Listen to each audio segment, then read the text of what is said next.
You're muted, Rob. You're muted. My old fat fingers hit the. Welcome to another episode of Law and Order, the show where half the people leave after the banging intro song. I know what's up, everyone, but it's great to be here.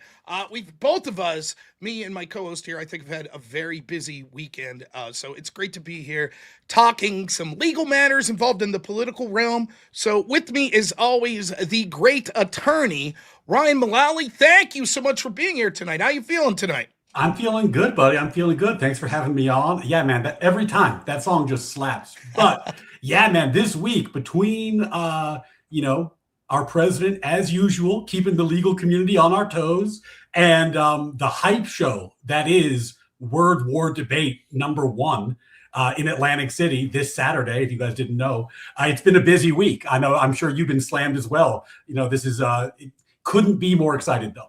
Listen, when Word War becomes like the biggest thing and when it's hosting presidential debates, remember the very first event, the first debater to enter was the aforementioned Ryan Mullally. And I was setting up the architecture for the debate. So I'm sure that, that we probably won't ever be like running against each other for president or something on the national stage. But hey, it's good to be there at the first event, right? Yeah. And look, haters say that trailer is AI generated. But that's just the haters. That's fire. Like, obviously, not so erudite, parachuted in. Yes. Obviously, we are all on speedboats.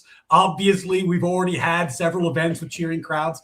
Haters say differently, but they just don't understand the hype show that's about to happen. Well, they also try to say that our intro song's AI, which is a joke. By the way, who do you think filmed all that? Notice I wasn't in the pictures. Yeah, I was filming. I was coming down on a parachute filming. Yes. So you know what this is? It's like when you look at somebody's photo album and it's all pictures of the wife and the kids. And you're like, why isn't the dad in there? And they're like, dad's holding the camera. Yeah, that's right. That's robnoerr. Robnoerr's holding the camera. Yes, that's right. He's on a steady cam following erudite. That's good stuff. So we'll have more to talk about this. We may even have a special guest. Perhaps later this evening, we'll be joined by Ryan's opponent, Pisco. By the way, that topic is going to be one that if you followed this show, Law and Order, we talked about the past two shows, which is birthright citizenship. So it's going to be a fire topic, and I can't think of two people that I would rather hear hash it out. So I'm looking forward to it. It's going to be a banger. Boy, I will tell you this. I hope he's prepped. I hope he's not, if I'm honest with you. But that's my bias showing through. No, well, that's fine, buddy. I appreciate support, but like this is an issue that's become a passion project of mine. Because I told you, like I like most lawyers. If you took a poll of 100 lawyers who hadn't thought about it very much, and you said, is Trump's birthright citizenship executive order going to win in the court? 99 would say no. And the one who said yes is just because he loves Trump. Right. But then if you do the research, if you really do the deep dive, if you look at what what people are saying and what the arguments are, different story. So I'm a believer at this point. I think he figured it out. I think he cracked the code. And I think I'm going to be able to prove that to the audience on Saturday night. So I'm happy to do my part. So we'll talk about Word War later. But to get started off, I mean, no sense burying the lead.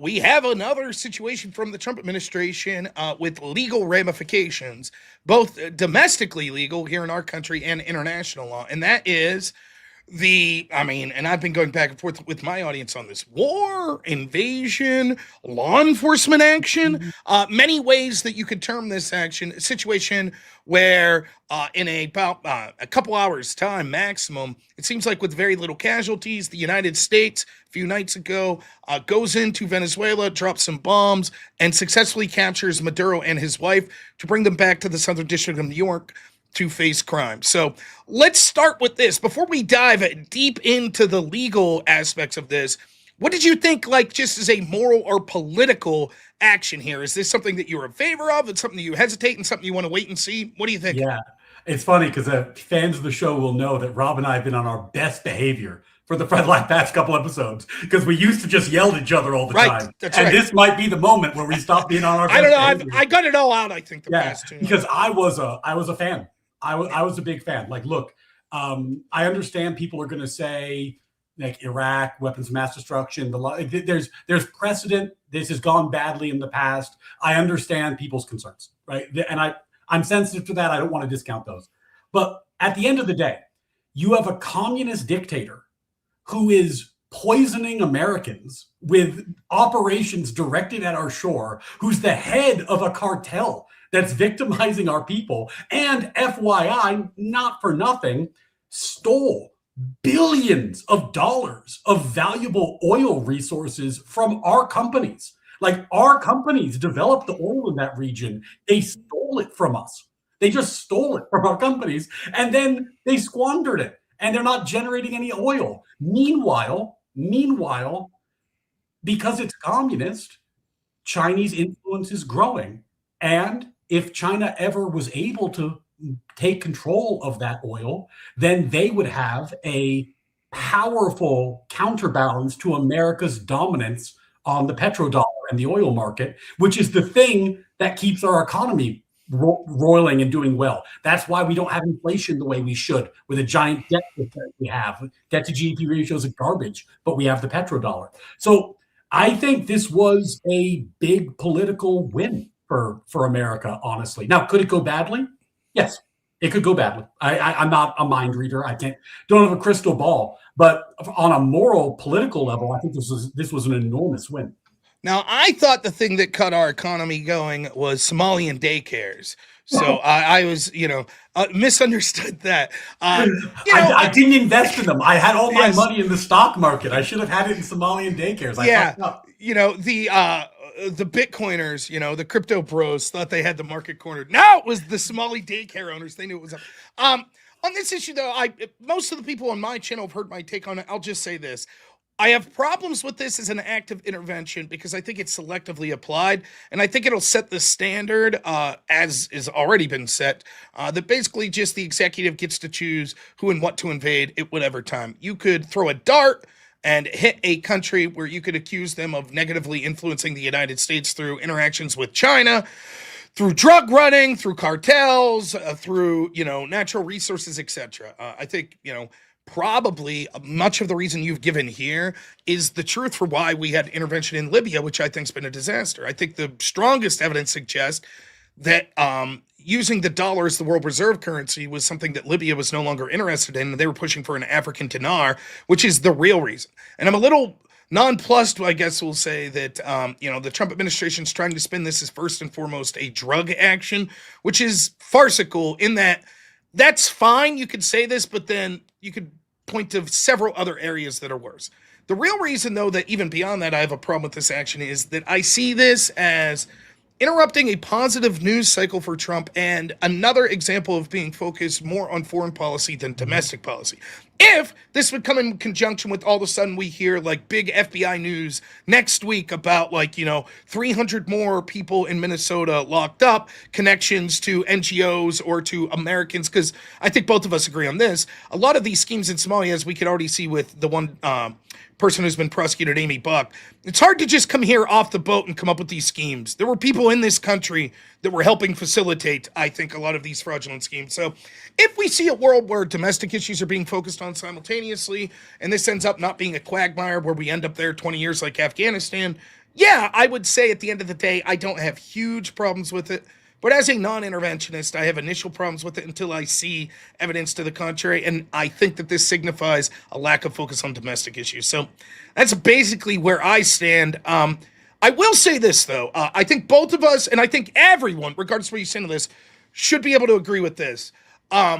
I believe that as it stands right now, granted, things could go wrong going forward, but as it stands right now with what we've seen right now, this may be the most remarkably successfully pulled off mission of this caliber that I have ever heard of. I mean, 0 U.S. casualties. I'm not even sure if there's any casualties from Venezuelans. I heard potentially one or two, but I mean, that's shockingly efficient to be able to have these sort of results. And I think if you compare that to maybe something that we've seen like the Afghanistan withdrawal, which seemed completely bumbling, it does show something, hopefully, to people that question the U.S. military might, that there is a significant competence there that, tread lightly, because these are sort of actions that could be taken on narco states in the future. Yeah, I mean, absolutely. I think it was a spectacular success as a military operation. That can't even be questioned. And I'm sure that then there'll be some number of casualties in terms of like guards and whatnot. A surprising number of Cubans apparently were there, but of course, given the communist the communist nature of the government, that's unsurprising. But like at the end of the day,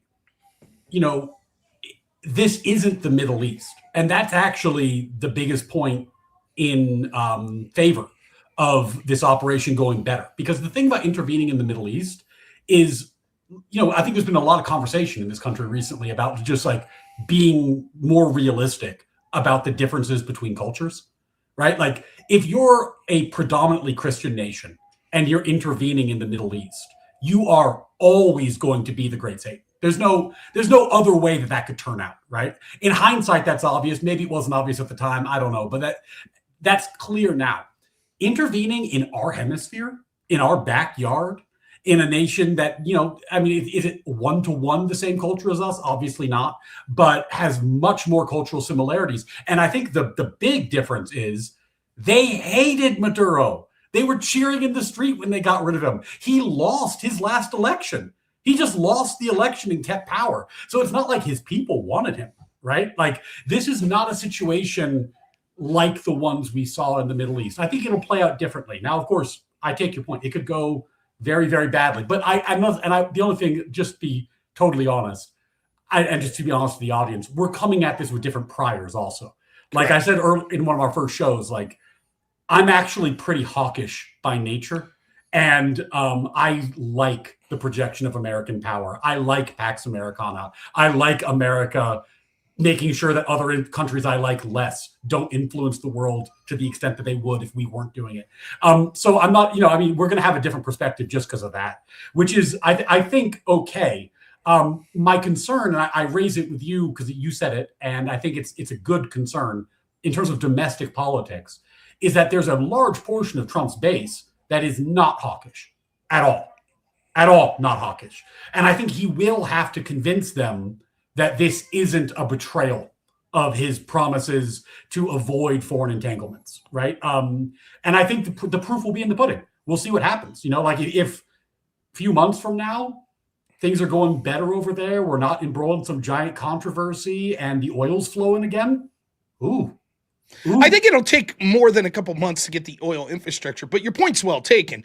If it ends up not being let's take another situation I wasn't the biggest fan of, and I'll just call it as it is, the Iranian attack, right, on the nuclear facilities. Now, we may still see blowback from that. Could be potential ramifications that don't show up for years, right? For example, that could drive other foreign countries into relationships, militaristic alliances to challenge the United States and Europe later. Who knows? It could result in terror attacks 6 months, a year down the road in the United States that could be significant. I don't know. But from what we've seen right now, we haven't seen that blowback. If we see a situation like that in Venezuela, I think that it's not going to be that gets massively popular. Like, it's not like this action alone would win the midterms for Republicans. I think it has the chance to be more of a liability. So for me, what it's going to be about is, and this is a cop-out, but this is just the absolute truth. If this doesn't end up as a complete quagmire, it's the economy, stupid. It's like, it's going to be, we're so far out of the election. If 2 months before the election, it turns out the economic numbers are fantastic, people are getting tax breaks, job numbers are through the roof, like, it's just not many people are going to really be hyper-focused on this situation. And many of Trump's base that would be less interventionist like myself, they're going to be willing to overlook this as, well, it's not like his opponent wasn't an interventionist. And if that means that he's securing the border, if he's being more fiscally prudent, then yes, I'm still going to go for that and the Republicans in the midterms over the Democrats. So I don't think by any means, even with his core audience, that this is going to be a deal breaker unless it ends up getting tons and tons of U.S. service members end up being killed as a result of this down the road, or that it means that we just completely lack focus on domestic issues. So for me, it's going to be all about that domestic stuff, and we'll see what they accomplish going forward in the next 8 months or so.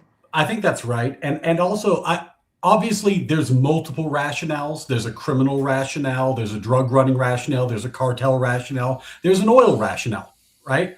And I actually appreciate that this administration has been more honest about the oil rationale. Like, we all figured that out with Iraq down the road, right? Like we all kind of, even if you didn't know it at the beginning, you knew it by the end.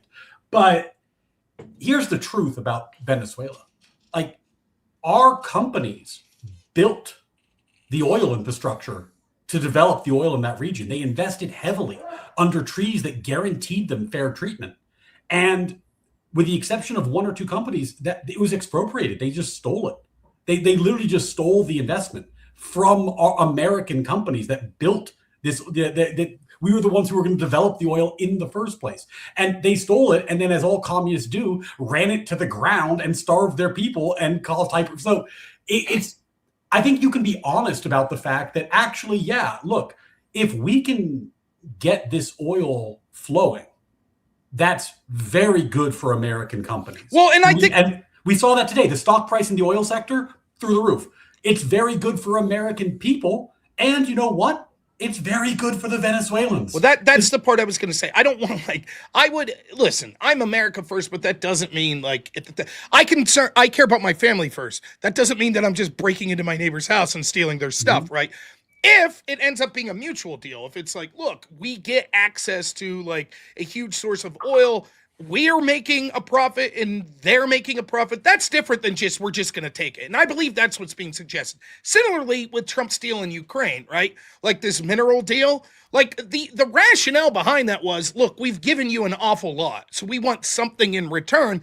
But there's also benefit to you that if the United States has access to these minerals, it makes an invasion more difficult in the future once we have a peaceful settlement, because now it's not just Russia invading Ukraine that's not in NATO, it's Russia invading territory that the U.S. controls by controlling the mineral rights. Now, all of a sudden, the United States has a clear case to be like, look, we get to defend sort of our resources. So in that sense, again, regardless of what I think of the initial reaction, the potential future deterrence and negotiating position through the success of the mission, and a potential economic policy that will benefit both the people of Venezuela and the people of the United States. I'm hoping that that's what I see. Yeah. And look, I don't know exactly your position, but I don't remember you being like a big Ukraine guy. But if you were, or anyone in your audience is it would be great if we could, resolve the situation in Ukraine, whether you're a big Ukraine guy or you just want peace, right? This does two things. One, Russia's economy is an energy-based economy. So what this is threatening is that in a months or years, however long it takes to get this oil going, not only are we sanctioning Russia, we are now capable of just flooding the market and driving down the price of the only thing keeping their economy going. So it's another blow to Russia in that sense. And then in terms of the mineral deal you're talking about, right? Well, what was Zelensky saying? He was like, well, how is that really security? That's not like NATO. How do I know that you'll be there when I need me? Now, Trump can say, hey, remember when those companies stole U.S. interests in Venezuela? Oh, remember when they did that? Look what happened. Yeah. Look what happened. So when we say we have a mining interest in Ukraine, if somebody steals it, they're on notice that we take that kind of personally. So, I think it actually does help Trump's position negotiating internationally. The last thing I'll say before we get to the legal angle is I find it remarkable how you could think of things this way. I was for withdrawing from Afghanistan, and yet the way in which it was done was so poorly implemented. I think it damaged the United States and possibly leads to more necessary military interventions in the future because we're just not respected. Here it's the opposite, something that I'm not a fan of. But if it has to be done, I mean, there's something to be said to being brutally efficient in the way you do it. And that in itself could end up having more of an anti-interventionist policy. When you're shaking a big stick vigorously, you don't need to use it as much, right? Once you show look, and I think the same was true of sort of Trump's tariff strategy as well. At some point you had to implement tariffs on someone, because if you just keep threatening and people are we'll call his bluff, he'll always, decide at the last minute not to implement. Inevitably, you were going to have to implement for some amount of time in order for countries to be oh, he's serious. This is no joke. And so I am hopeful that it has that effect. Legally, we'll start with this. I think that this is the safest bet in the world, but Democrats are going to challenge this. This is going to be challenged in court. Sure. You agree with that, right? Oh, I mean, I don't know if they're going to challenge it legally or politically or both, but yeah, they're certainly going to challenge it. I will say this. The president's ability to use the military, particularly not for big wars, but for discrete military actions, is amongst the murkiest and grayest areas in constitutional law. Like, there is no court precedent on this. So you're not going to find a case that says exactly what the president can and can't do, for the obvious reason that the court doesn't want anything to do with this. Like, the court definitely does not want to say, because can you imagine if the court said, hey, president, that war you're doing, you have to stop tomorrow. So we so order. That is just, I mean, if you want to talk about a constitutional crisis, that's inviting the president to say, okay, make me, right? So it's a political question. And in legal terms, that's the term of art. It's deemed a political question, and the court typically stays out of it. So it will be very, very hard to challenge this legally. They might try, but I don't think they're going to go anywhere with it. I think that it's, again, this is a layman saying this, but I think especially the immediate action of the removal of Maduro. Mm-hmm. Maybe there is more grounds to challenge like a sustained like presence in the region. Maybe there could be something that says like, okay, fine. The Constitution grants the president like, the authority to go in and take temporary necessary actions to protect the interests of the United States. But that doesn't qualify as like, 500 troops or X number of U.S. political vehicles being in a country and occupying a country. Do you think that that's a potential area of legal attack that they could make? Yeah, they absolutely can try it. And there's a law called the War Powers Resolution, where Congress purported to limit the president's ability. And it requires things like if he does something like what Trump did in Venezuela, a military intervention that's short of a war. And by the way, Secretary Rubio was very clear that this is not a war in his estimation today. I disagree with them, but that's fine. But take that for as you will. Then they have to notify Congress within 48 hours, and I think there's a 90-day limit from memory. But that said, since this was passed, and I can tell you why it was passed in a second, but since this was passed, every single president, whenever they do something with the military, has done the following. They've done whatever they wanted to do, and then they've sent Congress a nice letter that says, we so notify you, but we're not doing it because of your stupid law. We're doing it because we want to, not because you made me. I swear to God. Every president has taken the position that we are co-equal branches of government. We think that your law does not bind me and is unconstitutional. And the court's never ruled on it. So we really don't know whether the War Powers Act does limit the president. It's been a fight between co-equal branches of government about what limitations there are for a long time. And just to give you the backdrop on this, you remember the Korean War, that little thing where 50,000 American troops died? I do recall. That was, technically speaking, a police action. And there was never an authorization of force from Congress for the whole Korean War.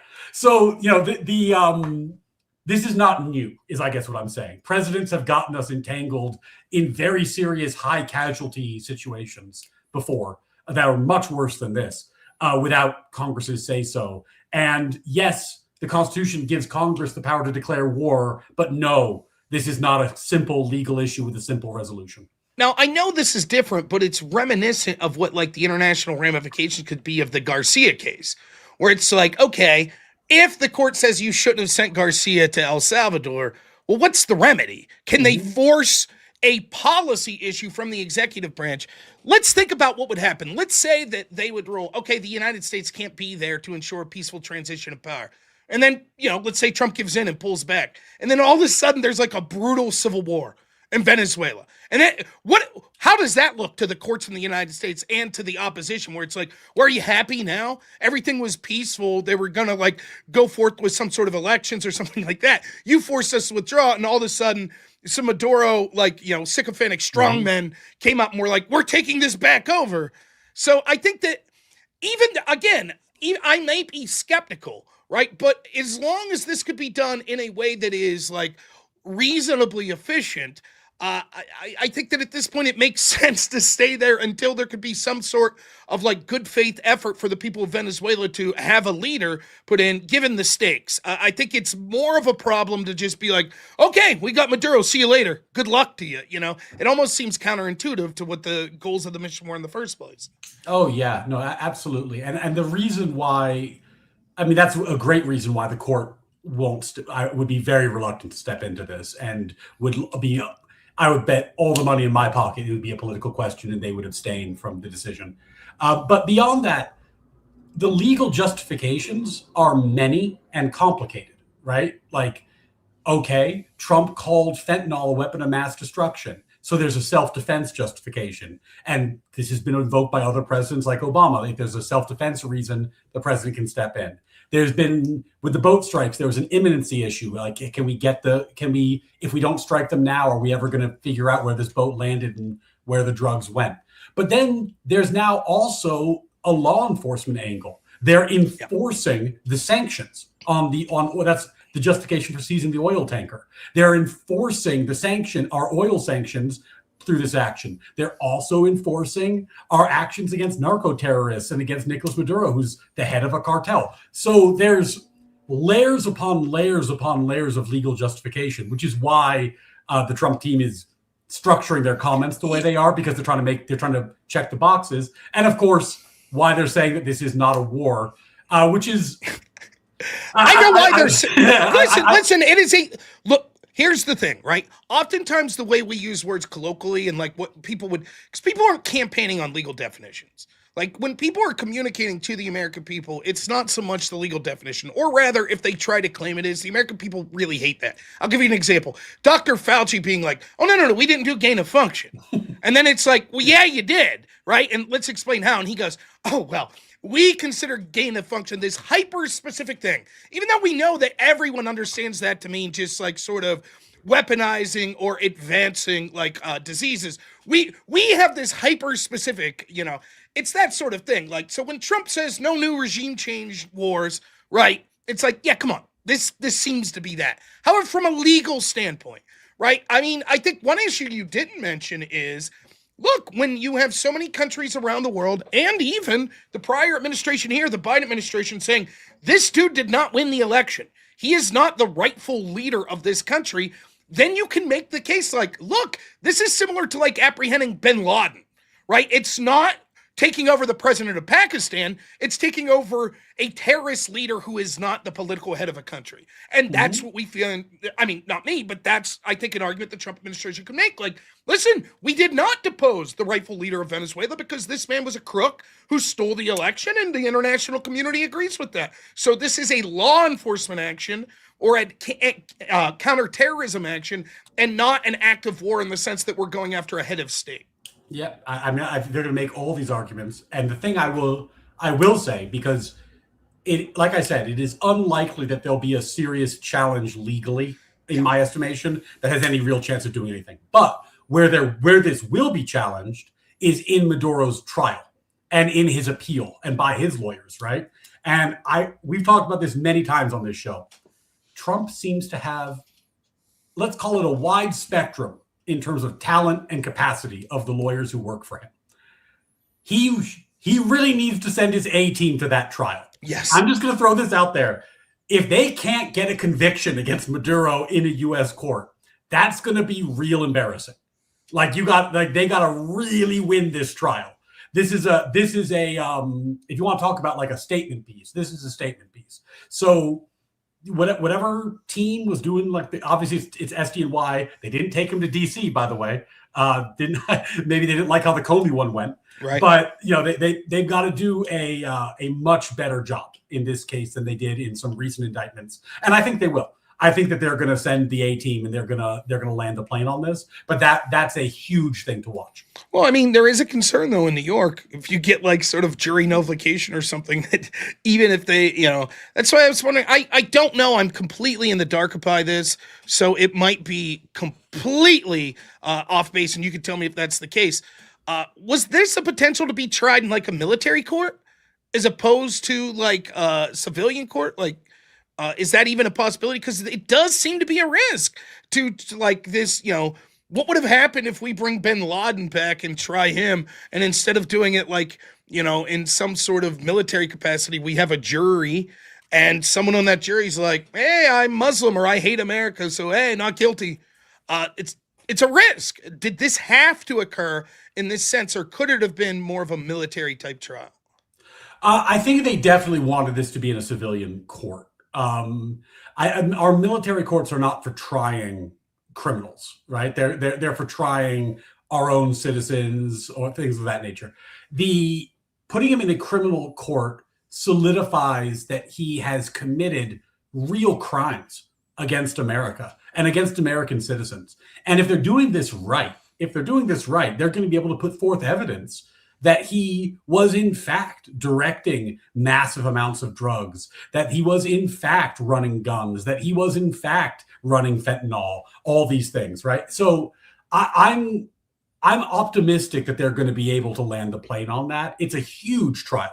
They've got to do a good job. But if you remember, like when we tried Saddam Hussein, like, you know, we all know how that went. Now, politics was different back then. So in terms of jury nullification, I did see one of the dumbest things I've seen really in my life. I've seen some lefties do some dumb stuff, but I saw like free Maduro protests in New York today, which is like, you know, when you hate Trump so much that you find yourself protesting in favor of liberating a communist dictator.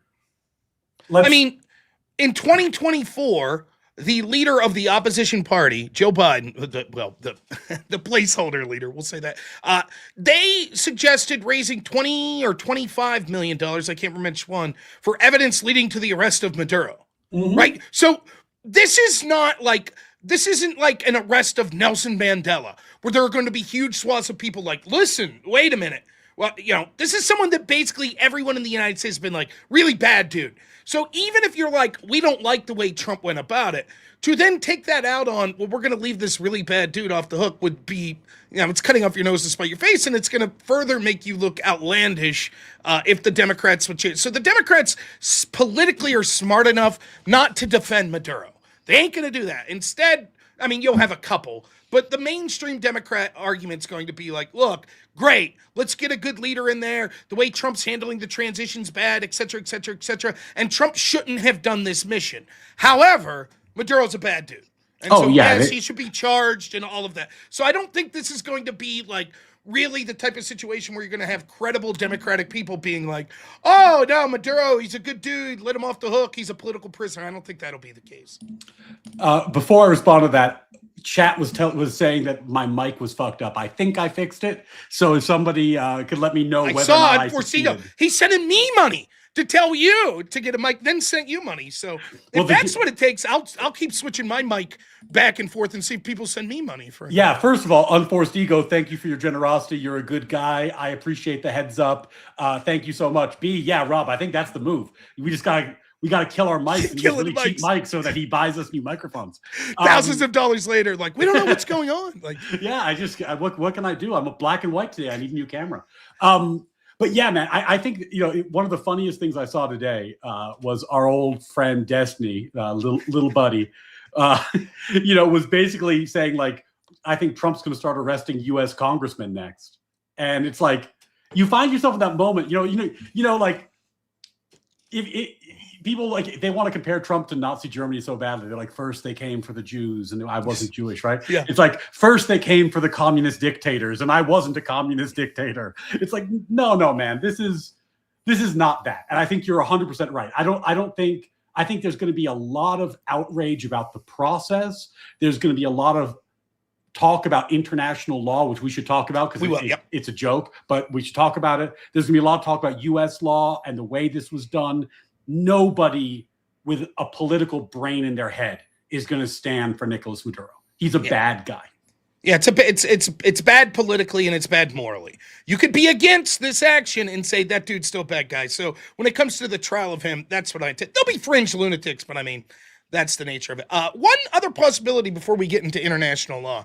Now, this is coming from more of a conspiracy theory angle, but I do think that there's potential teeth somewhat to this. Not as much as some people are saying, but Is there a chance that there's some sort of plea deal that's offered or some sort of reduction in sentencing, etc., if Maduro cooperates in proving sort of other crimes, maybe through other people in the international community or potentially people in the United States? Maybe he was cooperating with business leaders, politicians, military leaders, etc., to facilitate the sale of drugs, etc. Is there a potential for this doesn't even reach trial, that there's that angle of it, or that he just pleads guilty for some sort of, I don't know. I don't think death penalty be on the hook, but maybe a sweetheart deal. Like, look, you spent a couple years in prison and then we send you off to Crete or something like that. I mean, he certainly took the position that he was innocent and abducted today.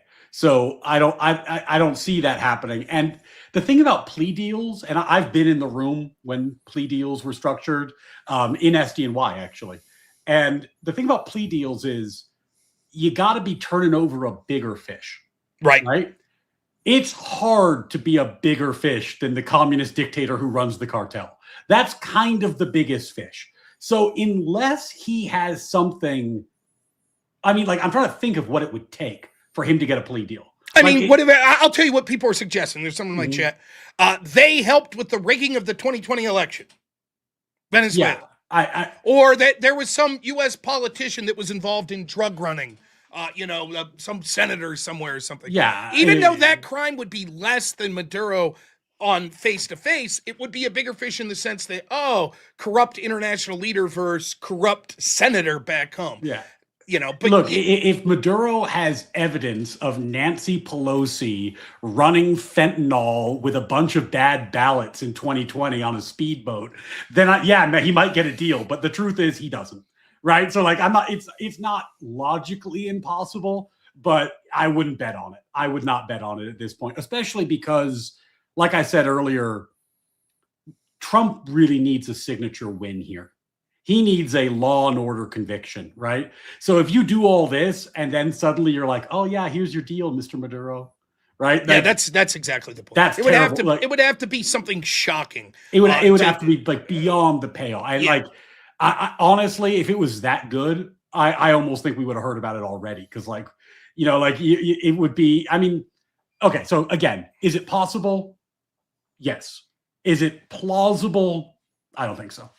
Yeah, and I think, you can talk about this for a second if you want. I don't think this needs much explanation for even lay people, but like the majority of plea deals, it seems like it's because we have an overburdened legal system. So it's just like, just get conviction, get conviction, get conviction. So if you were looking at a crime that could lead you to 5 years, if you plead guilty and take 2 years, fine, we'll take it next. There's a never-ending stream of trials they need to get to. This is different. Like when you're capturing a foreign leader, like you clearly have the goods and you want to make an example. So it would take something incredibly hefty for them to consider not basically making this a show of like, look, this was the goods we had. A plea deal would just be a grotesque sign of weakness unless like the unthinkable was possible, where like it implicated powerful political or business leaders in the United States. Yeah, I mean, I think that's another thing that might be worth something, but I don't think it would go this far, is if Maduro could articulate super cleanly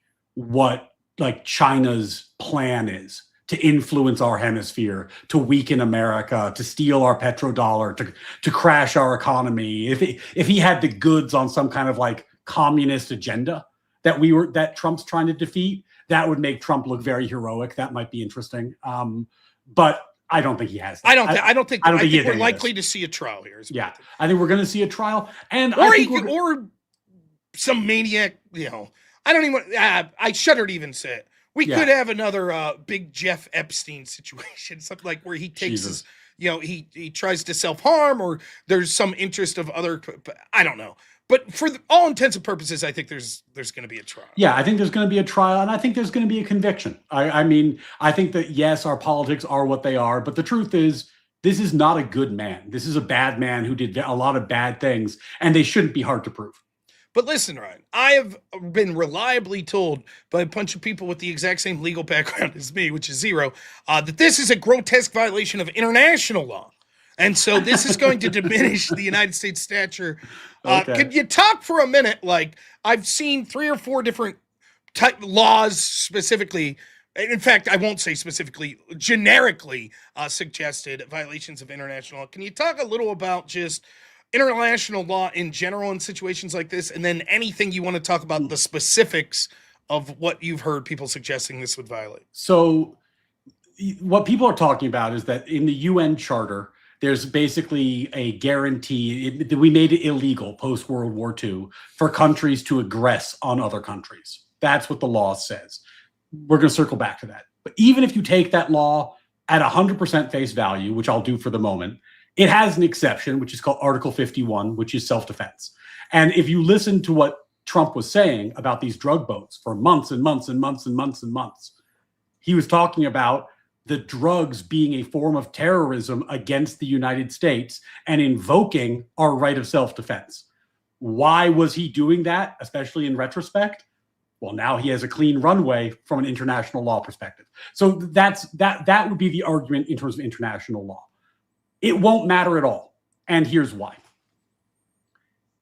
International law is enforced by two bodies as a legal matter: the UN and the International Court, the ICC, which is governed by the Rome Statute. Let's talk about each of them. In the UN, there's the General Assembly, which has no power to do anything under any circumstances ever. So let's rule them out. Then there's UN peacekeeping forces, which are governed by the Security Council. And China, Russia, and the United States are permanent members of the Security Council with veto power over anything the Security Council does. So there is no universe in which the UN can ever move against the United States for a perceived violation of international law, flat stop. It is impossible because the US will just veto it. Same with Russia, same with China. People have this false impression that international law was designed to create a system of co-equal countries that all operated like the same way we would in our legal system. This is just not true. What it was designed to do was to keep the great powers from fighting each other and to create a system which would let the great powers operate within their spheres of influence and reduce chaos. There is no mechanism where this could get enforced. Any violation of international law could get enforced against the US, basically at all. And the ICC is even funnier. We can get into that in a second. So just to clarify something to my audience that's saying I've changed my opinion. I have not. I still do not like this. Talking about it from a legal perspective and saying what good I want to come out after it is different than saying that all of a sudden I think that this was something I liked that occurred. I've been clear on that. I was also clear on that. This is an aside, but different types of shows for different types of arguments, right? Like, for example, oftentimes what we're doing on this show is like outlining a legal case or outlining the political fault lines that exist. That's different than us just straight up saying, yep, this is what I want. Yep, this is what I think. So stay tuned. I guess I'll talk more about my individual feelings on it. But yeah, international law, it's always been a joke. And the people that like the way that it's sort of proffered, and not you put it more articulately than me, but I'll just put it crudely like this. It's so interesting how selective the people that want to apply international law are, right? If you have a moral framework that says something like this, well, a nation's sovereignty is sacrosanct. You can't interfere with that. There's nothing you can do. Watch how quickly that changes for people. The people that say that will be upset about this had no problem with U.S. violating the sovereignty of Syria. We weren't in Syria to depose Assad. We were in Syria to fight ISIS. We just wouldn't leave. And imagine if another country would do that to the United States, where it was like China's like, we're here to fight like white supremacist gangs. We're here to fight them. Also, we don't like you, but we're just here to fight them. Trust, like, come on, that would be considered a violation of active sovereignty. So you're exactly right. What it is the great powers set this system up to resolve disputes, and it's almost like we were talking before the show, it's almost the exact opposite of what people say. Oh, it's to put every country on equal footing. No, quite literally, it was to enshrine that the powerful countries could keep their position without necessarily having to militaristically attack each other. So you have all these Cold War era, you have all these proxy war type situations. It would be different, I assure you, and the international community would treat it differently if it was like the United States took the head of Spain. Right? Like that would be completely different, but it's not. Spain's in the in group. Venezuela's in the outgroup. And so that's the way it's going to be looked at. And, furthermore, claims of international law, not only is there no teeth, but it's also farcical in many senses. Like, international law, when it comes at loggerheads with the Constitution of the United States, I think should be correctly dispelled with. I just don't care, Can I tell you a fun? Oh, hey, World War Debate. Good to see you. Good to see you. Can I tell you a funny story about it's a tangent, but if you don't mind me doing a tangent, I did a death penalty case a long time ago. My client was totally innocent, but he had been on death row in Texas for 40 years. And the way this case came to my old firm was that Texas had been arresting Mexicans and they'd been violating a treaty when they did it. And my firm went to International Court of Justice and argued, that Texas had been violating international law, and my firm won. My old firm. The International Court of Justice said, yes, Texas has been violating international law. They were supposed to notify Mexico when they arrested these Mexicans, and they didn't. So then we took that to the U.S. Supreme Court, and we said, U.S. Supreme Court, the International Court of Justice said Texas has been violating the law. They've been violating international law. What are you going to do about it? And they said, I take your point. We think they have been violating international law. Go tell Texas about that. So we went to Texas and we said, Texas, you've been violating international law. And Texas said, go fuck yourself. Yep. And that's how that rightfully so. Rightfully so. That's actually how America views international law, if you're going to be honest about it, right? Now, my guy was innocent as hell, and we fought like hell, and we got him off death row, and that's another story. Crazy story. In fact, it's like a Pulp Fiction story. I mean, at one point there was a detective in Mexico who had abducted his family and literally put the car battery on his dad's testicles, and was like, then they phoned America and was like, if you don't confess, we're gonna start torturing your dad. And that's how, and this is all in court documents. This is all proof. So it was a crazy. Obviously, he should not have been in jail. But in terms of international law, that's how it goes. And there's no better example of this than sometimes people say stuff like Bush is a war criminal. We should arrest Bush. Trump's a war criminal. We should arrest Trump. Biden's a war criminal even. They're all war criminals. Arrest them. And there's this really funny law that I encourage everyone to look up. It's called the American Service Members Protection Act. And if anybody wants to talk to you about arresting Americans by the ICC, this is the thing to point out. We passed a law in this country that says if an American is ever arrested by the ICC, because we are not a party to that treaty, they have no jurisdiction to arrest Americans. If they ever arrest an American, the president has standing authorization to invade Europe and by all necessary means take the Americans back. That's what we think of the international court. We are not beholden to them, and we shouldn't be. This is America's view of all these institutions. We do not let international bodies tell us what to do. This is the mistake Europe made. In Europe, when they sign a treaty, it's binding law. They're bound by it. In America, we like to keep international law separate from our legal system for good reason. And I don't think we're wrong to do it, but the idea that any president's going to be arrested for war crimes is laughable. It's a joke. So the two things I have to say about it, right? One, the international law I hear the most, and when I'm debating, is asylum law. Mm-hmm. Wow, you can't turn away these asylees. You can't turn it. Yeah, I don't care about that. I don't care what the ICC says about that. I don't care what the EU says about that. If we in the United States say we want to set our own immigration policy, and that means we're not going to accept people that claim that they are seeking asylum, I'm okay with that. I'm okay with saying we don't care. Then fine, send your military after us, ICC. How about you take these people? That's number one.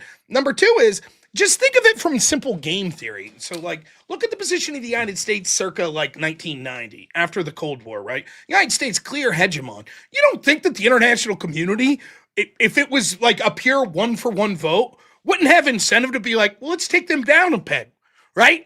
We can't do it economically. We can't do it militaristically. But we'll all go together, and it doesn't even matter if we're morally right. We'll just say, actually, United States, you have to listen to us, and there's more of us than you. And we're not going to do it in, a just way. We're going to do it in an advantageous way in game theory for us. So, of course, it would make no sense for the United States to say, sure, I guess if the international community says that, for example, something as simple as this, if the international community says that our companies such as X or the New York Times, can't operate in their countries as long as we have, quote, free speech. Well, that's international law. We have to abide by that. Of course not. We'd say that's the First Amendment for a reason. We don't care. You don't get to do that to us. You don't get to try to say that we're violating international law by allowing hate speech. So, yeah, I have no time of day for these claims of international law.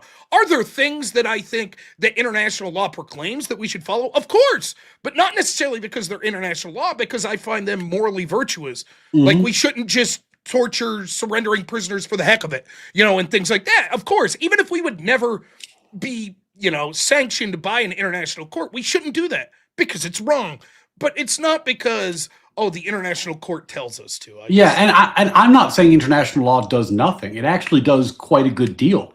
Like what public international law does is for the non-great powers. Like if you're a small country in Africa or South America and you start invading your neighbor, the UN actually will show up with peacekeeping forces and make you stop. Right? Like. For smaller, non-great powers, this is enforceable. So that's different. For the great powers, it's what you were talking about right now, which is it's a valuable rhetoric tool for gathering sympathy and for mobilizing shame, right? So when Russia invades Ukraine, we know we can't use the Security Council, but we're going to say, look, they violated the UN Charter. They violated international law. And Russia's going to say, no, we didn't. No, we didn't. And that's going to be the conversation that either gets people to be sympathetic or not, right?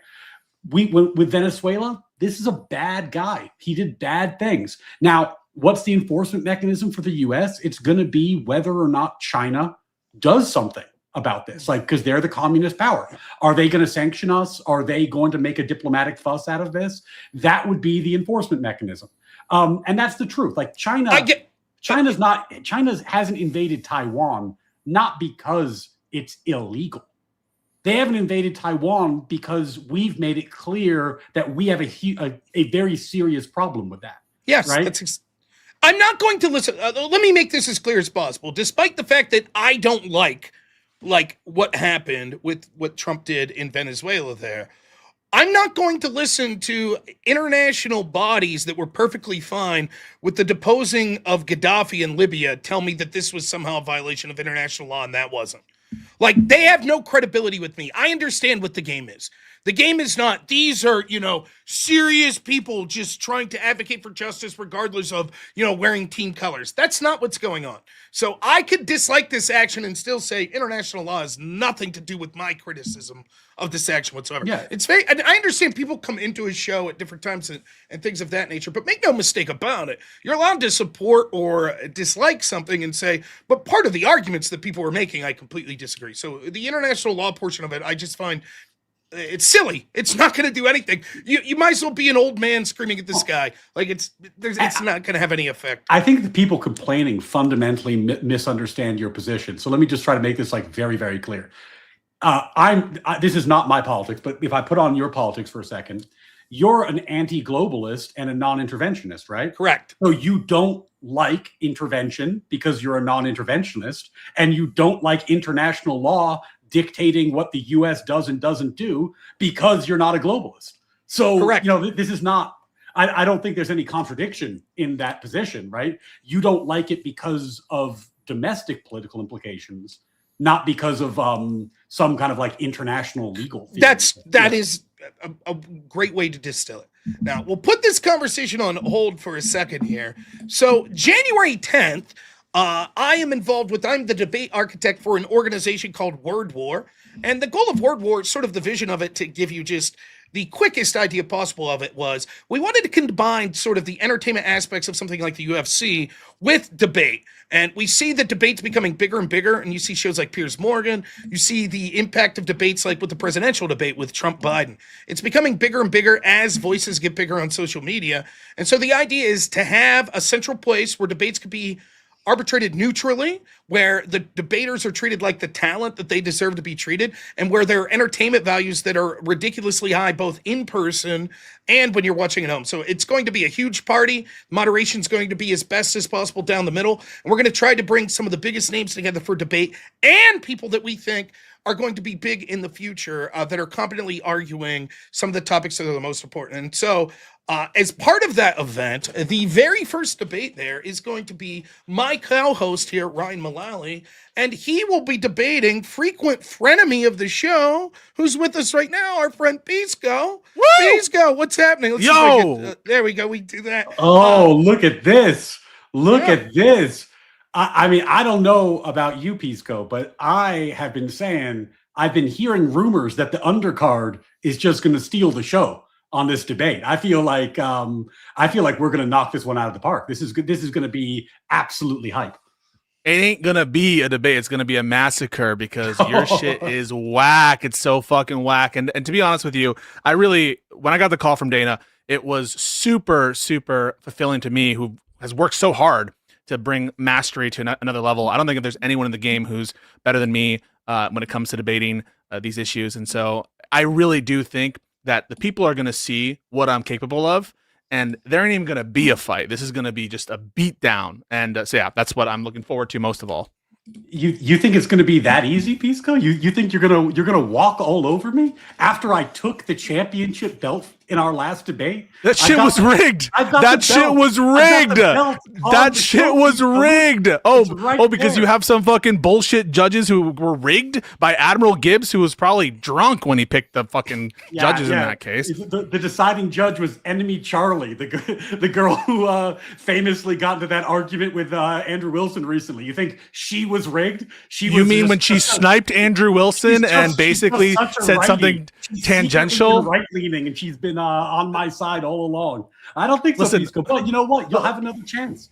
You'll have another chance. I don't know how you you have satisfaction from like rigged wins. You must be like some person who like really, really wants the participation trophy and any kind of activity that you are a part of. But that was a beatdown debate that we did have, and the fact that the judges that were rigged, voted for you in the favor, it means nothing because the people are going to be the judges in this particular debate. I don't give a fuck. Everyone will see exactly what I'm going to do to you. And it's going to be sick. It's going to be sick. I mean, you're here as a centrist defending totally untenable policies from the Trump administration. And on the biggest stage that I've ever been on, in front of maybe the largest crowd I've ever been in front of virtually, it will be devastating for you. And you'll have to delete your channels. And Pisco, I think you are going to look back at this moment with a lot of regret about the stuff you're saying right now. But we're going to have fun, buddy. It's going to be good. It's going to be really fun. Did you want me to bring this up? Is this something? Oh, yeah,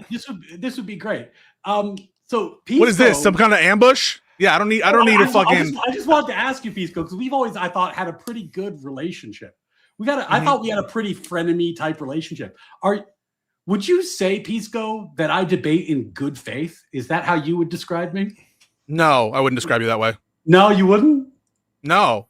So I mean, Rob, can we play this little clip? Yeah, this is have it. Pisco, if you have anything you want to submit too, I'm happy to sit back and watch you. No, I have no doubt standing by my words. I'm going to do that. Like, this is just going to be very easy to just reiterate and just reemphasize, I'm sure, whatever it is that you're pointing at. Well, this is just for context. Mike up there, Mike Fake Ryan is Mike Two Trees, a frenemy who I often debate, as I think has been on a number of panels. Who beats you down, who triggers you. That's why you're so mad that you watch this.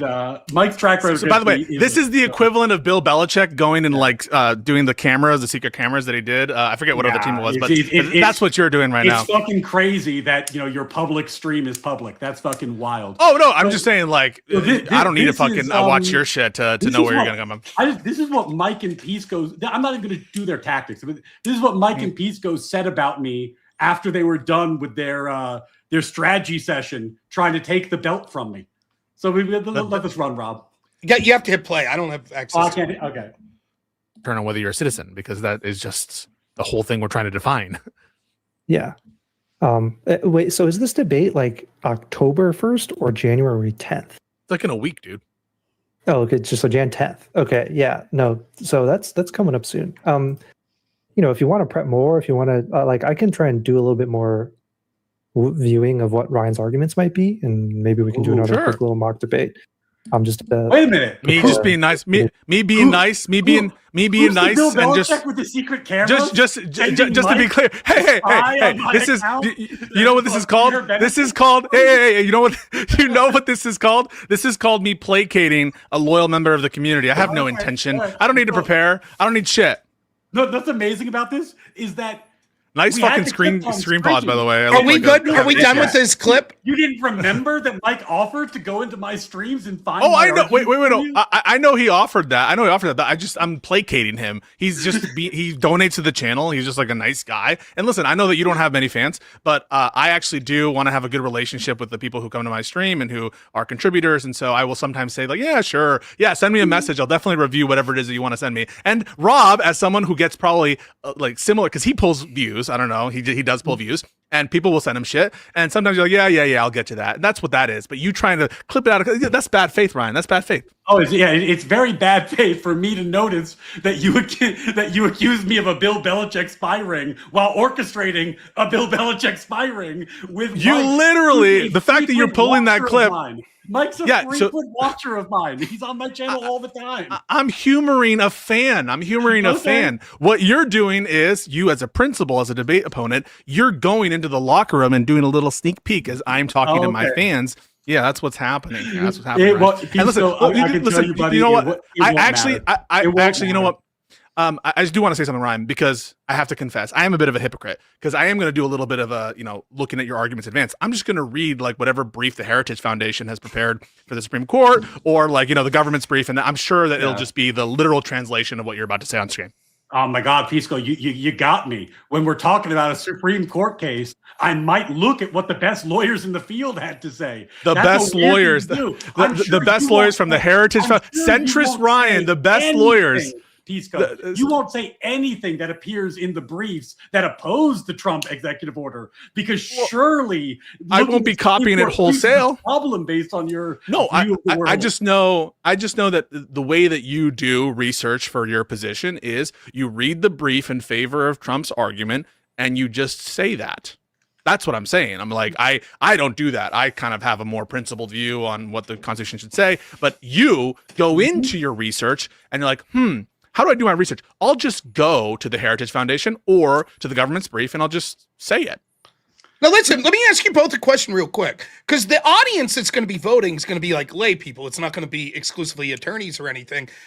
Are you more concerned with how the audience votes, or do you want to really win the argument for like the fellow streamer attorneys and people that are in the legal profession that are going to be watching it? You trying to embarrass each other in front of them? You're going to take their word more? I have an audience of one, Rob. I have an audience of one, which is Ryan. I want Ryan to know that he's cooked and that I know that he's cooked. He can say whatever he wants about the rigged judges and the other debate from Admiral Gibbs with the rigged judges, but he knew after that conversation, I fucking got him. And so the audience that I'm worried about, the only person that I care about is Ryan. Ryan knowing that he got demolished. So that's what I'm worried about. Unlike Pisco, I use my real name when talking on the internet. I have a legal reputation to defend. So yeah, I will be honest. It does matter to me that, people who are legally educated listen to what I have to say and go, oh yeah, he got that right. But that won't stop me from beating Pisco. It hasn't stopped me from beating Pisco in every debate we've had so far. I don't see why it would be an obstacle this time around. I just every debate so far with the disadvantage of having to defend a professional reputation, and it doesn't hinder me because I know what I'm talking about. It's so funny, every debate so far, including the one that we most recently had about the American moral proposition, where you got smoked. I seem to recall that your position in that debate was something like, well, if it's written on my heart, I know it's objective morality, and that means that it's correct. And that's why, even though the framers had slaves, they were more adhering to the American moral proposition than the woke DEI people who want, affirmative action. But that was the debate which you won, right? You won that debate? Well, my position was the Declaration of Independence is a moral statement of values for the country, and your position was fuck that. I know better than our founders. So yeah, I think I did pretty well.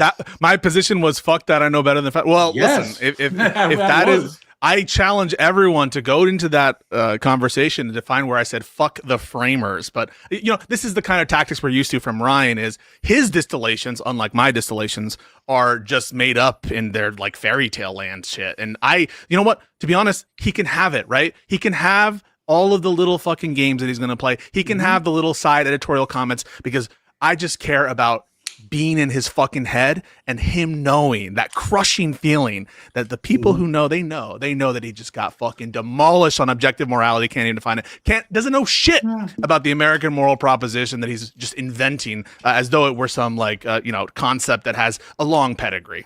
Yeah, it has, obviously, the American moral proposition. This is what I mean. This is why he lost that debate. It couldn't possibly have a long pedigree. It was only cited by Jefferson, Frederick Douglass, Abraham Lincoln, Martin Luther King Jr., all cited the same American moral proposition that I did, that Pisco suddenly thinks doesn't matter because he knows better. But that's how it goes. And the thing about Pisco is he's a lot of fun to debate. He does his yes or no thing. He gets all mad. He gets feisty. But at the end of the day, I don't know. He just hasn't won one yet. So maybe I should throw him one just for.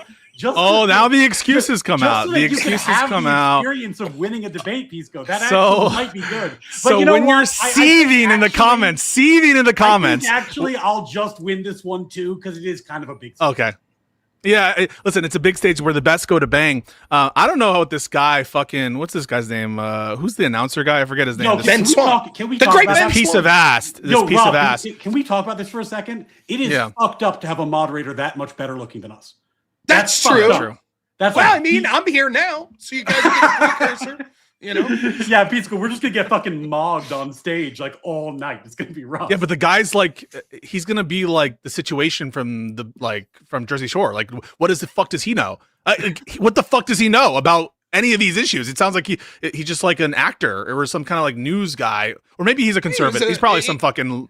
I'm gonna take the opposite. Ben Swan is a consummate professional and a mainstream media person who's done tons of work in the field. Now, as far as moderation, it shouldn't matter to you all whether or not he understands the argument as much as that he could proffer a fair debate to give both sides a point of view. So I hope no one's planning on setting up any excuses. Well, the moderator. Oh, I'm not setting up excuses. No, I want you to have all the advantages. I love the moderator.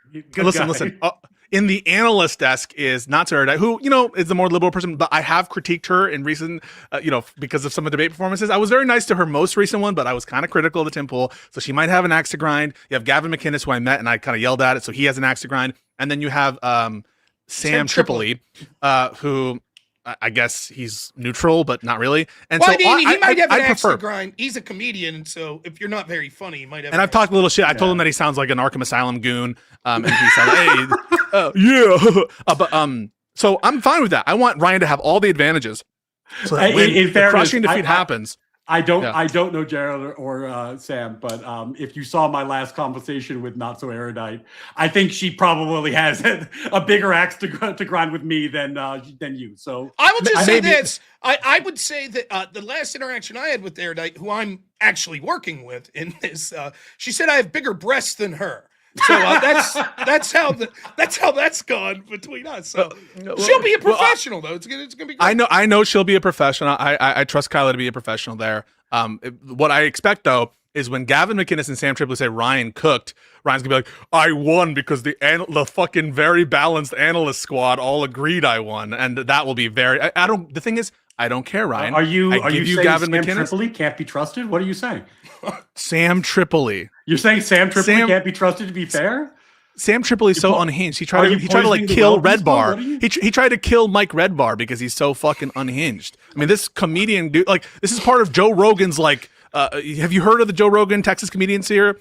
Like these motherfuckers might as well be cultists, and you're asking whether or not he's going to be very objective in this legal debate. Yeah, I mean, like, so this is the Pisco playbook. No, keep the rigged judges. Keep the rigged. No, I want you to have the rigged judges. They're not judges. They're commentators. No one's good. You know what we should do, Rob? We should just let Destiny judge the debate. That's the only thing that would make. I don't think he likes Pisco either. Wait, that would be great. Okay, let me think about what Destiny has said about me in the recent weeks. He said I'm bad faith piece of shit. The only reason I have some of these like debates with like Hutch and stuff is to appeal to tankies. And so yeah, why don't we get another judge who is critical? You know of me what Destiny said about me the last time I heard him talk about me? Oh wait, that's fair. I mean, like he really called me a MAGA cocksucker, and then compared. Okay, I'll give you that one. Hey, and I'll then, give you that one. No, I'm not done. And then compared me to Mr. Girl. That was where Destiny went last time he talked about me. I'll give you that one. All right, this is. I'll give you the actual win. I'll do the concession. Even now, Destiny probably likes me better than he likes you. In all fairness, I would, and probably more than Rob too. Rob as well. That said, go ahead, Rob. Sorry. No, as a Pisco, I'm starting to see a pattern. It seems like people from both the left and the right have an axe to grind with you. What's going on? Well, it's because I'm a truth teller. I'm not just I don't just pander like Ryan does. All Ryan can do is like go under conservatives and be like, hey, man, these Democrats, am I right? And all he can do is learn to pander to like the MAGA because he wants to like, I don't know, bring them into the fold of his buddy cult regarding American moral proposition. In fairness, though, Ryan's just getting starting out streaming, so who knows? Maybe Sam and Gavin will hate him too. You never know. It's possible. There's always room for another feud. But I will say, Pisco, I think maybe I get along with not Destiny, but some people better because I don't interrupt them in the middle of small talk to ask them yes or no questions. This is how Pisco orders a bagel. It's like, I'd like a bagel. They're like, would you like butter on that? It's like, yes or no? Yes or no? I want a bagel. Yes or no? Tell me, is it a bagel? And then he's like, why do people think negative of me? I have great social skills. I interact with people like a sane human being. You know. Yeah, and interacting with people like a sane human being is what you do, Ryan, when you are perhaps the most arrogant fucking tight ass that's ever existed on the internet, and when you can't even concede the most basic propositions in your debates, such as what we had in the previous debate, where you couldn't even concede like literal words in front of you about the Declaration of Independence. So I'm sure that people find that very, the thing you'll find, Pisco, is that I am happy to concede points when they warrant concession. The problem is you don't make a lot of points that warrant concession. Oh no! So there's a first time for everything, Pisco. Eventually you'll say something that it's worth conceding to. But today's not that day. I don't know what to tell you. So why do you enjoy debating with me so much, Ryan? If you think that I don't have anything of value to say. Because unfortunately, Pisco, when it comes to legal topics, a lot of people on the internet don't know their ass from their goddamn elbow. And at least, and I will say this and give you your props, and this is why I'm excited about the debate, by the way. This is why I'm excited about the debate. As much fun as I have making fun of Pisco, I don't think there's anybody in the Twitch political space who knows the law from the left perspective better than you. No, seriously. Hey. I don't think there is anybody. So when I win, then I've beaten the best. Then you've hit the apex. Left. You've hit the apex. Well, I'll give you your flowers as well, Ryan. You seem like a family man, a decent man, and your arguments. Let me think. Your arguments don't make me want to hang myself all the time. That said, I will suggest to you that one thing you maybe could do to prepare a little better for the next discussion that we have, for example, on the Trump immunity decision, is to do maybe like any background reading whatsoever on the substantive cases that Roberts is citing, instead of just adopting wholesale what the justices are saying in any case. So listen, I appreciate is hysterical because Pisco, I invite anybody, go listen. It's on my channel, it's on Pisco's channel. Go listen to the debate. One of the things that happened in that debate is that Pisco took a position that the actual lawyers who were actually litigating against Trump said was not legally viable in oral argument. And Pisco's like, this is the position. And then I don't even know what you're referencing. I read them the quote where they admit to Justice Gorsuch this is not a viable legal argument. Pisco's like, Ryan doesn't do his research. I don't even know. Ryan I don't has no believe idea what it. he's talking about. I don't believe your rendition there. But no, I am looking forward to the debate, Ryan. I think that this is, in between the Jews are evil debate and the women shouldn't vote debate. This, I think, will be perhaps the most exciting debate for the people who actually care about politics. That said, props to Anna Kasparian and Just Pearly Things. I mean, that's a huge debate. And I encourage everyone to watch each and every one of those bouts, even though I think that ours will be the best. Real quick, all I have to add is this: I am heavily interested in legal debates. It seems crazy with all the streamers that are in sort of the legal sphere. It seems like you would assume there'd be far more online legal debates. So I'm hoping that this really gets the ball rolling, because there's a lot of very interesting voices out there in the legal sphere online on YouTube, and it's almost like they're in an isolated arena. They're not really debating. So I hope this gets the groundwork going for that and encourages people to come out to World I War wonder why, because speaking of Destiny, did you see, Ryan, when this guy, the law of self-defense, and then who's the other motherfucker? Good Logic showed up to discuss the strikes? I did. My chat told me about it, but I have not seen it. It's because, frankly, just like you think that I'm like the pinnacle, I guess, of Twitch politics when it comes to legal stuff. From the left, they really can't do much better than you, Ryan, because when they go onto these individual debates, it is so embarrassing that they have to leave early or say things like, "Oh no, bombs can't cause shipwrecks." It really does, strain credulity, and there's a reason why they don't show up to these debates, and I think it has less to do with I don't know, they're not aware that those opportunities exist, and more to do with they know that they're out of their depth. Well, on the flip side, I debated immunity with Destiny 3 times.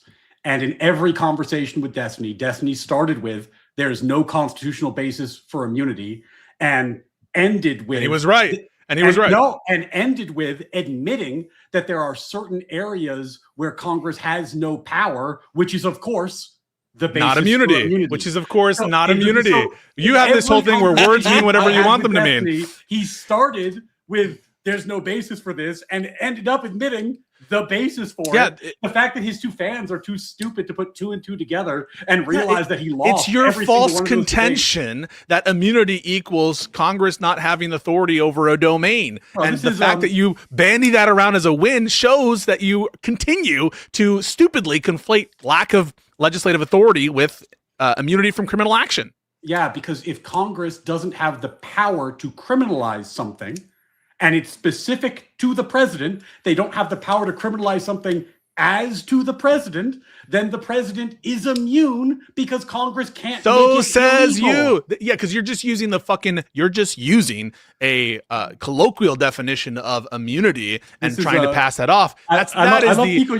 You're just colloquially using the definition used by the Supreme Court. That's crazy. How could you colloquially so literally use the Supreme Court not. definition? The opinion that you cite, Amy Coney Barrett's opinion, has a sui generis definition of immunity mapping onto the majority in that case, and you have to deal with the argument in its strongest form, which is that immunity doctrine, right? Immunity as we mean it is something different than you mean it. So just get over the semantic hump, and you continuing. Let me just finish this point. So fucking stupid. Let me just finish this point. Inability to be prosecuted is somehow different than immunity in some meaningful way in Pisco's mind. No, it is, and if you were good faith, you would listen to what people like Destiny and I say about the difference between immunity and lack of legislative authority, and you would actually deal with it on its merit. But instead, what you do is you play this semantic game, which we don't, and try to conflate the two concepts that your interlocutors are using as though we believe that they're conflated,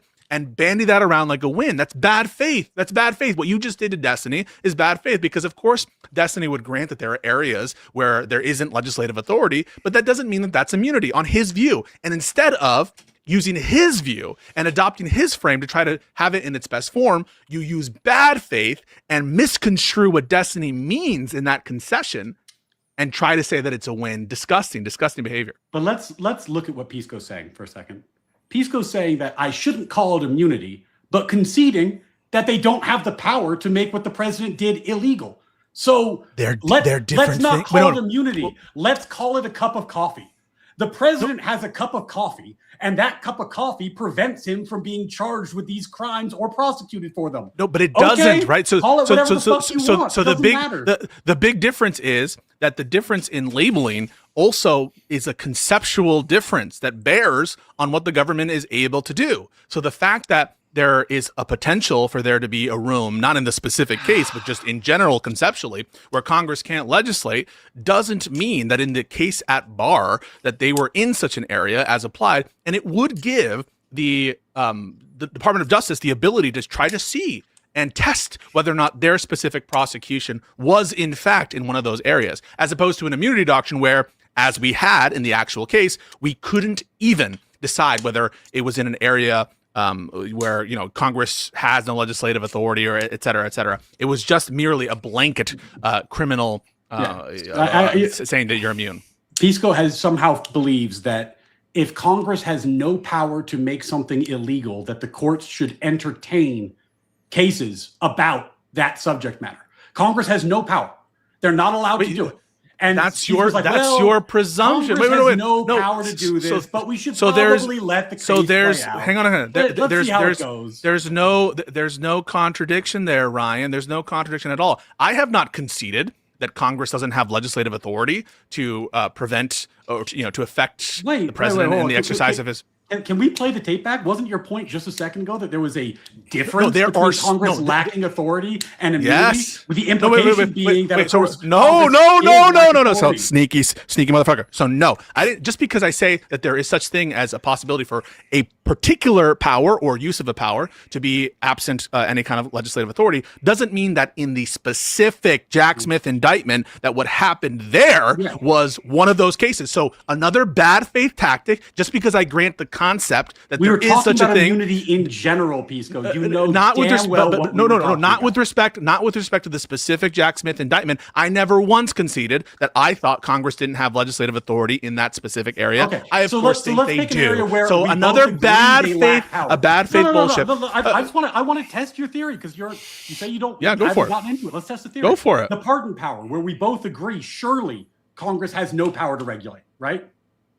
Not in every respect. No, I think with respect to, for example, bribery schemes where pardons are at the center of what's going on, Congress can regulate pardons. Congress can regulate pardons insofar as include as part of a potential criminal indictment for bribery the official act of a pardon as part of the scope of what's going on there. So no, I don't grant that Congress can Congress could not pass a law that says the president cannot do pardons on Wednesday. You would agree with that? So as such, that law, I think you would. And if they passed such a law and somebody tried to prosecute the president for it, that law could not be applied to the president, correct? That law specifically, yes, on its face would be unconstitutional. And would he be immune? But that's not true because that's not immunity under this law. No, because that's not immunity. No, because it's not immunity. So I answered that. Wait. I didn't answer it. No, because it's not immunity. I don't give a fuck if you call it immunity, call it a cup of coffee, you call it whatever. Yeah, but there's a difference. That's the point that I think. Yeah, but there's a difference.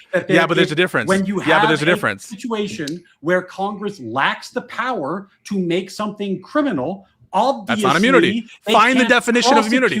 So what Ryan can't do. Illegal for Congress what Ryan can't do is provide you a definition of immunity that contains that. He can't do it. He can't go to Black's Law Dictionary. He can't go to the common law definition of immunity and say that anytime there's a separation of powers challenge that invalidates a particular law or a particular action, that constitutes immunity. It's preposterous because it's not the definition of immunity. It's the sui generis version of immunity that was used by the Supreme Court, in which he's conflating with normal separation of powers challenges. It's a distinction without a difference that Pisco makes a mountain out of. No, I am telling you that there's a difference. Irrelevant. Here's the difference. Here's the difference. Amy Coney Barrett spelled this out. It's here.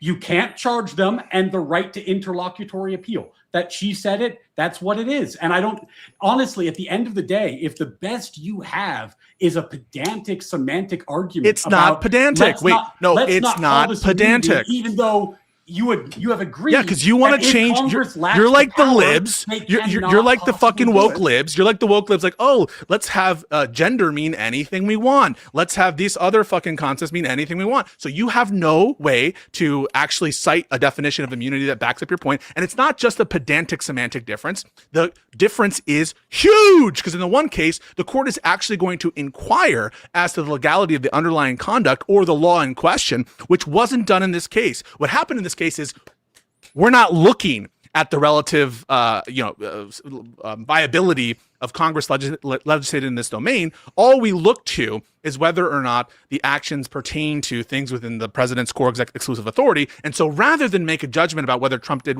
what he did was legal or whether Congress could, if it wanted to, regulate that conduct, they passed the buck and said, we're not even going to look at that. That's a massive, massive difference, which Ryan wants to, of course, evade because he knows he's wrong. Whether it is the president's preclusive and exclusive powers is the inquiry into whether Congress had the right to regulate there. Because if in the president's preclusive and exclusive powers, preclusive and exclusive. No, it's not. So here's the question, right? So if let's go back to what do you think preclusive and exclusive means? It's with respect to which branch of government has authority to make a determination, but it doesn't. But it doesn't. Preclusive meaning what? No. Preclusive meaning what? Preclusive meaning no one else has it. No one else has it. Exclusive meaning what? No. Stop. Exclusive meaning no one else has to do. But hang on a second. So Ryan, wait. I just answered your questions. I just answered Ryan. Bad faith, Ryan. I'm going to now address your point, because you can find areas of where the president is ordering stuff, which you will call illegal. So here's an example, right? So if the president does what he does with the Department of Justice, he orders a prosecution in his conclusive and preclusive authority on the basis of someone's race. He says, go after that person because they're black, constitutional or not. In other words, illegal or not. Answer. You have to specify illegal what you or not mean by illegal. Do you mean against the Constitution? Unconstitutional? No.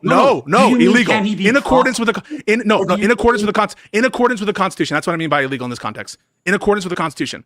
Would it be in accordance with the Constitution for the president to order the Department of Justice to prosecute someone on the basis of the race?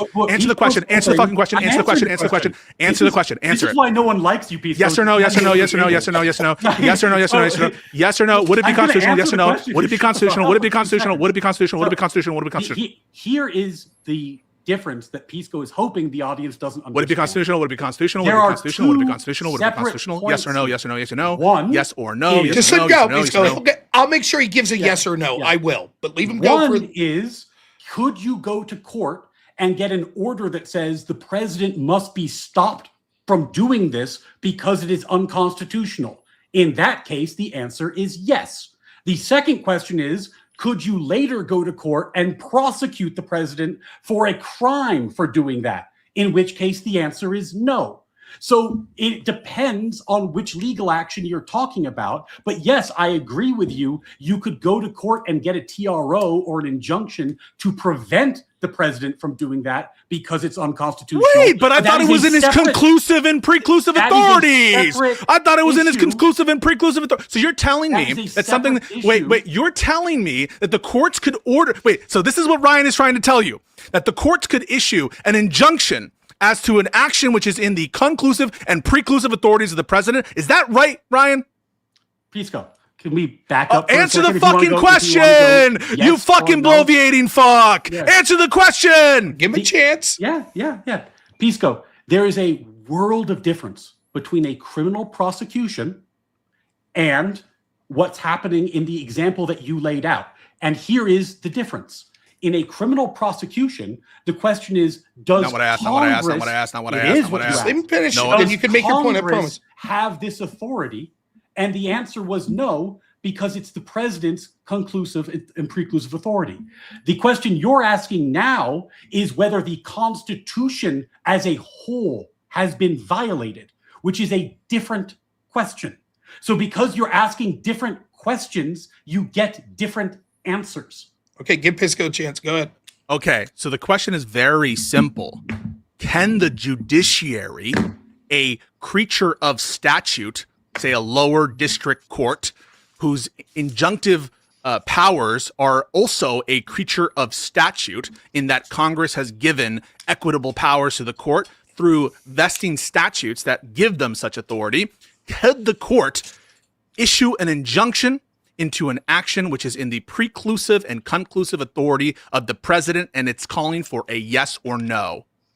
I believe that would go to the Supreme Court for the reason you just said. But yes, in this instance, I think that you could probably get an injunction in that context, but you could not get a criminal conviction for the reasons I've explained. So the mere fact that on the Supreme Court's view that something is within the conclusive and preclusive authorities of the president isn't enough to know that Congress, quote, can't legislate in that area, because you just granted that they could. What the difference is, and that shows you the difference in that I was trying to say in this entire time, between the question of whether Congress can legislate in a sphere and criminal immunity. And this just beautifully exposed it, because he does say, Ryan just said, that there are ways in which Congress can directly regulate the conduct of the president, notwithstanding the fact that it's in the conclusive and preclusive authority. No.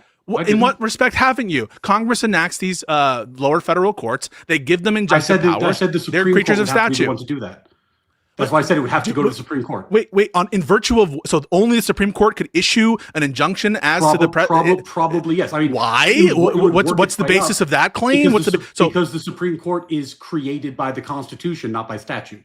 No, but the vesting clause of Article 3 says the judicial power of the United States shall be vested in one Supreme Court and in such inferior courts as Congress may from time to time ordain and establish. So the judicial, stop. I'm not done.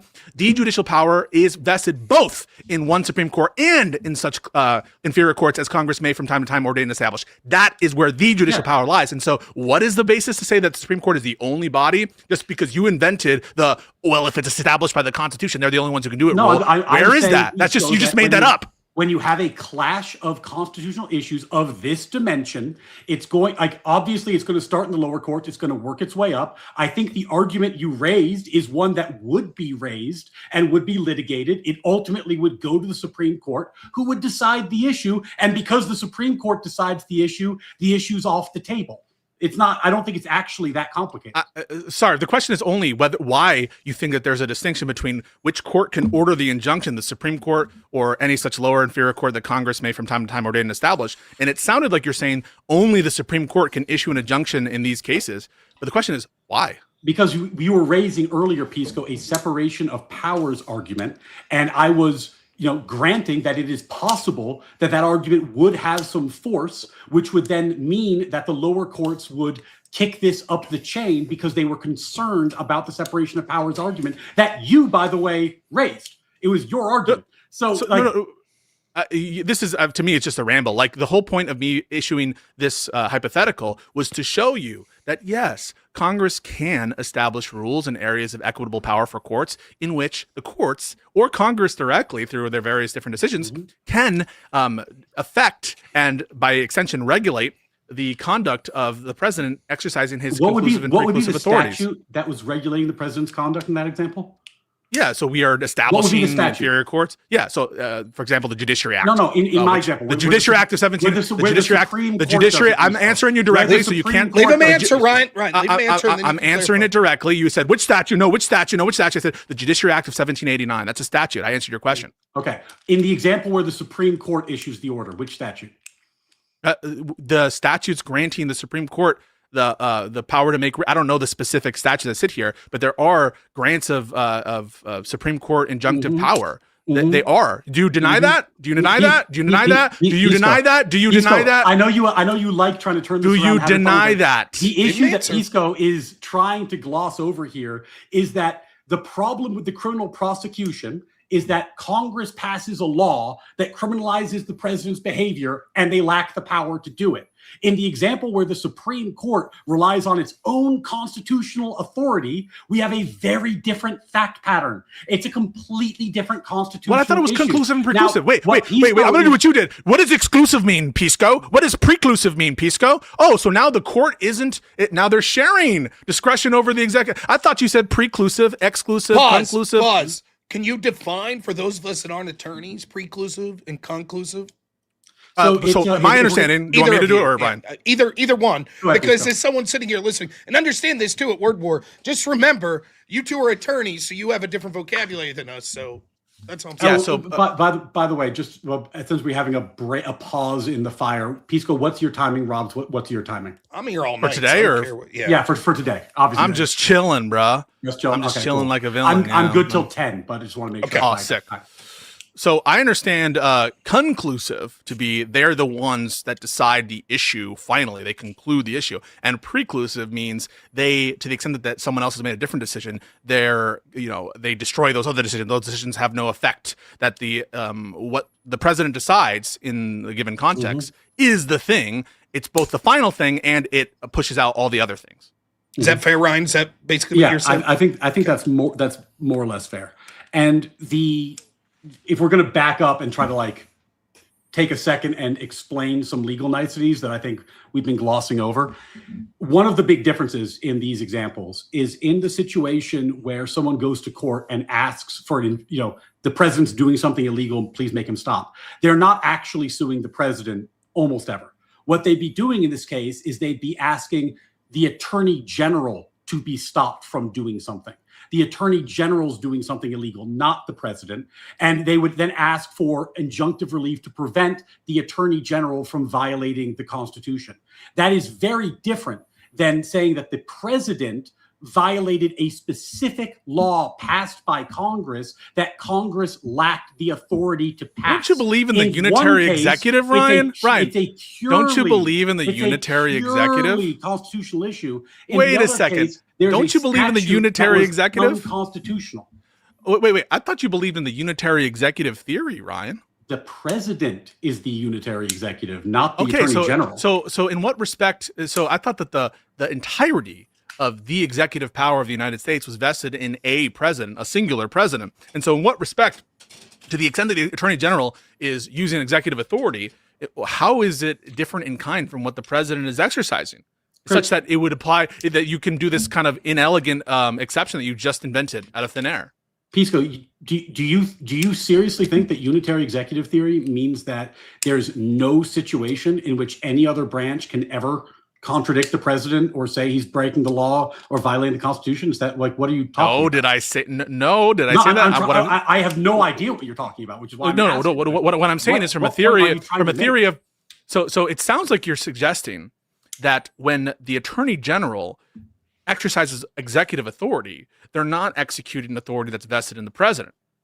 They're not executing all the authority. No, they're just part of it. Is there any part of what they're exercising that isn't ultimately derived from the president's executive vesting clause? The attorney general, unlikely. It's probably executive function. Depends on the fact pattern. You understand the issue here, right? Once you're okay with subdividing the executive power into lower branch officials and saying, oh, well, this proximity away from the president means that we can start having congressional input into what's happening. You're really now scraping the bottom of the barrel of what this immunity decision is going to look like. So now, as long as we tailor the statutes to be sort of targeted towards the lower executive branch officials, we can absolutely regulate the president's conduct just to those lower branch officials. Okay, the president ordering an investigation, that can't be criminally touched, but the attorney general executing what the president is saying from a determination that they just issued like an order to the attorney general, we can go after the attorney general. And so by subdividing the executive power like this, you're changing the hypothetical. You're making now, a hash out of the doctrine. No, the doctrine doesn't make any sense. You're changing the hypothetical.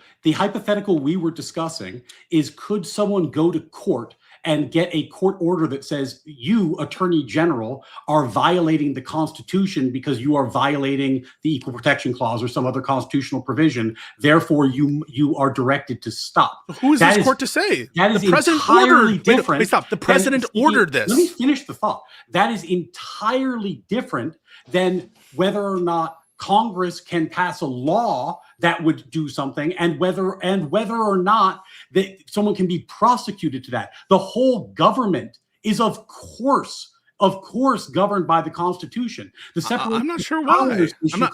Because Congress was using a power that it doesn't have in the criminal prosecution context, which is not. Who is this court? Wait.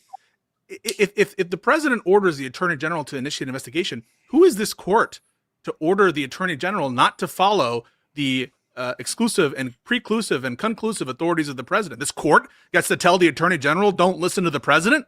Is that what you're telling me, Ryan? Let's say. You answer that first, and then you can explain.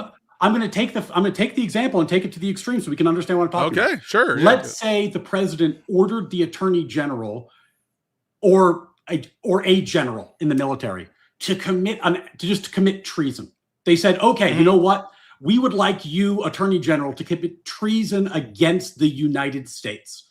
The idea that there is, and we've talked about this at length because you know my views on this, the idea that the structure of the Constitution would prevent the government from defending itself against a constitutionally defined crime isn't the same thing as saying that whether Congress can pass some mere policy talking about issue. A constitutionally defined crime. This is your way to get out of it. I didn't speak of treason. Let me ask each of you a question here. Pisco, like in discussions I've had with you in the past, you've made it very clear that just because something is illegal doesn't mean that someone could be criminally prosecuted. For example, Correct. You could illegally spy on the president, but that doesn't mean that any of the people that did that. Correct.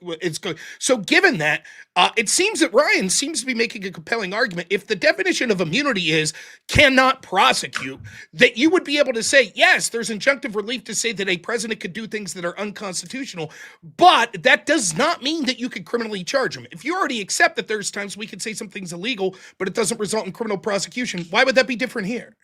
Rob, it's a beautiful rendition of what you just said. I agree with almost like entirely, that there is a difference between immunity from criminal prosecution and saying that Congress can't legislate in a given area. That's what I've been trying to say, Rob. The whole time I'm trying to say that when Ryan claims by virtue of the fact that Congress can't legislate in a given place, that equals criminal immunity, that you just explained why that's not the case. Because just because you can't indict a president over something doesn't mean that Congress can't legislate with respect to it. And so they're not the same thing. And so when he accuses Destiny of conceding this major win to him just by intentionally misunderstanding what Destiny was saying, it obviously is a bad faith move. And he knows it. That's why he's smiling. So beautiful, Rob. You just explained it. Yes. Well, I'll give you a chance to respond. Go ahead, Ryan. Then I have a question for you as well. No, I mean, I think, as we're running up on the end here, I think that the issue here is so simple that it would take a lawyer to overcomplicate it. If Congress doesn't have the power to make something criminal, then you can't prosecute that as a crime. Congress doesn't have the power to make certain things the president does criminal, so they can't be prosecuted for those crimes. Call it immunity, call it whatever the fuck you want. The outcome is the same. That is very, very different. It's not the same. From saying, can you, on the basis not of a statute passed by Congress, but on the basis of the Constitution itself, ask that a branch of the government be stopped from violating the Constitution itself, not some law, the actual Constitution. These are very different questions. I understand it's convenient for Pisco to conflate them, but they're very different questions, which is why they received different. Only one side's conflating here, Ryan. Let me ask you a question then, Ryan. This is a two-parter. First off, can you envision an action where the Attorney General carrying out an order from the President of the United States could be criminally prosecuted for carrying out that order? Yes, that's the treason example I just gave. Okay, so if you believe in unitary executive theory, Yep. and it's just that the Attorney General is basically just an underling of the unitary executive, wouldn't that by default be saying that Attorney General should be covered under that unitary executive Correct. theory? And if there is true presidential immunity, the Attorney General also shouldn't be allowed to be prosecuted? Beautiful. Yes. Well, in the example that I just gave, and by the way, I just want to be totally clear about what I'm doing here, because typically I say what the court said and try to use their points. This is beyond the court's ruling. This is like a Ryan Mullally gloss on things. So understand that I'm kind of like off on my own here. But the court didn't decide any of this because none of this was before the court, right? My view personally is that, yes, they everything they said was right because separation of powers dictated the outcome in that case. However, treason is a constitutionally defined crime. It is the only constitutionally defined crime. So if someone is committing treason, they are by definition stepping outside of their role, no matter what that role is. You cannot both be the executive and commit treason. Yeah, but it's against the Constitution. The two are It's against the incompatible. Constitution. It's against the Constitution to steal an election or to conspire to do so. It's unconstitutional. In the same way that treason defines, the crime of, the Constitution defines the crime of treason. The Constitution prevents the president from trying to steal an election. One of the theories that wasn't the question. The question was, is it unconstitutional for the president to direct his subordinates to investigate potential election crime? That was the question before the court. The way that you frame it, right? The way that you frame it does all the work for you. So yeah, you're framing it in the way that Trump would want you to frame it.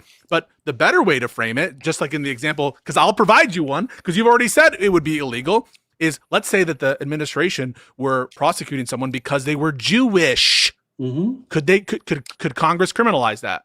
No, they couldn't criminalize it, notwithstanding the fact that it's illegal, correct? They could not criminalize it, no. Even though it's illegal, right? Yeah.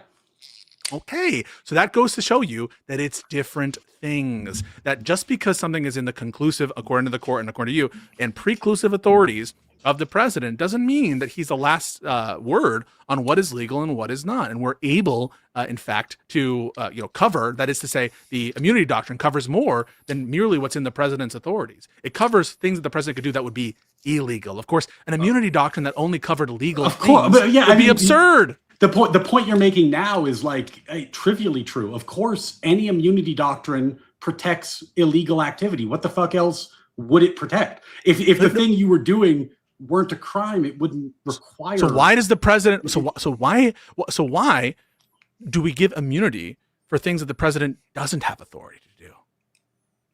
Because he had authority to do this. No, he wouldn't have authority to order investigation on the basis of someone being Jewish, right? You agree with that? He wouldn't have the authority. I think he probably would have the authority to do that. Would. So you think the president has the authority to? No, I think you think the president would have the authority. He could be enjoined, but I don't think it's outside the scope of his authority. He would be enjoined. Why would he be enjoined? Because he can't order it, right? He doesn't have the power to do it, right? So it shows you, right? It proves you that the immunity doctrine not only is covering things that are within the president's authority, but also things that are outside.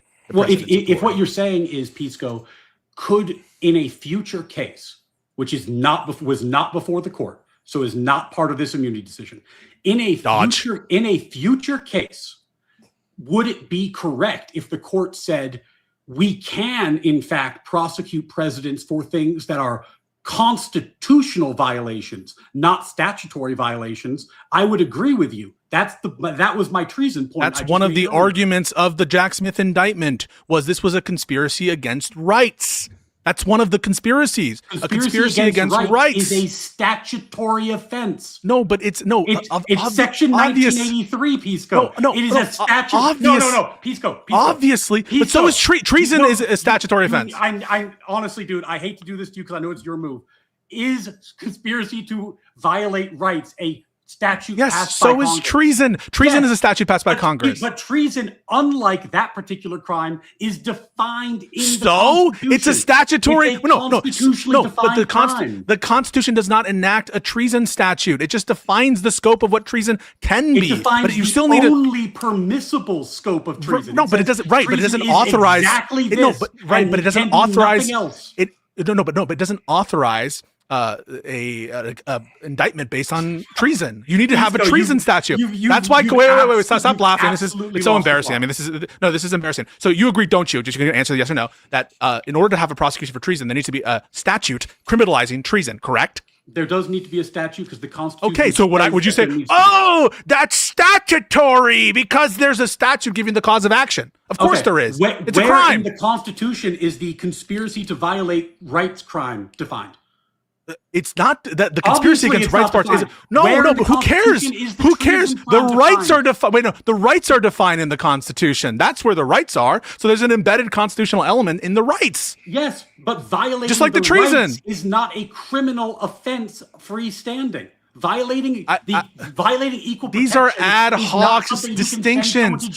So what? So what that it's not defined as a crime in the Constitution? Yes, it is. Can you send someone to jail merely for violating equal protection? No statutes involved. No criminal laws Can you? involved. Just saying, Okay. Same thing with treason. Yeah. Go ahead. Okay. And same thing with treason. Go ahead. Same thing with treason. Go ahead. Same thing with treason. Go ahead. Same thing with treason. Go ahead. I've granted this. Same thing with treason. Okay, so it's equal. So it's equal. So it's equal. Just wait one at a time. Leave Ryan finish it. Pisco, you get back in. It is not remotely equal because one is actually defined in the Constitution. The rights are defined in the Constitution. And the other is not. The rights are actually defined in the Constitution. And what the rights are defined in the Constitution. Totally lost the plot on here is that you can, of course, sue under the Constitution, not to put someone in jail, but to prevent a violation of the Constitution. What you cannot do is sue under the Constitution to put someone in jail. Why? That's just not how the law.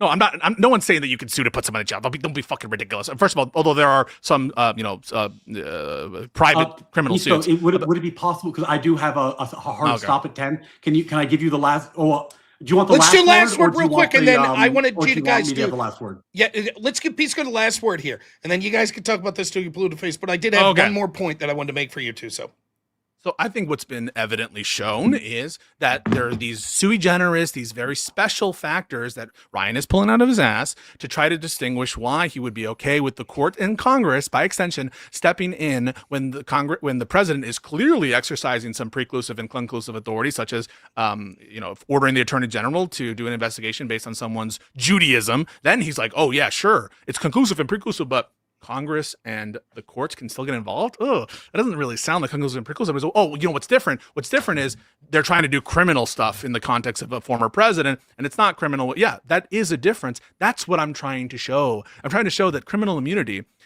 isn't the same thing as Congress being unable to legislate in a given area. That's my point. And this whole shit about treason being, he goes to treason because that's like the one crime that's specified in the Constitution, but who the fuck cares? You need a statute enacting treason anyway, just like you would need a statute enacting the crime of conspiracy against rights. There are constitutional definitions embedded in both of those statutes, but not perfectly.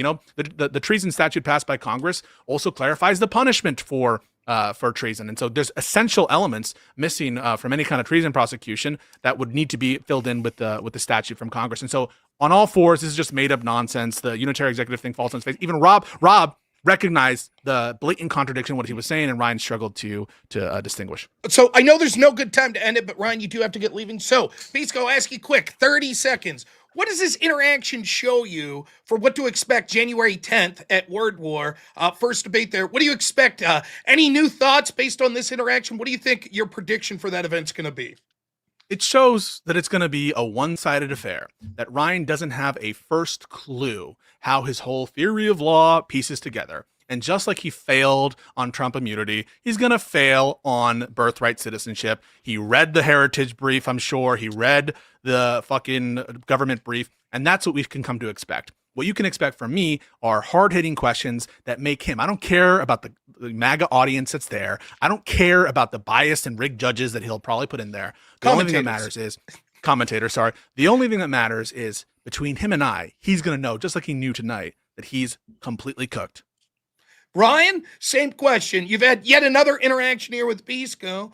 What's this give you to predict what will be happening January 10th at Word War? I feel great. I feel like the audience is going to understand the sort of pedantic semantic distinctions that Pisco draws don't fucking mean much. This is why he consistently loses debates to me, and it's why he'll lose the next one to me as well. Because at the end of the day, I'm going to be able to string together a persuasive case for my position. And I think the audience is going to be moved by it. I think the color commentators are going to be moved by it. The people at home are going to be moved by it. And the legal community is going to be moved by it. And we'll see what happens on the 10th in Atlantic City, live on the big stage before the bright lights. So you can go to wordwardebate.com and you can still get tickets. There's 3 categories of tickets. The base level tickets. His picture is. Just look how villainous his picture is. They made me look like some kind of ethnic person. I don't know what's going on there. They Mamdani'd me. And so, a certain audience will like it. So, no, tickets still available. You can get anywhere from $50 a base level ticket, which is about as cheap as you could get for an 8-hour event. $200 and some change is the VIP ticket, where you'll get to hang out. Ryan, Pisco, both of you hang out in the VIP room if people want to like ask you some questions after the debate. Is that something you'd both be down with? Hell yeah, I'm down. Absolutely. And by the way, I just think the idea that you could buy a VIP ticket and speak to the people who are debating Never been either done before. for or against your position, and like see what their worldview is and ask them questions and meet them in real time. Buy them a drink. You could buy them a drink. It's never been done. It's never been done. Well, no, but honestly, that's the secret sauce of this business model. So I encourage people to do it. I think it's a really good idea. And for your audiences that are watching now, or anyone else that's watching this, I do think that at Word War Debates YouTube channel, X channel, Rumble channel, and Play TV channels, all of this will be broadcast for free. So you can check it out in all of those channels. I think it's going to be an amazing debate. Seeing as how I know both of you, this is probably my favorite debate I'm looking forward to. So I think it's going to be a great way to kick it off. And I do thank both of you. I think it's going to be highly entertaining. So thank you both for coming on tonight. And thank you for participating there January 10th. So yeah. Sorry, you. Rob, I do have to run, but No problem. Rob, always a pleasure seeing you. Pisco, I'll see you on the hardwood, buddy. See you later, brother. I'm going to bow it as well, but thank you so much, Rob, and thank you, Ryan. Talk soon, okay? Thanks both of you. Have a good evening, guys. Take it easy. All right. Yeah, look at that. Little, I mean, come on. So I know how to put on an event like, now I know all of my audience hates Pisco, but that's fine too. You like to watch people you don't really root for, you want to root against, but no, I think it's good. I like the energy, and I think those two do well together in that, you know, it could be boring to hear legal topics and legalese, particularly if you're someone like me that's not an attorney. Now, I happen to be a nerd, so I like these topics anyways, but I think both of them have a good energy that makes it entertaining as well. So yes, it's January 10th is the event. That'll be coming up here this Saturday. So I'll be out there. I am the debate architect for the event, so I think it's going to be a lot of fun. Now, here's what I'm going to do. I'm going to keep this stream going. Sometimes what I do is I end Law and Order and I raid over. But what I'm going to do here is I think we're just going to keep the show going, and I'm going to keep doing my regularly scheduled show. We'll read all the super chats and all that good stuff. So, yeah, great show there with Ryan. I'm glad. I knew that Pisco was probably going to be coming on at some point, so I'm glad that we were able to talk about the Venezuela topic beforehand. I thought that was very interesting. Oh, yes, 3 hours more until Insurrection Day. We'll talk about that a little as well. So I got a lot of stuff to talk about tonight. However, I'll ask you to forgive me. I need to fill up my water jug and use the restroom. Here's my man Avarice popping into the background. What's happening, Avarice? I'm going to head over to the restroom. So, was watching Law and Order. It's good stuff. I always like doing that shit with Ryan. So I thought that went well. I'm glad that Pisco was going to come on, give it a little WWE type hype beforehand. So I think it'll be a good one. So I'm going to go to the restroom. I'll be right back. Then I'll read the super chats. The masses. Yes, yeah. I'll be right back. Or it will chair. Afternoon, everybody. I know what you really want. I got it. Don't worry. This is the robnoerr Show. It's not the Noerrdor Show. This is my favorite show. Dance for us. Because it is my show. Up, everybody. If this was your show, you'd probably like it more. But maybe that's just because it was your show. But it's not your show. It's the robnoerr Show. Oh, I love it.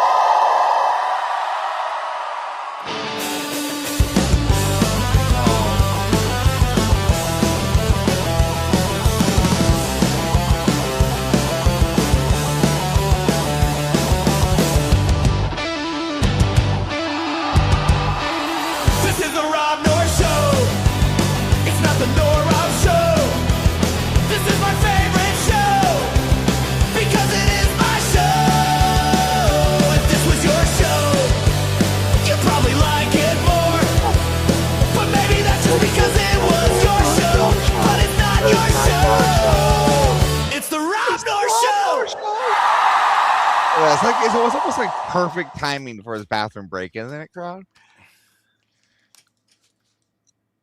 Oh, were you playing something or? Oh, see that? I might have. I might. No. I mean, So the only thing I was worried about having those two on, I was worried that they would have the debate they're supposed to have. Like they'd just start yelling about the exact same debate. I was like, dude, don't do that. Save that for the show. But I'm glad that they talked about a completely different topic. So no, I don't debate. I spurg. There's a works too. difference. So no, I'm looking forward to it though. Now I will say Ben Swan's got his work cut out for him because it's tough to manage those two. So my particular moderation style is I like to let them go and then rein it in when I can. But I thought both were making good points. I obviously have my feelings on the way that went, but I think that the immunity case, there were solid arguments to be made on both sides of it. One of the things that's difficult as a non-attorney is oftentimes my evaluation through things is from a pragmatic side. And a lot of times that's not the way you're dealing with things in the legal field. So, for example, if you're someone who's an originalist, as Ryan's explained on Law and Order several times, an originalist don't look at it and say, yeah, but now it's really bad, right? So an originalist wouldn't look and say, with birthright citizenship, for example, they're not going to be convinced of, but look at the negative effect of birthright citizenship. They're just going to be like, what was the original intent? That's all I care about. I don't really care about, well, wait a minute. It ended up politically bad that was it. Well, then change the law. That would be what an originalist would say. So, yeah, Ben's got his work cut out for him. But I have, despite the fact, you got to respect Pisco talking shit in the whole team, right? He's he was. Yeah, Erudite's going to be mean to me. And, maybe you say, like, well, it sounds like Pisco's making excuses. Or maybe you say, it's like the old Ric Flair. I don't give a shit. I dislike everyone. Everyone dislikes me. I don't care. I'm going to win either way. Either way. Woo! Yeah, woo! But either way.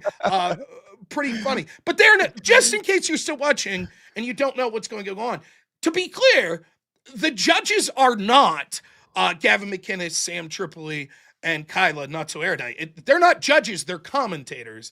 So it won't matter, like it won't matter if they agree or disagree with either of the debaters. What'll matter is the audience vote. So now I know what he's saying. He thinks that maybe the commentators will influence the audience one way or another. The one piece of advice I would give both of them is to remember, and I sort of hinted at this, the vast majority of the people in the audience aren't going to be attorneys. And so if you keep it too jargonistic, you're going to lose people in the audience, and that might affect you. The debate might come down to not who would win in a technical legal sense in front of like a judge or in front of the Supreme Court, but it may come down to who could make their argument most compelling to a lay audience. So who's most less like a lawyer? That could be. I mean, it's, and that's why I sort of asked that question. Like, are you more concerned with like what a general audience thinks or what like an audience of attorneys think? Because it's two different things.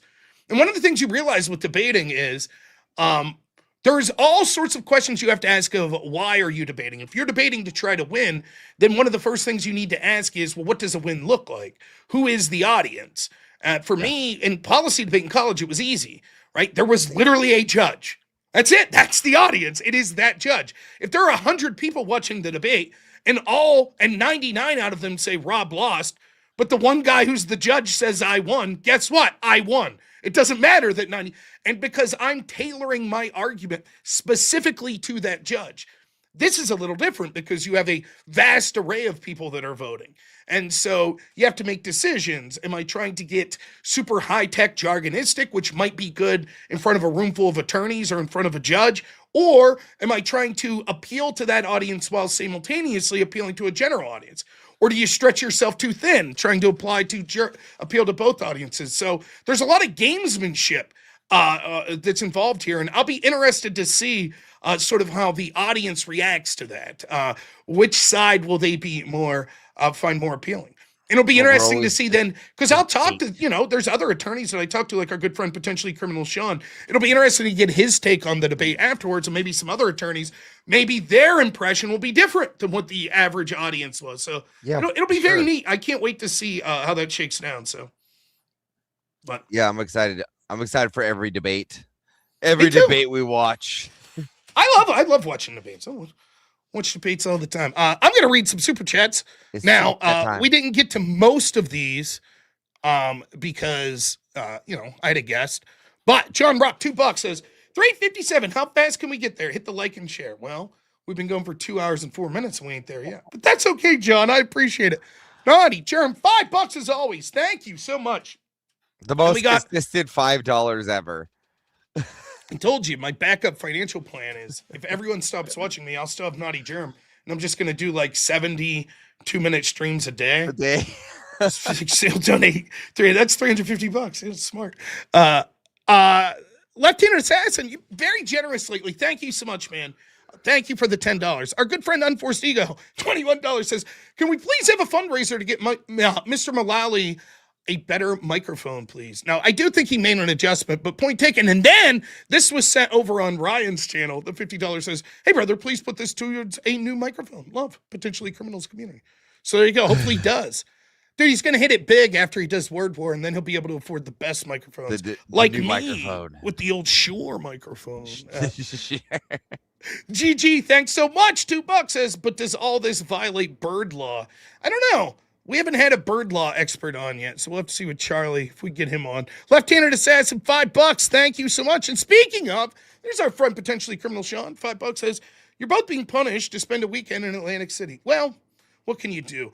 The city you may find questionable, but ACX1 is a beautiful arena. Even my buddy Joe Lewis. Yeah, we don't have to leave the arena. Yeah, we're just gonna stay in that area. So. Yeah, just get drunk the whole time. Yeah. This was over on Ryan's channel, but Rosufsa for $10 says, I need to get some rest for work before Pisco's coping gives me a headache. Have fun, my dudes. Thank you. The great Zach Gelpy, $10 says, does anyone else sell piss? Oh, it's coming from Pisco's mouth. Big nice. You saying he doesn't brush his teeth? Listen, I had a teeth brushing conversation with my son today. Like I was trying to explain to him, like, this is a weird thing. You brush your teeth every day, right? But there are certain foods that you want to immediately brush your teeth after. So, like, if you eat, like salt and vinegar chips or something, it's like, okay, brush your teeth. Karage chicken. Correct. So I was trying to explain. I'm like, I know normally the rules, like, in the morning and in the evening. But sometimes you go ahead and you add that third time if you have some questionable food decisions. So every time I have chicken karage, it's immediately a toothbrush. Yeah. Airborne Animal, $5 says, oh man, Pisco's absolutely insufferable. His shrill voice is giving me a headache. And then Zach Gilpy, $5 says, dude, M is coping before the debate. Seems like he's very confident. Oh, I think Pisco. Yeah. And then Unforced Ego, another $10 says, immunity refers to the legal protection that exempts a person from liability, punishment, or legal action that would otherwise apply. See also presidential immunity and Trump v. U.S. Yeah, I mean, I think that's definitely in line with what Ryan's suggesting. Trump can take actions that are deemed illegal, but he cannot be held legally liable for those actions. In other words, he can't be sued financially. He can't be found criminally responsible, like face criminal penalties. Now, these, as I'm not going to get too much into it, and I'm not an attorney, but I believe the ruling said for actions taken under the scope of presidential authority. In other words, he can't just go stab someone on the street and be like, oh, I have immunity. It doesn't work that way. But actions, and the presumption is, to most actions he's taking are actions taken as an official capacity. What is that? I have immunity. I can stab everybody. It's like the end of Kingpin. Finally, big earns above the law. Yeah. Bandit, $2 says, I wouldn't hire Pisco to defend me for a parking ticket. Well, probably be cheaper to just pay the parking ticket. Unforced Ego, $5 says, Pisco's equivocating, relying on the audience not to spot that. Seems to be his whole shtick so far.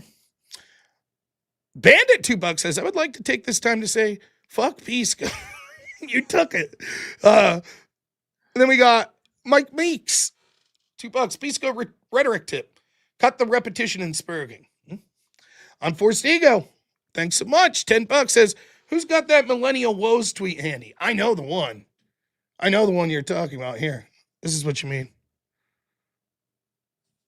I think this is what you're referencing. Here. I have this saved at all times. You never know when you have to bring out old reliable.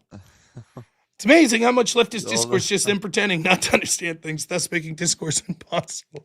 That's one of my favorites. I did just go see the SpongeBob movie too, so good stuff. This was also over on Ryan's channel, Fedor. $10 says, sorry I'm late. Girlfriend gave me a full body exfoliation treatment with the cheese grater and then a massage with kerosene.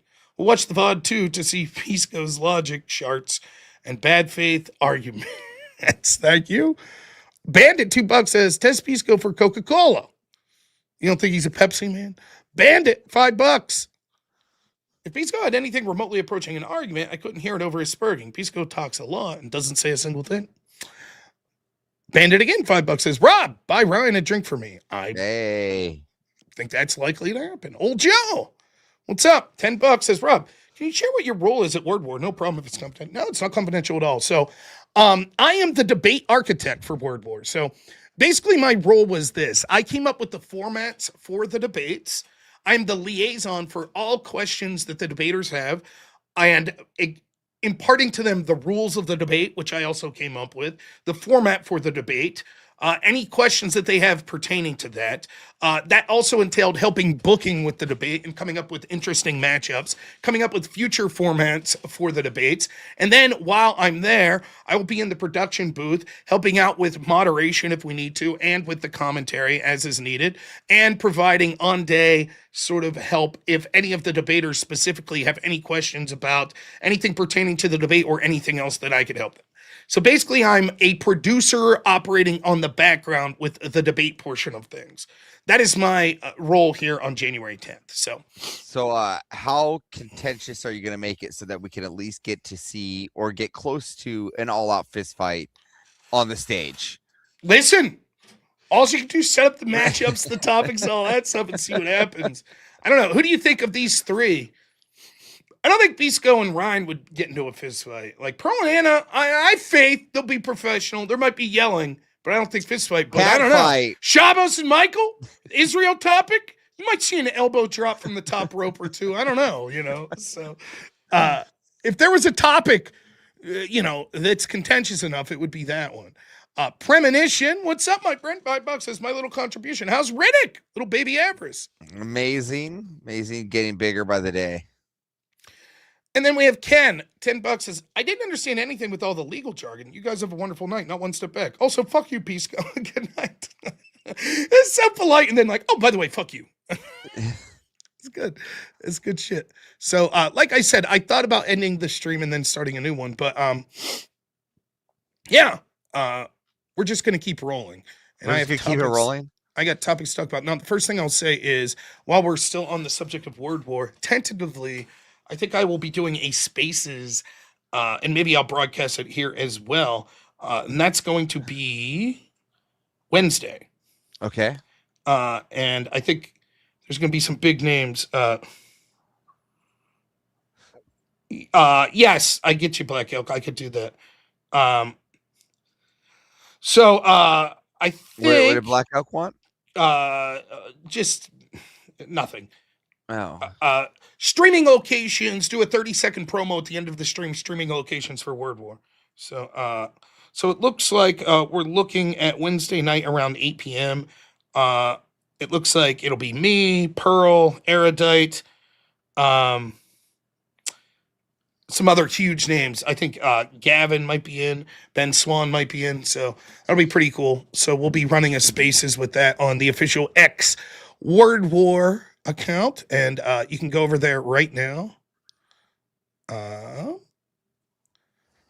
So on that Spaces will be Wednesday. We'll be talking about the event and future events that are being planned. Also, our good friend Ofucks, see what he put up here. Oh, this is pretty good. Look at that. Oh, hey. I look high in that picture. Like he's gonna looks like he's having a good time. Ryan looks like he's gonna like rip his lungs out. Look at that. And then I just look like very high. Who gave Rob the weed? Does anybody got some more mushrooms? Yeah, no. So yeah, that should absolutely be good. Oh, my wife is texting me. Let's see what she's up. Oh. Is that looking fresh? There's the plate card for everybody. Yeah. So I'm looking forward to it. So plan is I'll be leaving Thursday morning. So I will deal with what we're going to do streaming from there. So, oh, am I winning? I'm winning again. This I'm working my ass off. Look at Get this your dude. votes in, people. This Duke Faro guy, he means business, so I respect He means business. It's hard to like if I don't know anything about these three people, I'm definitely going with dude with cowboy hat. That's what I'm just being honest here. I literally, that's what I was like. I'm losing. Hard to beat a guy. This guy's got a cowboy hat, and his name is King Duke, which is pretty badass too. It's like, damn, I'm going up against a king and a duke.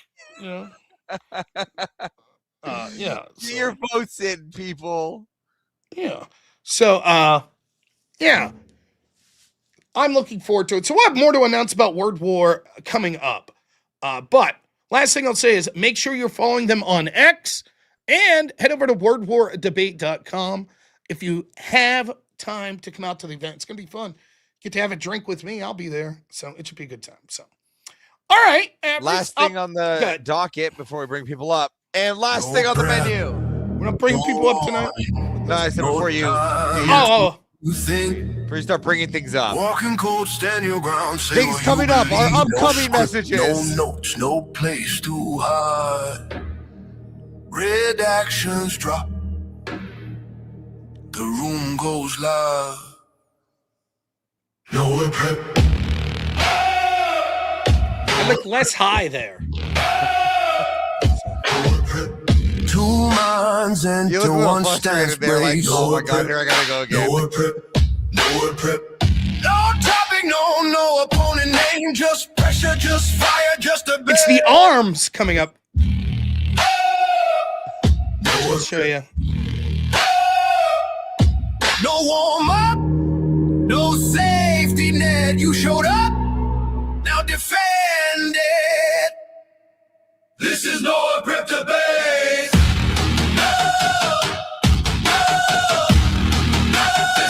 Look at those forearms. Holy shit.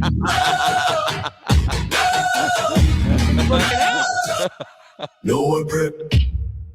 Now listen, I have to. The first one of those is supposed to be January 15th. However, I do have some project stuff that I'm working on now. As far as I know right now, I'll be around on the 15th to do that. But there is a chance that I'm going to be on an airplane. If that's the case, then I'll talk to Speakeasy and we'll make an adjustment and do whatever we can. Now, clearly, I have no idea who I'm debating on the 15th, so it'll be up to Speakeasy to communicate with whoever that person is and find a time that fits both of us. But hopefully it's not an issue and we'll be able to do it. We have a few people lined up. I've heard. Speakeasy told me that they got like 3 debates and topics lined up already. So, and we might be having a special Australian come on at some point. Now listen, you're not supposed to give me any clues. That does shin kicks. You're not supposed to give me any clues. I know who you're debating. Yeah, you're not supposed to give me any clues. I know who wants to kick me in the shins, though. I know who that is, and it's not Jake Rattlesnake for those guessing. So, yeah, it should be a lot of fun. I can't wait to do that. So I'm really looking forward to it. So, all right, we'll get to the topics at hand. I will Rosa Parks. Thank you so much. Remember, get your super chats in. Mucho appreciated. Let me go over to. Unfortunately was not on Rumble right now, so let me go over there. I mean, I'm streaming to Rumble, but I'm not on the chat right now. So hello, people on Rumble. I'm over here now. Thank you all on all platforms for watching me. So trying to get to that goal of $357 tonight. Let's go. First thing to talk about. Well, let me actually check my list. I'd flagged some stories. Now, if you missed it, this morning we did the Siege of TikTok, me and Andrew Wilson. It was a lot of fun. Premise of that show is that Andrew starts on his TikTok channel a platform to open up where people could come on and debate Andrew and I. So we're trying to chum in, particularly lefties. And it's in its infancy, obviously. Today was the first episode. I'm shocked at how well it went for me technologically. And by that, I mean, I can't get TikTok Studio working. I don't know how to use my computer to enter into someone's studio on TikTok. So I have to call through my phone while I'm restreaming Andrew's thing. And then I have a lapel mic and headphones and the whole 9 yards. And it actually worked well. I thought for sure I'd have insane amounts of technical issues, but it went very well. But I want to take a second to explain, and don't worry, this is getting into the stories of the day, the idea of different types of shows. So I had that show, and then I had the Law and Order show, right? And then as part of the Law and Order show, even still my role changes once Pisco comes on, and I'm adapting more of my role as it'll be in Word War. All of these are different hats, as opposed to when I'm doing my show here. And even when I'm doing my show here, I try to make incremental changes in the way I'm trying to argue. So, for example, leave out all those other shows and just my show. I explained yesterday, although I vehemently am still against Trump's actions in Venezuela here, how I'm treating it like we are in a war for the midterms here against lefties, and it's all in. It's election season. So I will criticize Trump, but I'm not going to criticize him into the sense that I lose sight that the alternative is so much worse. And so I'm not going to spend all of my time criticizing our own side. It's not what I'm going to do. So when I'm streaming with Ryan, I'm trying to be more dispassionate while we're talking about these things because it's a different type of show. You can see a lot of people in the chat are like, Rob changed his mind. Rob changed his mind on Venezuela. No, understand everyone's jumping in at different times. But I made the point quite clear at the beginning when we're looking at it through a political specter and through what I think we should be doing. I still don't like that attack. I don't. However, when we're looking at it through the lens of now that it's happened, what are possible repercussions, what we would like to see happen, and what is the legal ramifications of this, it's a different story. I don't think it's the biggest story in the world and the worst thing, and I don't think that it's unrecoverable for Trump, but that doesn't mean that I have to like it. As far as me being harder on my audience, look, I'm a little crybaby like anyone else. I could get in the feels a little and go after people, but when people are like, you're a pussy, you're crying, you're a fucking idiot, you don't know what you're talking about, yeah, I guess I'm going to tend to get a little more heated with those people than the people just like, yeah, I just disagree with you. I don't think those people I was getting overly heated with. So a bit of a difference there. But then that brings me to the siege. The role in the TikTok siege is quite different.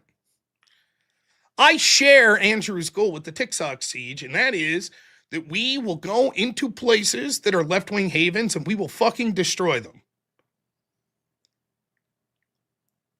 And that means, in that effort, I'm not interested in equivocating about, well, let's talk all day about the things that Trump has done that is poor. So given that, it's interesting to go on there, and I'm here to fucking defend Trump and to kick little liberal ass and chew bubblegum. That's what I'm there for.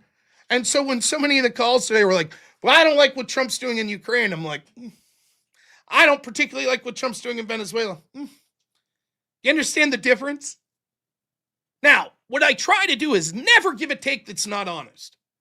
So go watch today. Everything I say, I firmly believe. You know?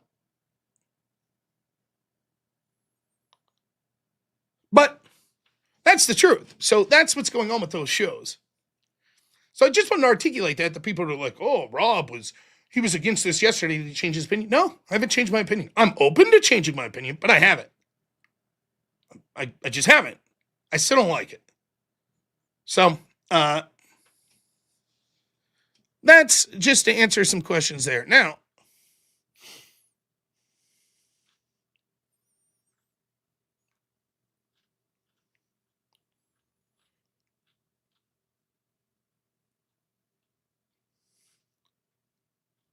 where do I want to start here?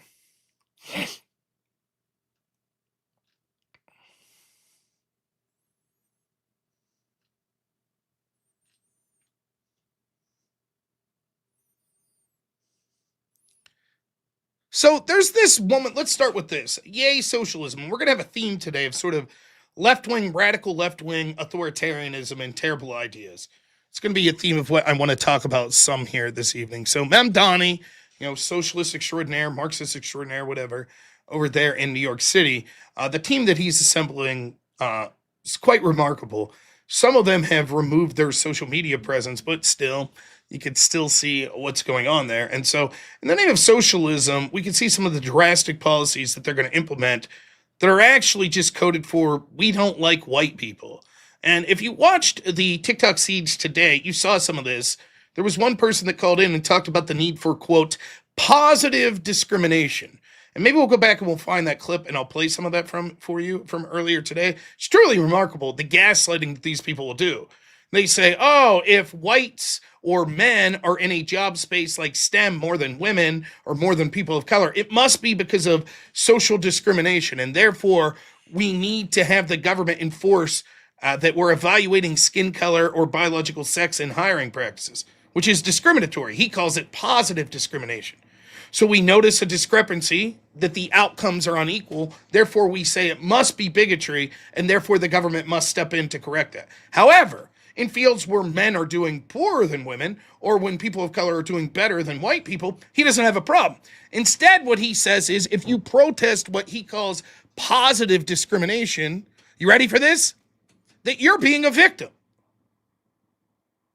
Now, the gaslighting here is unbelievable. Because the argument goes something like this. Diversity is our strength, and our entire mantra is about how evil white people in the evil United States and evil Western countries have discriminated against all of these groups. And it's terrible, and it's made them victims, and blah, blah, blah, blah. And so now you must leave us discriminate against you, and if you don't like that, stop crying. Why are you being a victim? It's surreal. The gaslighting's off the charts. And of course, the guy was poured a bunch of different areas of argumentation. Like, he boldly pronounced that per capita, native British people are committing more of these heinous crimes against children than immigrants. It's just not true. But make no mistake, this isn't just randos on TikTok. This mantra permeates throughout people that end up getting involved in institutions that matter, like academia. It's rife with it. Or even politics. So here is, this woman's name is Cea Weaver. And she is Mamdani's tenant director. Let's hear what she says here about landlords, or rather, people that own property. I think the reality is that for centuries, we've really treated property as an individualized good and not a collective good. And we are going to transitioning to treating it as a collective good and towards a model of shared equity will require that we think about it differently. And it will mean that families, especially white families, but some POC families who are homeowners as well, are going to have a different relationship to property than the one that we currently have. I'll play that again, because it's shocking that this person has the ear of the mayor of the biggest city in this country. Listen to this again. I think the reality is that for centuries, we've really treated property as an individualized good and not a collective. In other words, your things, this shirt that I'm wearing, I treat it as my shirt. That's my property. Now she's going to say, well, no, we're just talking. So this house that I have right here is my house. I work, I pay the bills, I pay for the house. It's not my house. That's the wrong way to think of it. It's actually everyone's house. Right? Now listen to her, keep going. Collective good. And we are going to transitioning to treating it as a collective good and towards a model of shared equity. Now, just to be clear, a model of shared equity, make no mistake, this is further than socialism, right? Socialism is government owns the means of production. She's not talking about means of production. She's talking about private property rights. And she's saying that's a mistake. We shouldn't have private property. We should have collective property. Well, this is full-blown Marxism. The elimination of private property. We have had an individualistic belief in property, but that's the wrong way. We're going to change that, she says. Now listen to the end. Will require that we think about it differently, and it will mean that by the way, it sounds so benign. Well, we'll just think about it differently. No, she means stealing your shit. That's what she means. Oh, we're just thinking about it differently. She means using the government to use force to take your fucking property. That's what she means. Right? Isn't it so benign? Oh, you just have this like airheaded lady with like her shirt down over her shoulder. And it's like, we've thought of property as like individualistic, and we're just gonna have to think of it as more of collective. All right, here we go. Families, especially white families, but some POC families who are homeowners as well, are going to have a different relationship to property than the one that we currently have.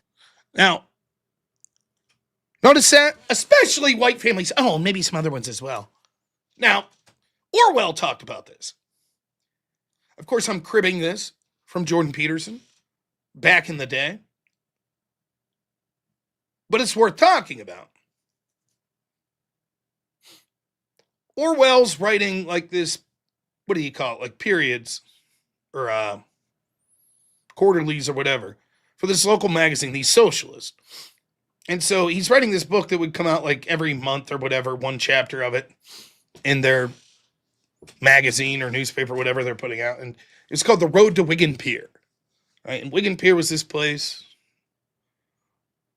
in the United Kingdom there, whatever the fuck it was back then, England.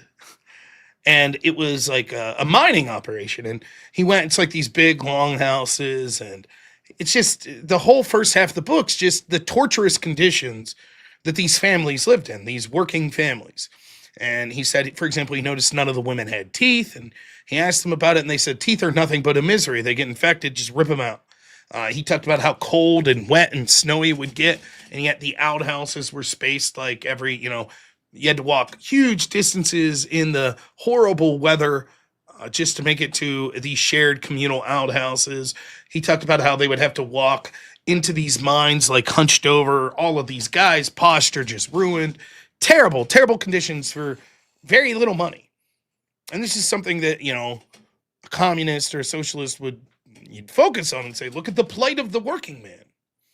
And so the socialists were very pleased back in London that we're paying Orwell to write this until the second half of the book. And in the second half of the book, Orwell's like, see, here's the thing. These socialists, they don't give a shit about these people. They don't care about these working class people at all. They don't care. They're merely using the plight of these people to enrich themselves. Because what happens is you have all these socialists, Marxists, whatever, that are here. And then there's the people that are above them on the status or socioeconomic level, and they say, we don't like those people. But we can't just go after those people, so instead what we'll say is, it's these people down here, we're sticking up for them. So we need to go after these people. So let's take them down a peg, and that way they're left above them. In other words, this isn't driven out of empathy, it's driven out of selfishness. Now, the thing is, since then, and Solzhenitsyn wrote the Gulag Archipelago, communism has been outed. Soviet Union was outed for the incredibly disgusting place that it was.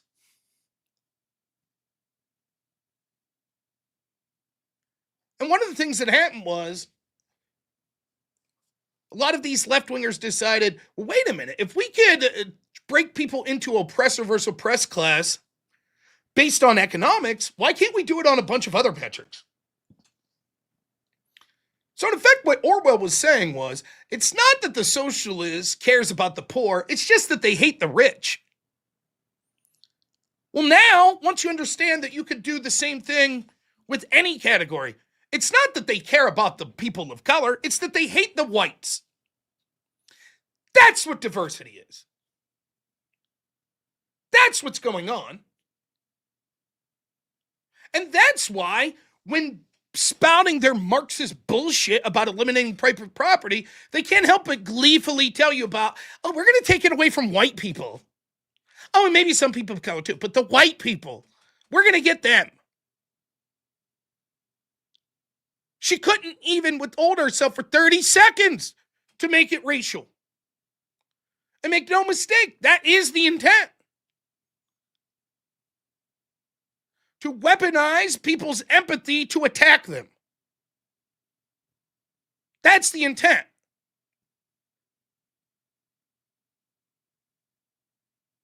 And they completely feel like they're the moral arbiters. There's nothing moral about you taking stuff from people using force and then deciding to use that stuff as you see fit. That's theft. You're just using the government to do it. We can accept, at least I can accept, some small forms of taxation, etc. But the idea of completely eliminating private property, now, not to mention not just the moral application, but let's go beyond that to the pragmatic applications. Yes, this has been tried. Maybe look up Ukraine under the Soviet Union and the Holodomor. How many people, how many millions need to starve to death before we admit this is a bad idea? All you have to do is look at rent control in places like New York City itself to see what the logical end of this will be.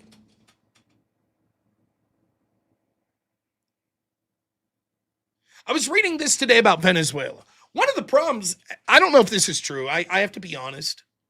I'm not going to sit here and bullshit you like I'm a student of history because I read an article or two.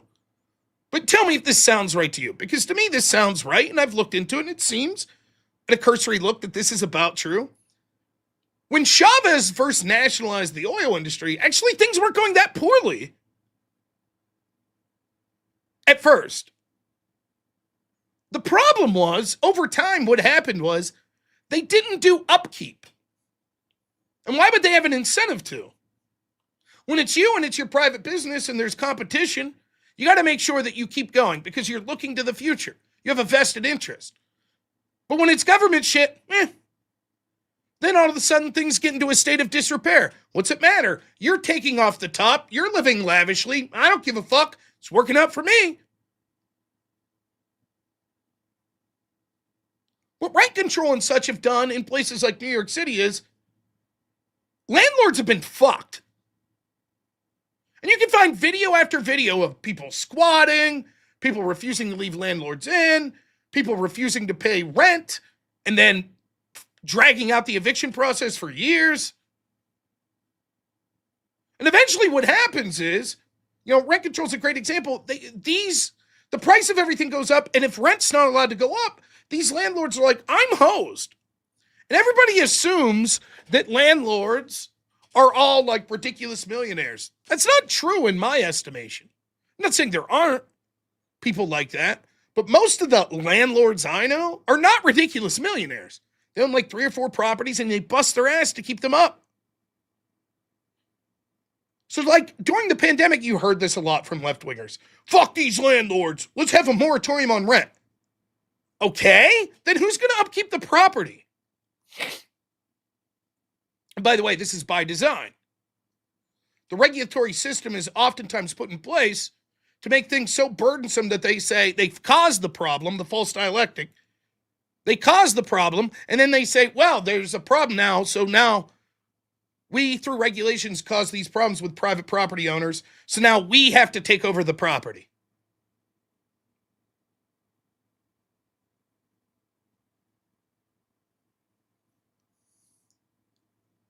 It's surreal. Imagine thinking you're the good person by saying, everybody that has private property, I'm sorry, that's not yours anymore. We're going to collectivize it. And thinking that you're the morally virtuous person. Imagine that. Why would you stay in that community?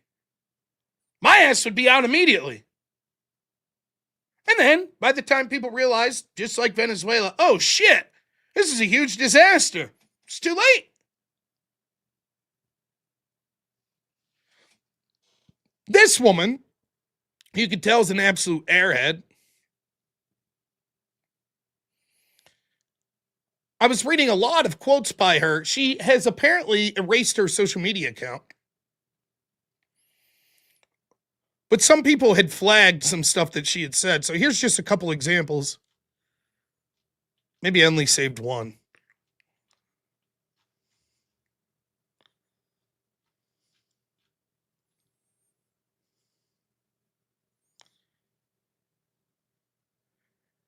Really needing to repress the desire for revenge right now.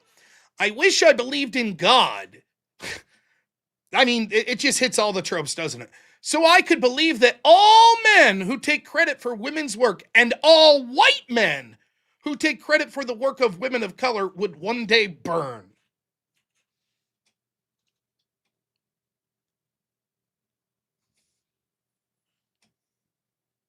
Do you see the contempt oozing? Now, you already know. You could guess. What do you think someone who's like, well, we need to rethink our relationship to private property? You'd be able to, with almost flawlessly, if I was like, what do you think her opinion on race relations is? Oh, white men evil, people of color good, they've been oppressed. What do you think her opinion on feminism is? Oh, men, oppressors, women are victims. You can almost go, what do you think her Israel-Palestine opinion is? You get down the fucking list. Caricatures of people.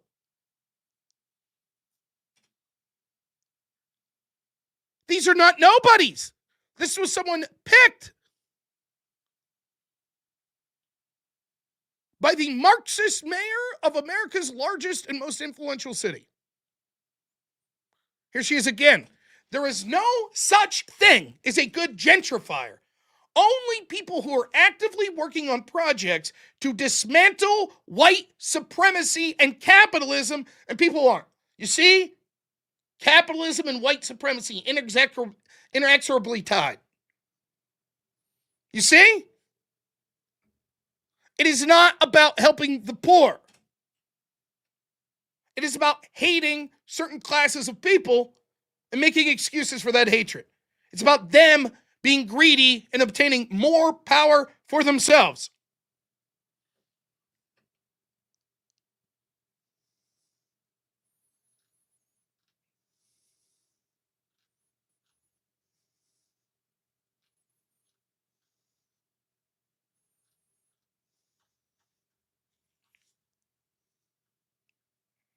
New York's in a lot of trouble.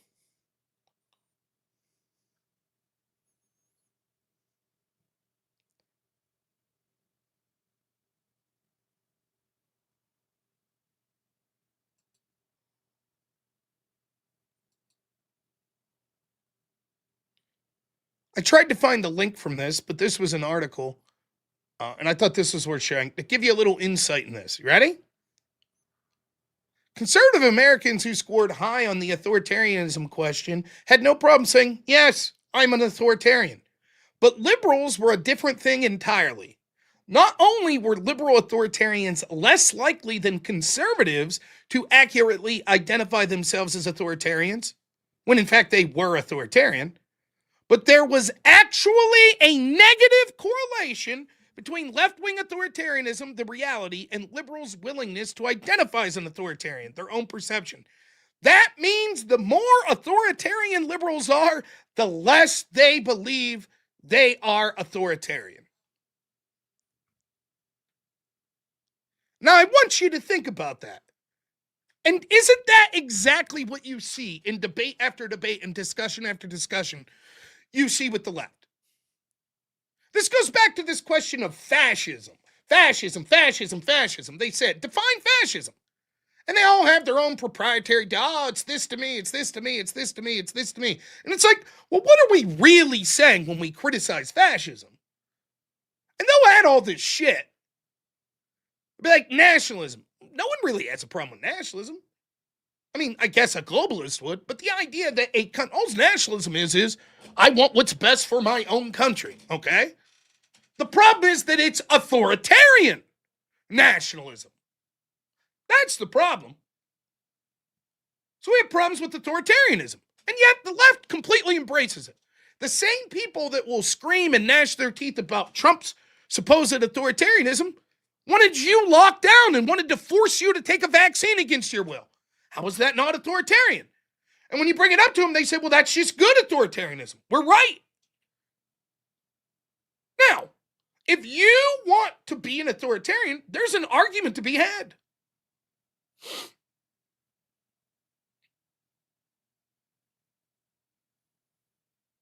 There's an argument to be had. Governments using authority over the masses can be good. Sure. There's arguments to be had against it. But be honest. How delusional do you have to be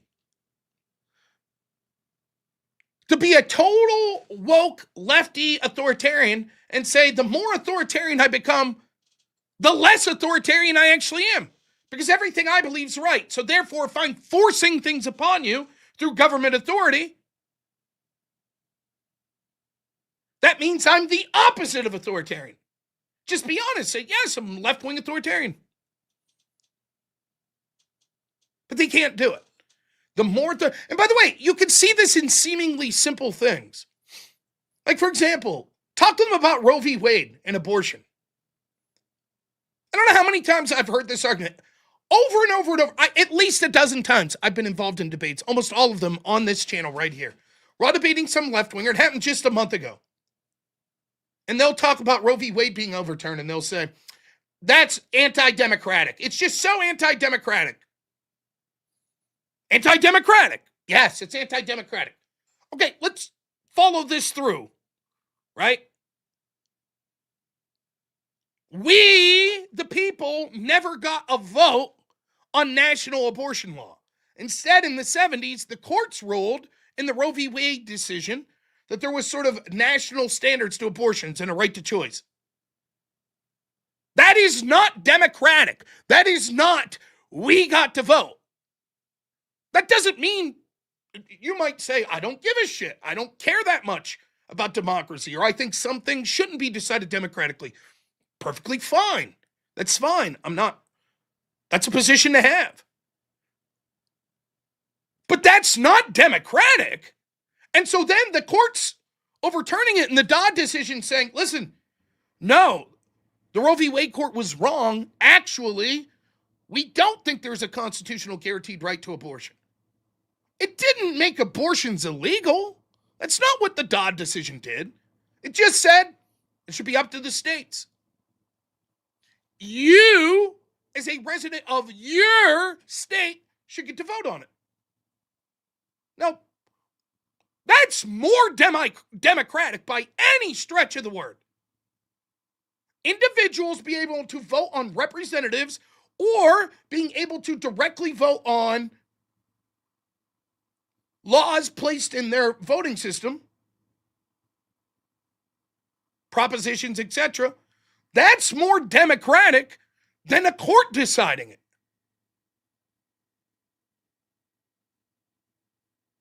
But that shows you their mentality. They're just like democratic good. Democracy good. So if something's good, then it's democratic. And if something's bad, then it's anti-democratic. And what we believe is good, and authoritarianism is bad. So it doesn't matter if we force something on you, it can't be authoritarianism because authoritarianism bad and democratic good. So if we believe something and it's good, then it's democratic. Even if it's not. Even if it's, nope, we're forcing the government to do X, Y, Z. You're going to be forced to do that, compelled by government force, without having a vote on it. You'd say, that's anti-democratic. That sounds authoritarian. They'd say, no, this is democratic. The more authoritarian they become, the more they claim they're democratic.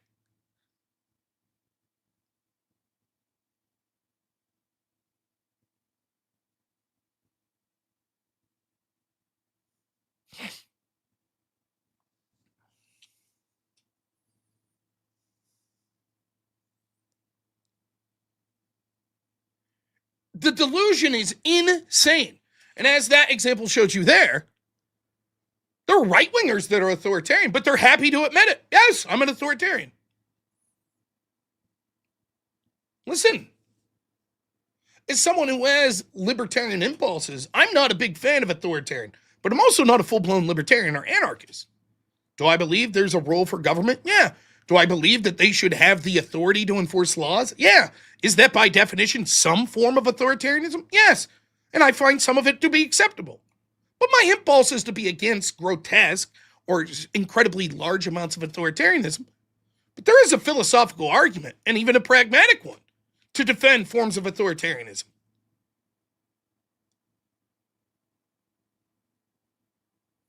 If a particular country and 80% of the people there we think that the marriage age should be 10, yeah, I don't give a fuck. A smarter authoritarian, more moral class says, no, fuck you. I don't give a shit if that's anti-democratic.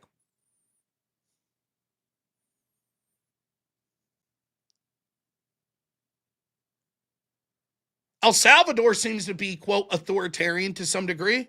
And what was the alternative? The murder capital of the world? I find it difficult to condemn a country that was in that bad of shape and it has turned around in 10 short years and to criticize them for being authoritarian. Now, if you showed me the exact policies, would there be some that I disagree with? Perhaps. But you see the point. So for these people to just flat out claim, oh, you're an authoritarian and I'm not. And it's like, but you wanted to lock me in my house. You wanted to force me to get this vaccine or say that I couldn't have a job.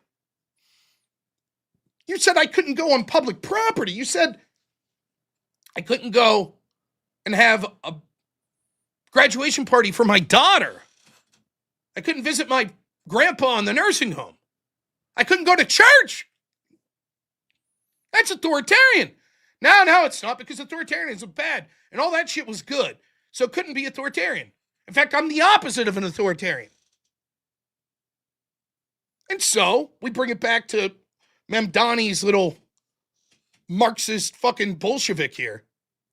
There's no doubt that she would happily seize your private property to give it to the collective and all the while say, this makes me the least authoritarian person. Straight up just taking your fucking property. That's not authoritarianism, they would say. The way in which they play with the definitions of words is truly incredible. For example, they can engage in fascist-like behavior, but as long as they call themselves anti-fascist, well, then they can't be fascist because they call themselves anti-fascist.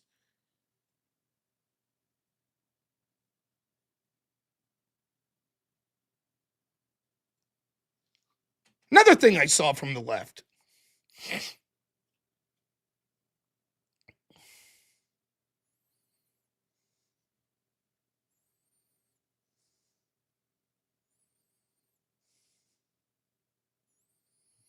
Where is it? I think I passed it.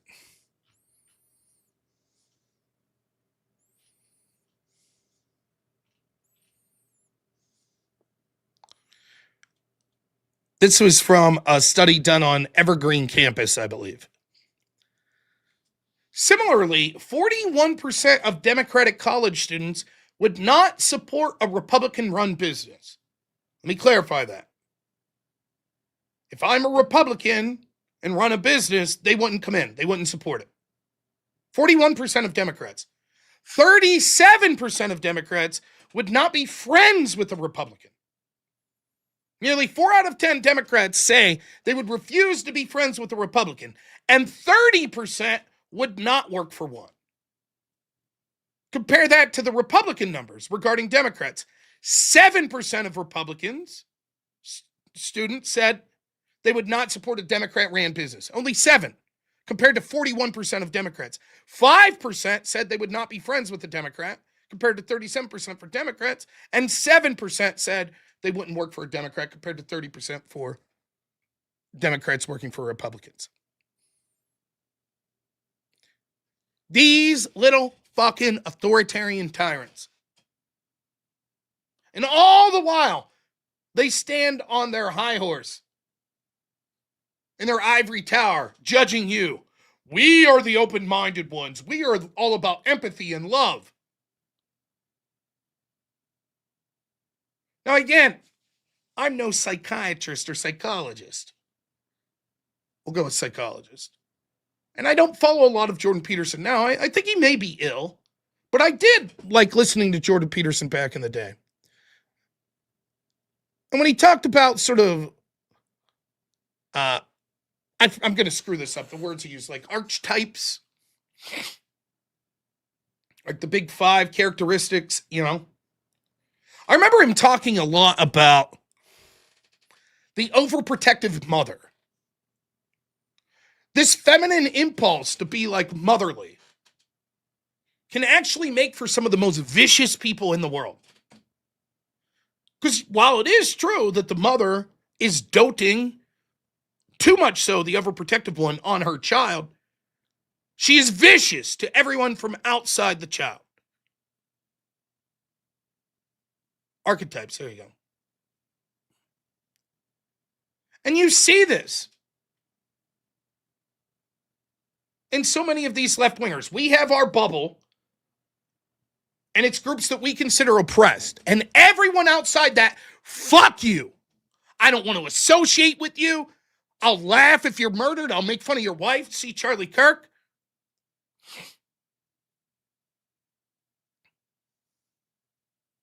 We'll be authoritarian, and the more authoritarian we are, we say the less we are. We'll take your property. We want to go after white men.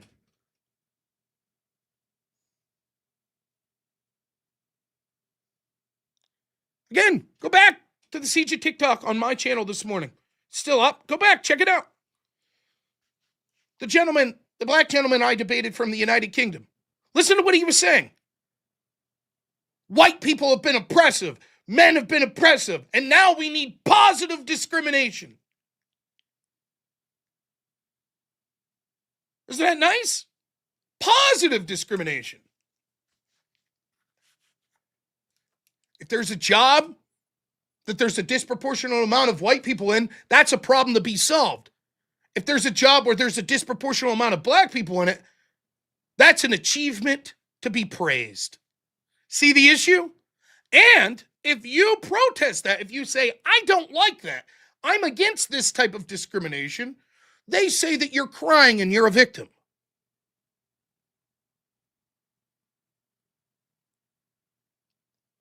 No more. Fuck these people. Fuck them. Every discrepancy is explained away by bigotry or racism when it benefits their side. And if there's discrepancies on the other side, well, it just, for example, I was like, when it comes to like undergrads, I think now for younger people like under the age of 30, it's something like 58% of undergraduate degrees are women. Is that a problem?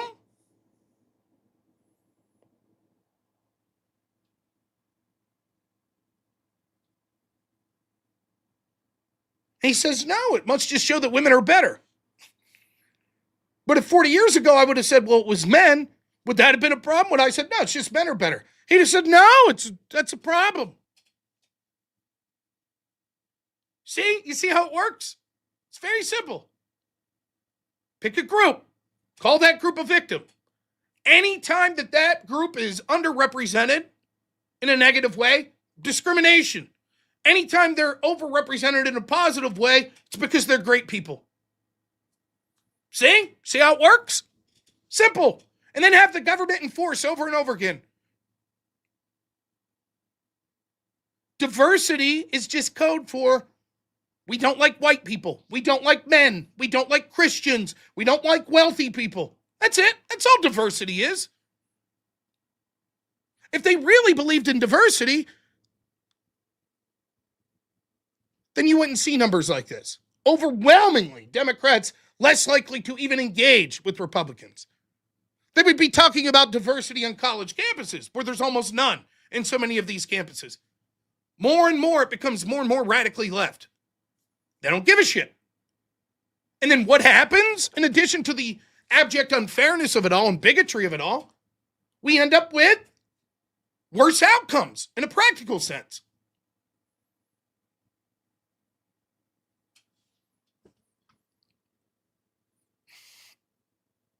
Let's see what I mean.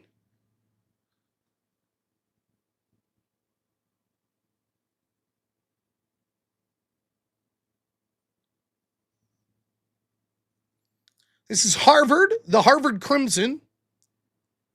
The Harvard Math Department will pilot a new introductory course aimed at rectifying a lack of foundational algebra skills among students, according to the Harvard Director of Introductory Math.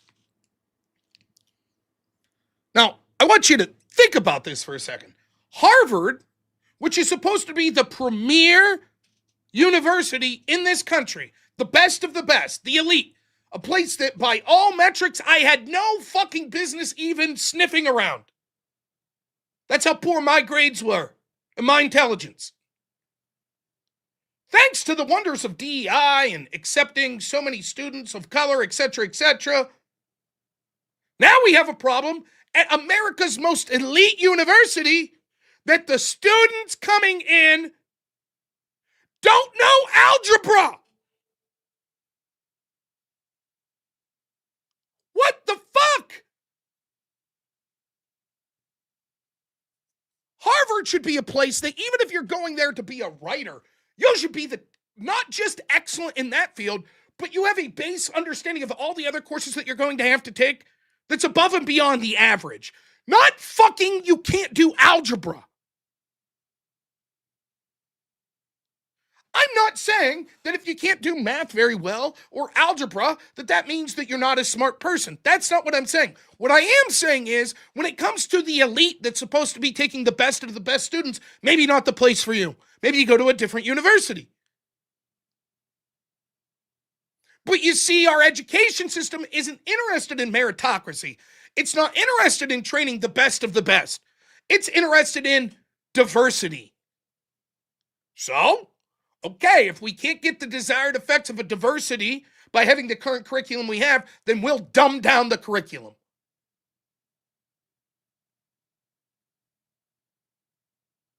It gets better, though, right? So, okay, that's Harvard. Now, you can imagine the effect this has downstream. If Harvard is doing this, what do you think the schools that are lower tiered are? Well, here's University of California, San Diego. So let me get this straight. 1 in 12 incoming students to University of San Diego, California, San Diego freshmen don't know middle school math. 1 in 12 don't know middle school math. So they had a remedial math course, but that was ruled too advanced. So the University of California, San Diego had to create a remedial math course. 1/4 of the students placed in the remedial math course had a 4.0 in their high school math courses. Let me repeat that. 1 in 12 students couldn't do middle school math at this university, so they created a remedial math course. Kids were still failing it. This middle school math course. So they had to create an even dumber math course. Don't worry, we'll get to the specifics here in a minute. Of the people in that dumbed down version of the math course, basically teaching 6th grade math at a fucking university, 1/4 of the students that had to take that course received a perfect 4.0 in math in high school.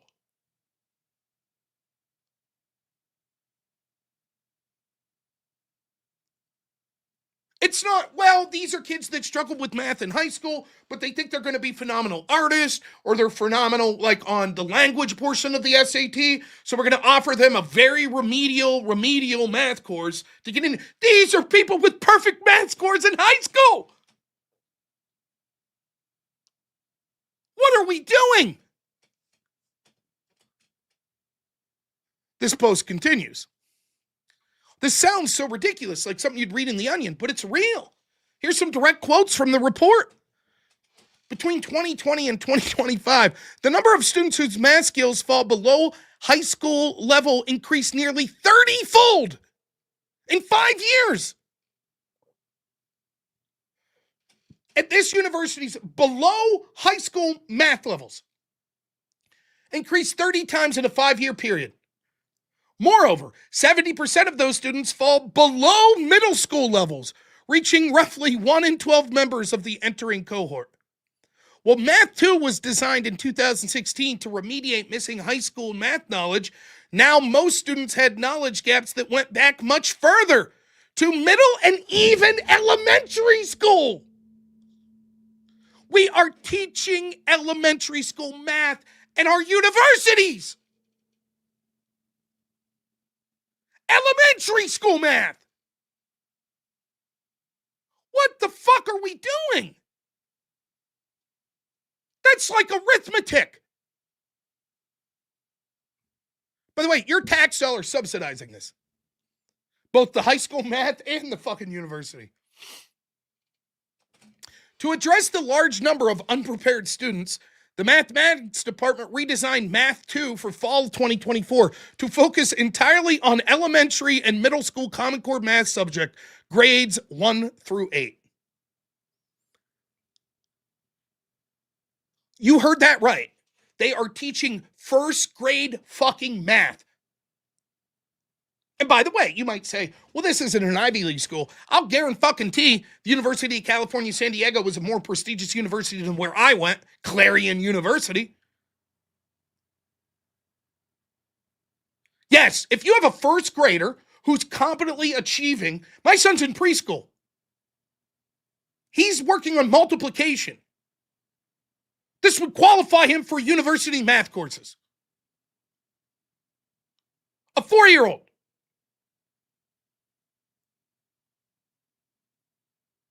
Absolute fucking insanity.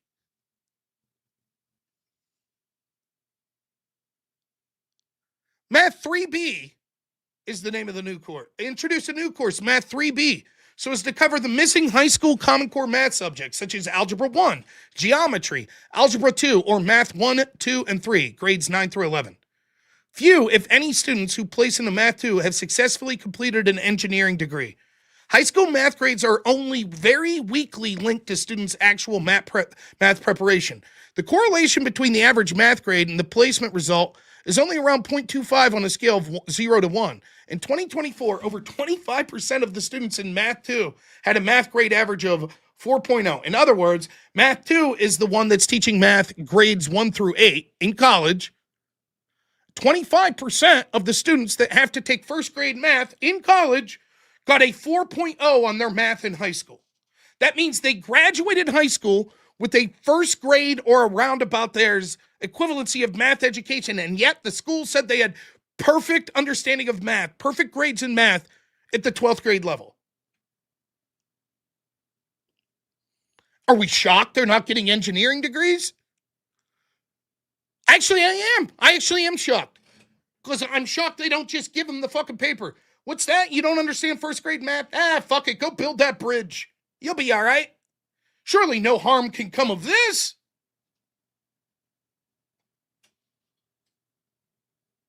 In fact, for more than 2 decades, the mathematics department has found out of all available student data, the single best predictor for math placement has been the SAT, with the ACT being an equally good predictor.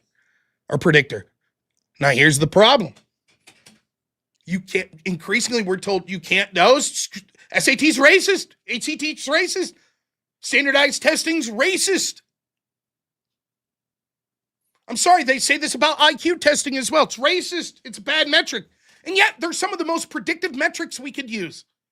But universities and employers are afraid to use them because you'll get called out for being racist. And so we have to play this little shell game where we pretend that we can't see it.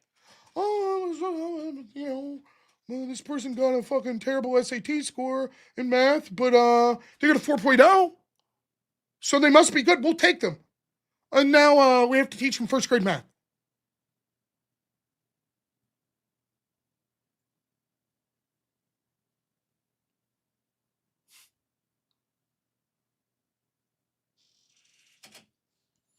What's the solution to improve test scores? Test scores? Presumably they're taking tests. They're getting 4.0s on the test. What we see is the Democratic mantra, the left-wing mantra is more money, more money, more money. Stop testing. Throw more money at the problem. When that doesn't work, stop testing.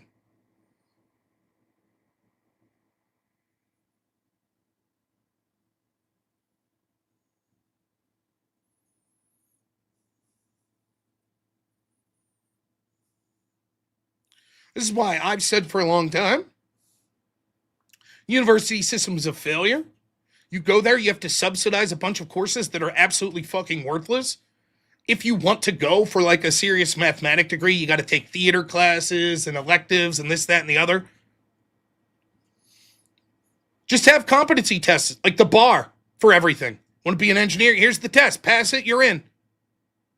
But make the test very difficult to pass so that only like 1% of the people could pass it. Then Let individuals study for the test. Let them hire private tutors for the test. Instead of having to go to university and pay the exorbitant costs there, where you're paying for a bunch of courses that you don't need and a bunch of administrators you don't need, pay one person to help you learn to pass the test and then pass the test. Get back to competency, to meritocracy. I don't give a shit what your skin color is. Have at her.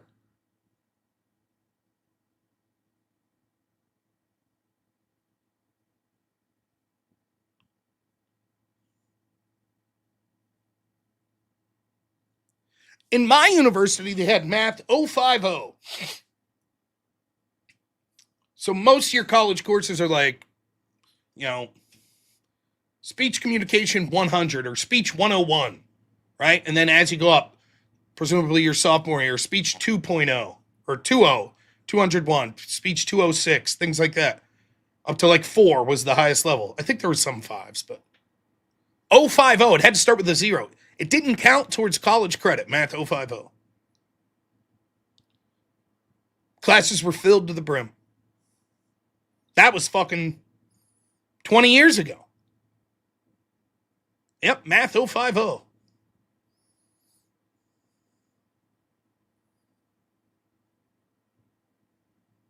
$5XX are graduate courses. Okay. Yeah.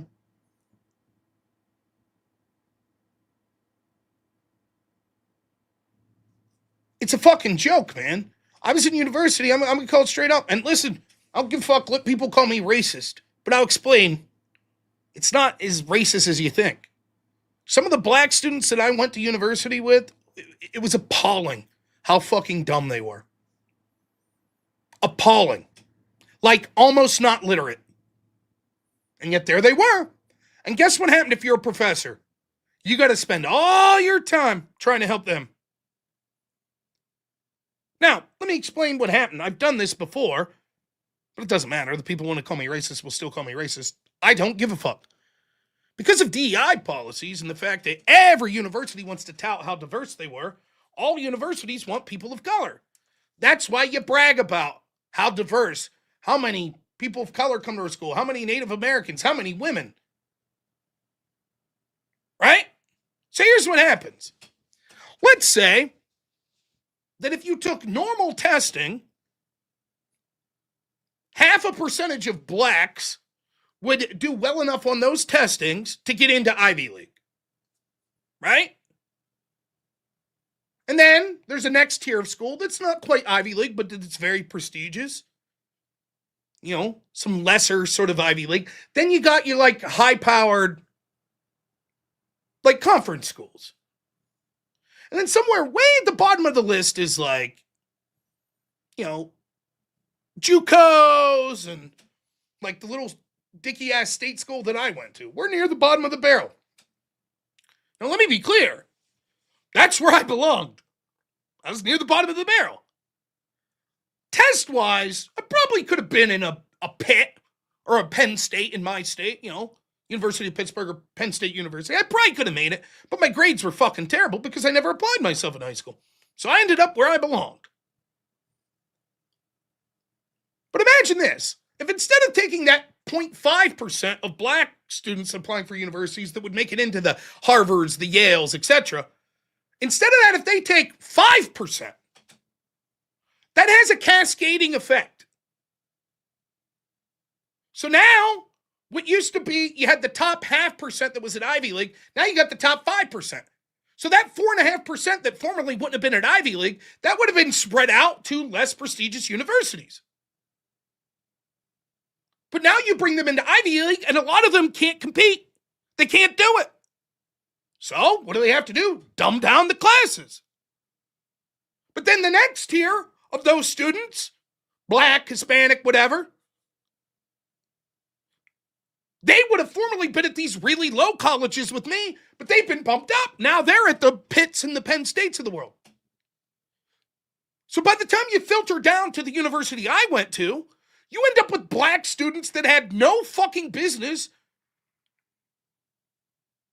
being in university. I'm sorry, that's the truth. The point of university isn't come one, come all. It's supposed to be a serious place that educates people in hyper-specific fields. Supposed to be the cream of the crop. That's what the education system used to be. Now they're glorified babysitting and party apparatuses.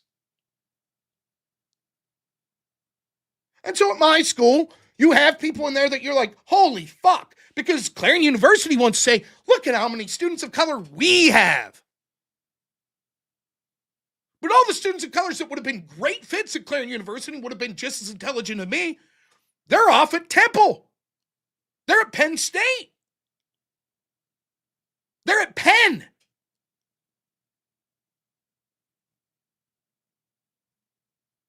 In other words, in high school, there were a lot of white kids that I was friends with that really fucking struggled. They weren't scholastically intelligent. And I had white friends in some of these classes that were fucking brutally bad, right? But imagine that we decided to prioritize white people, so some fucking goober like me is like, here, come to Harvard. Really, me with my fucking 1210 SAT score? Get on in there, big guy. Now there's no white guys to go around.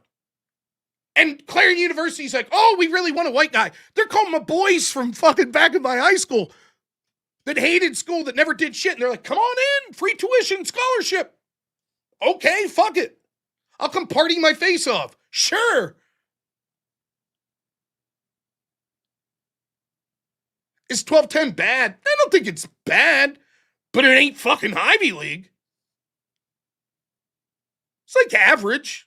It was good for my high school, but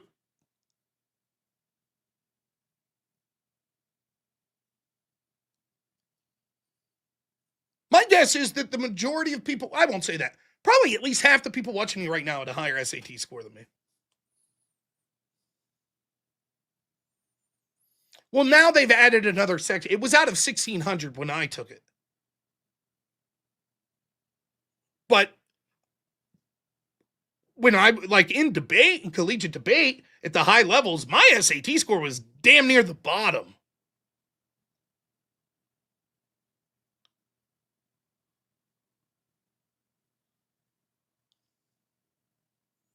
There you go. ND didn't take the SAT.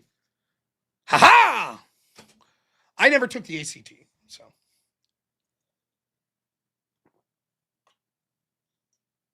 So, all of this progressive mantra, this DEI, this we're going to take away private property from white people, it's all the same bullshit. And you see it springing up these problems all over.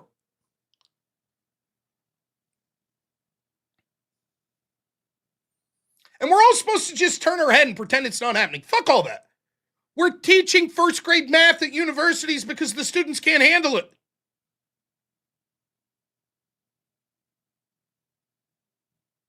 Now we have people working for the mayor of New York City saying, well, white people are going to have to change their relationship to property. We're going to collectivize it. Imagine saying that about any other race.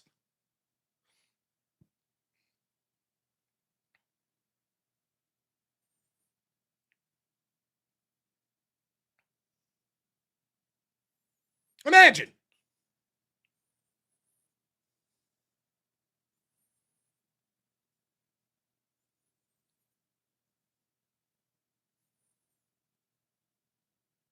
Let's say I go into a community where there's a lot of people that have Indian ancestry, and a lot of Indians do very well in this country. And as a white guy, I'm like, we're going to have to change the relationship between a lot of these Indian people and private property. And yeah, it's some other races too, but a lot of these Indians. Think I'd fly?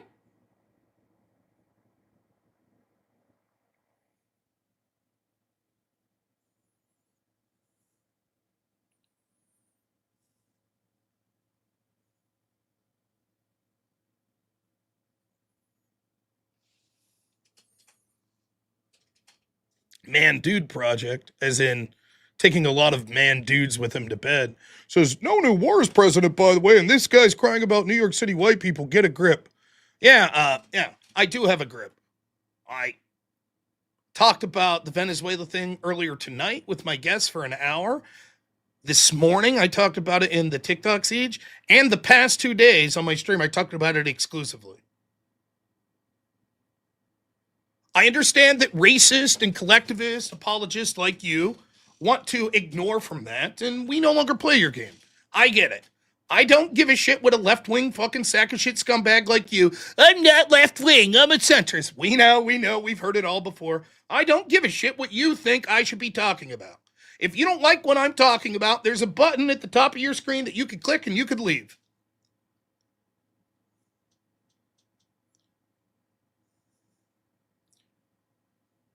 The progressive bullshit that I'm talking about has a far more likelihood of damaging the people in this country than fucking what Trump did in Venezuela, even if I don't like what Trump did.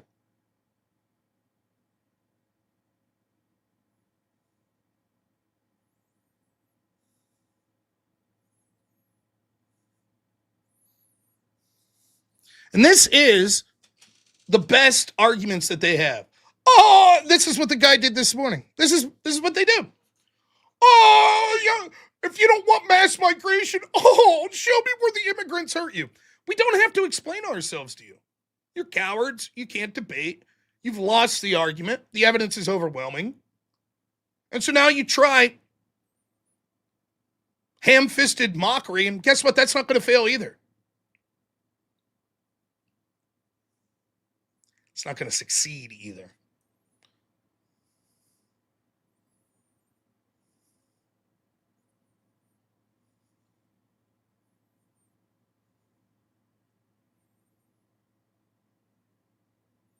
Yeah, the obligatory, but I voted for this Republican. Yes, I know.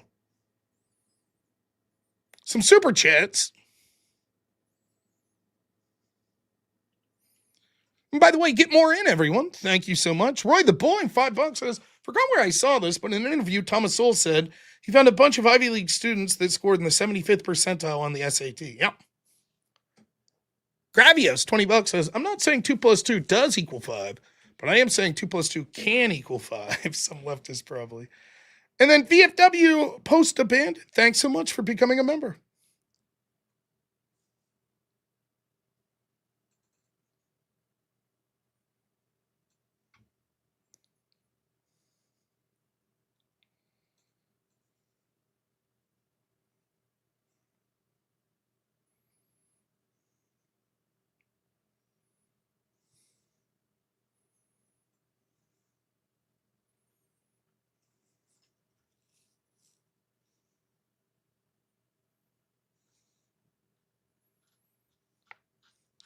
Now,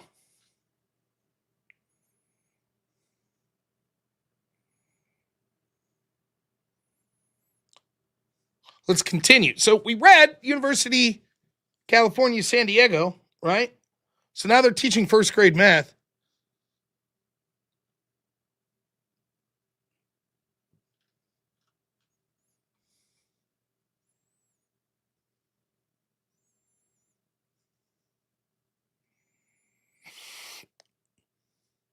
The students may not be good at math, but back when University of California, San Diego was still requiring diversity statements in hiring, their science department posted the redacted examples showing good job candidates how to write them. And it's just people revealing their race and gender promising to do activism. As noted in UC San Diego website, diversity, equity, and inclusion are part of the University of California's fundamental mission and are integral to the UC San Diego achievement of academic excellence. My commitment to diversity, equity, and inclusion, as demonstrated by my past experiences, align well with this philosophy. As a woman in the sciences, I've seen firsthand how the academic environment can be unwelcoming, unfair, and inequitable because of not fitting into a particular gender schema. I'm committed to making a difference and ensuring that everyone is given opportunities to excel in their scholarly activities. Next, as a woman in chemistry, my undergraduate, graduate, and postdoctoral experiences have benefited from opportunities for women in science at both the department and university level, as well as supportive and unbiased mentors. I thus understand the value of educators and mentors who promote an atmosphere of inclusion and enable all students to access the tools they need to be successful in their field. By providing an equal opportunity environment that fosters respect and communication across gender, racial, or other cultural communities, a university will enhance the student experience as well as enable collaborative and innovative research. You see? Anybody could write this shit. It's simple. This is what you have to fucking Oh yeah, diversity, equity, inclusion.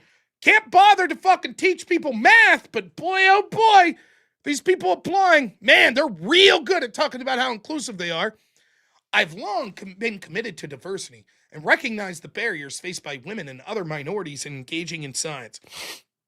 In high school, I was one of the very few female students participating in mathematics, chemistry, and physics Olympiads. During undergraduate studies, there were still few female peers or professors in mathematics. We communicated little with others in and out of class, and even did not know each other.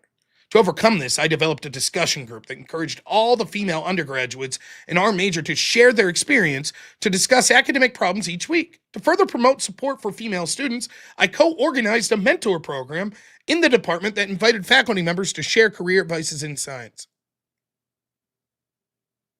These are some of my past experiences I've already noted above. I think they align well with the mission of UC San Diego. We read that one. As a Latino immigrant who lived in XY and the United States, I am sensitive to the challenges that ethnic minorities face in academia. Thus, over the past years, I've become determined towards creating victimhood, victimhood, victimhood, victimhood, victimhood.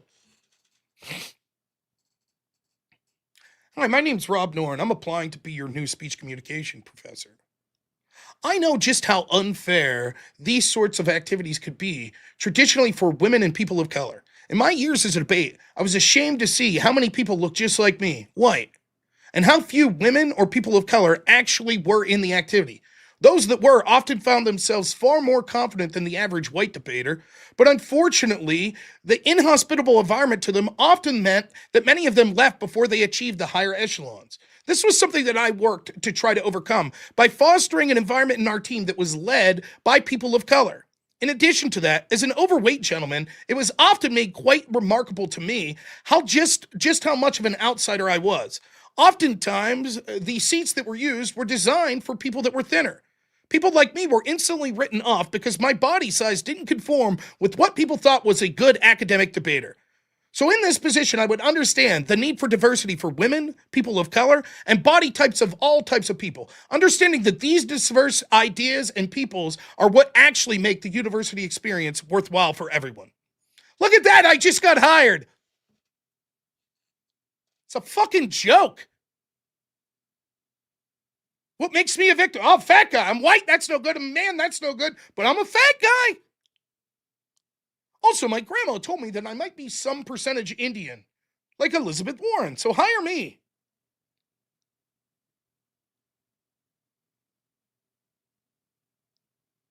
It's so fucking stupid. Everybody knows how the game's played. Everybody. This diversity shit, it's just bullshit. Once you get an idea for it, it's fucking the simplest thing in the world to talk like these people. It's a joke. I had this geology class that I took in college. I've told this story before on here, but this professor, he's a character, man. He used to be at the bar all the time. He's like Caribbean gentleman. Wear like big fucking golden rings and gold chains and shit. Shirt would be like unbuttoned. Older guy though, probably like mid to late 50s. Had a thick accent. Just out and out avowed communist. So we're taking this geology class, and it's evident. Like, you listen to the guy right out of the gate. I was debating, universities all across the country. It was high levels of debate. So right out of the gate, I had this guy pegged. I was like, okay. So it's geology course. So right out of the second course, or second day of class, we're talking about climate change. What the best, I can't do his accent, but, all right, what best do climate change? How solve it, And so, first kid raises his hand. Oh, wind power. Wind power is where it's at. And another person's like solar. And then someone really fucking rocked the boat. You ready for this? Geothermal. That's where it's at, man. Geothermal. Everybody was impressed with that in class. I let it go for a while. Is it tidal power, wind, solar, geothermal? What's the future? How do we solve climate change?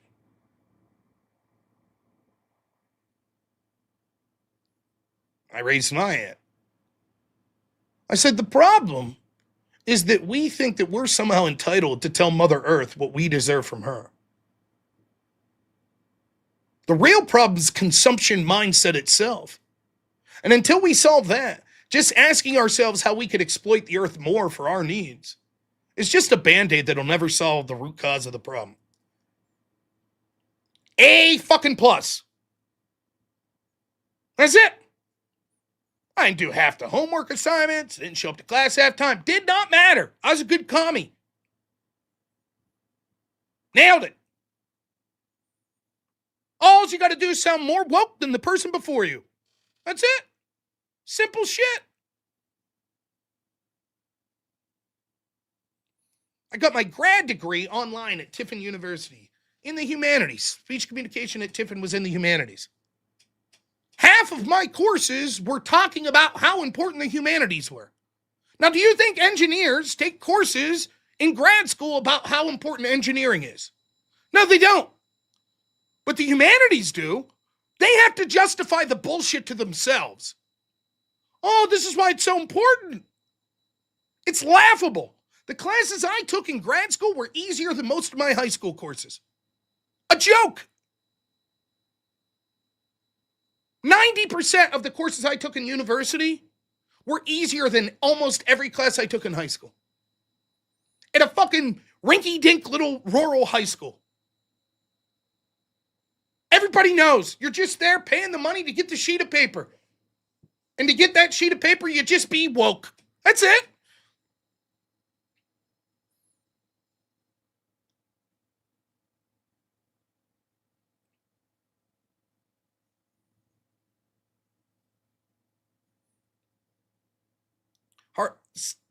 Second hardest class I took in university was my first semester, an English class. A lot of writing. I wasn't the best writer anyways, but we had this woman who was the professor who was a lesbian. Angry little lesbian.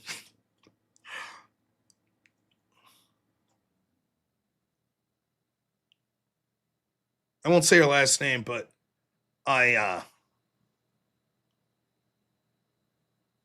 it was 3 syllables and had a certain sound to it, so I called her Osama bin, and then the last name. That's what I called her. Not to her face. And I'm, my first semester in college, I still like going to class every day. Wasn't until like semester 3 that I really was like, fuck this, I'm going to drink my face off and just intentionally take classes that don't take attendance, go take the fucking test, get the piece of paper, get the fuck out of here. But I was still serious about it my first semester, so I'd go to class and I'd write these papers, and I thought they were pretty good. You would do these group things where you'd all evaluate, and it was overwhelmingly women in this class with me. And so I was in this group with these 3 girls, and we would all proofread each other's paper, and part of it was grading each other's papers on various things. And of my group that I was in this whole semester, I always did the best in my group. Like, the girls would give me pretty high scores compared to what they would give each other. And every single time my paper would get back D, F, D, and the girls were getting like A's and B's every single time. And I was like, what am I doing wrong? And I asked one of the girls, and they were like, well, everybody knows you don't take this professor if you're a guy. You don't do it. She don't like men. So I stayed after class one day, and as polite as I could, this is 18-year-old Rob, I was like, listen, can you please teach me how to be a good writer? I'm willing to put in all the time necessary. I really want to learn. And I've been to every class, and I haven't missed a class.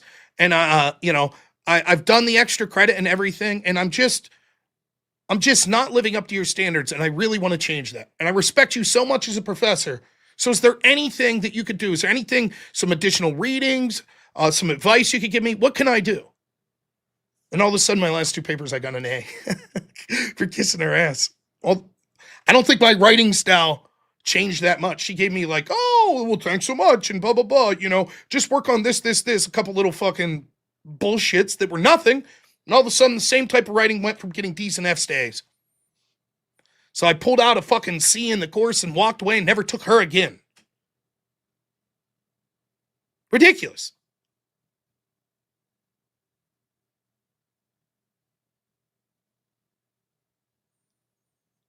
People ask me all the time, oh, I'm at university now. What should I do? I want to tell these professors, give them what for. I'm like, don't. Just get the fuck. You're already in debt. You're already probably getting a degree that'll be fucking worthless and you'll regret it anyway. So Don't make it worse by fighting with the teachers. Just say what you got to say and get the fuck out of there. It's a nightmare. It's a fucking nightmare. I didn't learn a goddamn thing. The overwhelming majority of stuff I learned in college was by playing the game of debate. I learned a shitload there, but that's because it was a game. And it was outside. It was highly competitive. So it was outside your class framework. And there was no everybody gets a participation award. You won or you lost. That's simple. If you wanted to win, then you worked harder. So you learned more.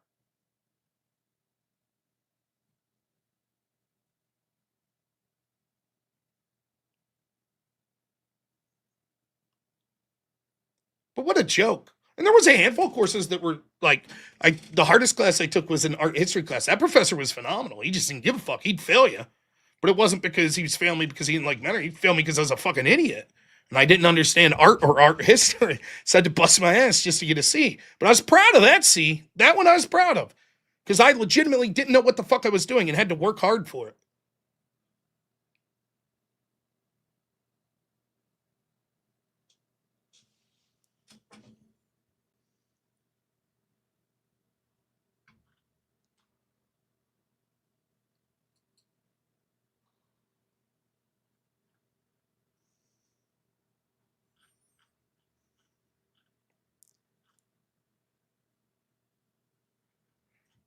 Trust the science, right? Trust the university, all that stuff.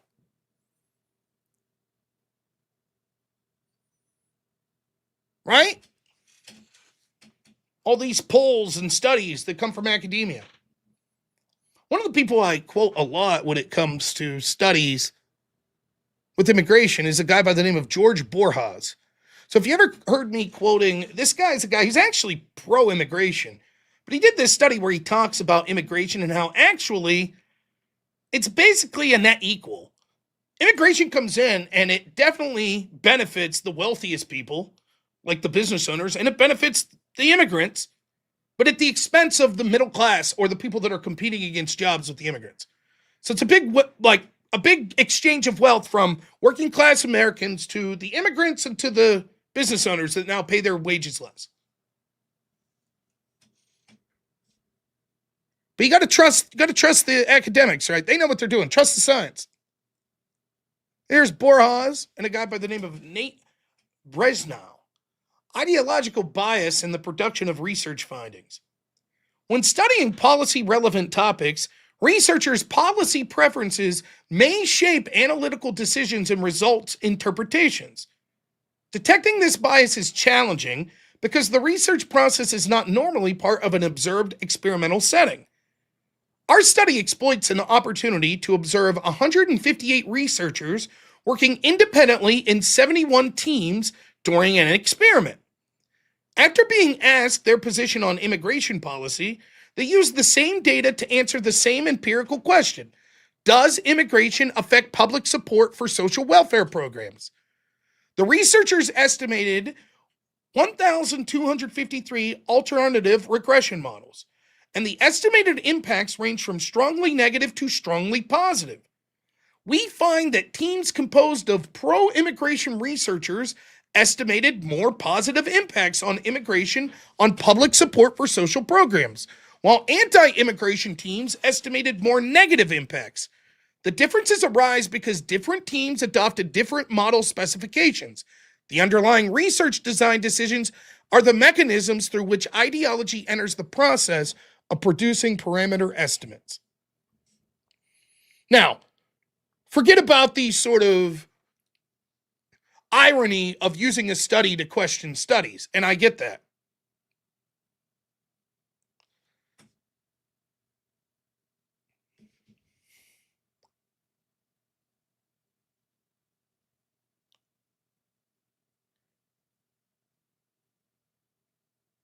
But what this is saying is, we took like 170-something scientists, broke them into teams, gave them the same data set, and the ones that are pro-immigration came to pro-immigration conclusions. And the ones that are anti-immigration came to anti-immigration conclusions.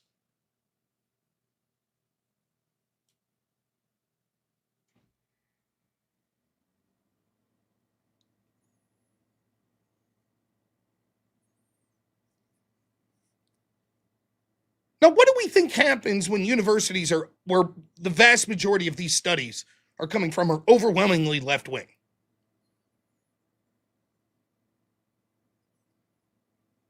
How do you think the data coming out of that looks like? Or the interpretation of the data looks like?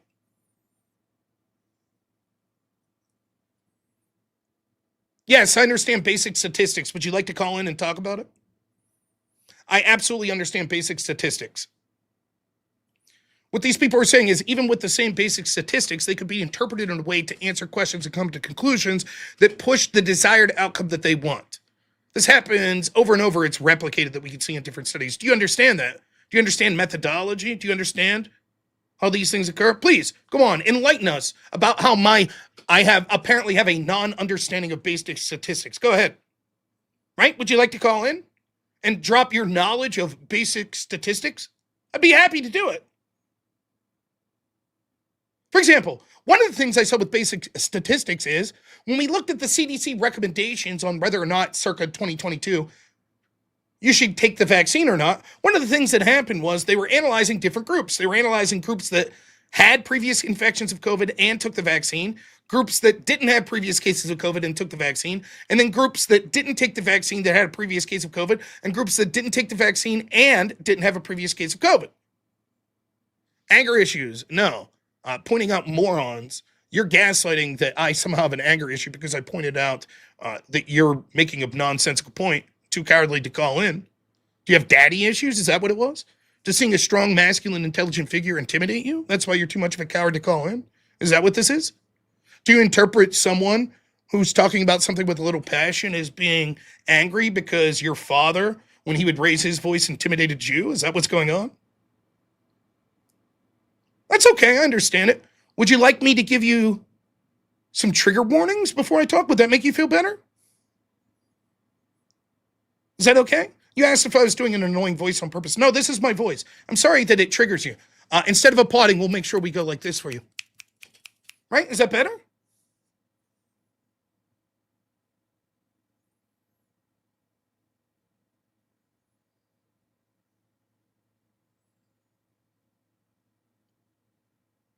Now, point is, when we looked at the CDC data, their ultimate conclusion said, yes, everybody should take the vaccine. That's what it said. But actually, okay, I'm Forstigo. Thanks for the $100, man. Says ban that guy. Can do. Trigger warning. What's your name? Trigger warning incoming. Jello B. Angelo. Oh, is that Jello B. anal go? Well, you could anal go out of here.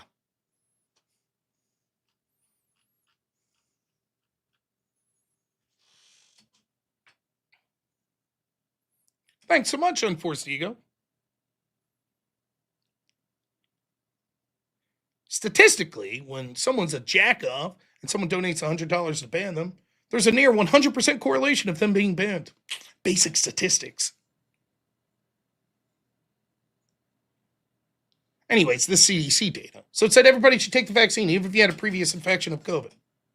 But then when you looked at the data, that's not what it seemed to suggest at all. And I went through it. And they looked at hundreds of thousands of people in both California and in New York. And actually, if you looked at the specific data, it said that there was almost no benefit if you had a previous case of COVID of getting the vaccine in both data groups. Hundreds of thousands of people looked at, millions, I think. What it suggested was your chance of getting COVID, if you already had COVID and then got the vaccine, slightly decreased. However, your chances of being hospitalized with COVID slightly increased if you took the vaccine on top of having a previous case. Now, none of this factored in actual side effects. So without even looking at side effects, the CDC's own data suggested there was almost no benefit whatsoever if you had a previous case of COVID of getting the vaccine. Almost none. That was this CDC study. And yet their conclusion was you should get the vaccine under all circumstances.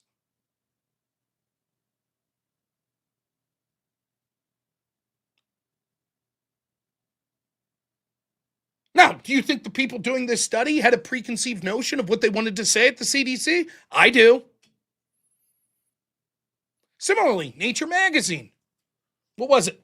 Under Peter Daszak, 51 scientists wrote, no way that the virus could have came from a lab. No way, not possible. Of course, Peter Daszak himself is one of the ones that was funding the Wuhan lab. Gain of function. You think he had skin in the game? Do you think the overwhelming amount of scientists that he had on his side, who also were getting government funds for gain of function, do you think they had skin in the game? So think how it works. Immigration, for example. Study after study, whether it be libertarian groups like the Cato Institute or left-wing academic groups, study after study says immigrants, legal immigrants, whatever. They're all boon. They're great. Awesome. All the numbers show they're good. And hell, certainly, we see all throughout this country, particularly left-wing areas, they're sanctuary cities, sanctuary states.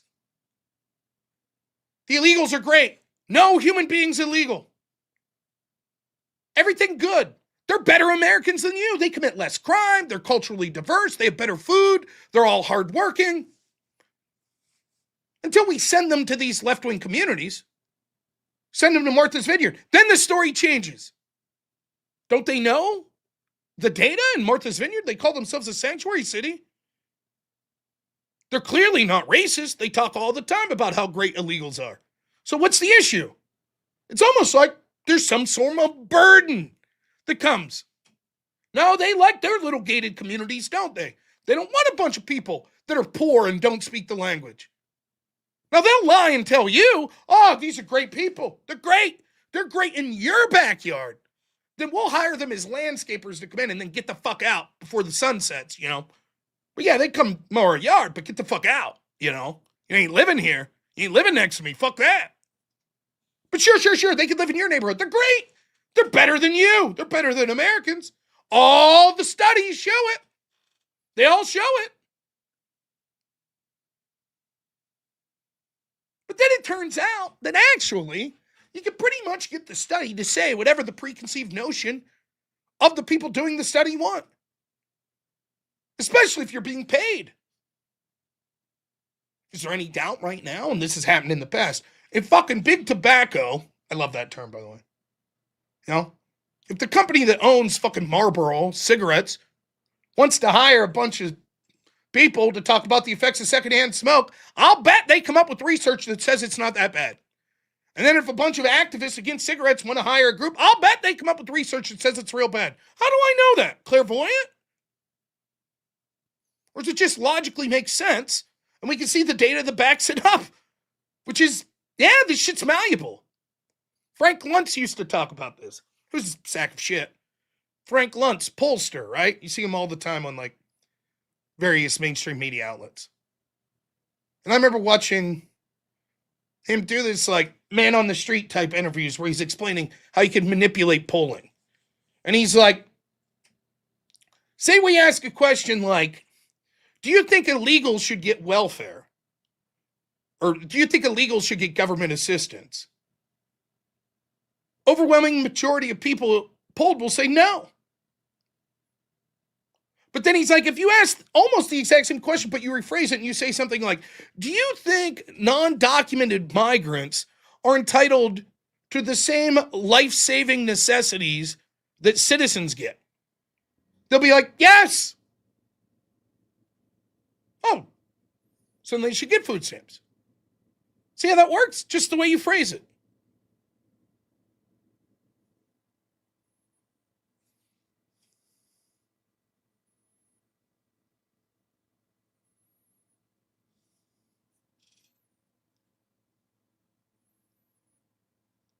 So we have these universities that are overran with left-wing interest.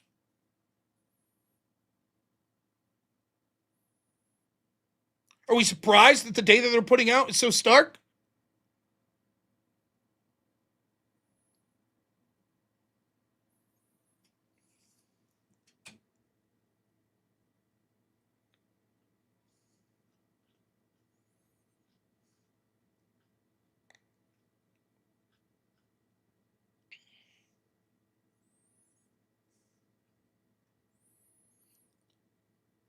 So because of that, the mantra becomes, oh, you know, this is a white supremacist country and this and that and the other, and fucking immigrants are so great. And then when you start to look at the actual data yourself, all of a sudden you start to get a different impression. For example, those evil fucking white people. It came up today. This guy said, it's white people per capita are doing all this shit worse. They're far more criminals than like immigrants. It's white people, domestic white people. Now, granted, this number isn't about immigrants, but you get the point. We looked up this morning the immigrant numbers. 3 times more likely to commit crimes, immigrants in the United Kingdom than domestic born. Here we see a different number in the United States. Shares of Minnesota population versus shares of Minnesota violent crime, 2022, black versus white. This is the Minnesota Bureau of Criminal Apprehension 2022 Uniform Crime Report by the U.S. Census Bureau. Blue is the share of population, red is the share of violent crime. Blacks are 6.4% of the population and make up 62.1% of violent crime. Whites are 81.6% of the population and make up 30.8% of violent crime in Minnesota.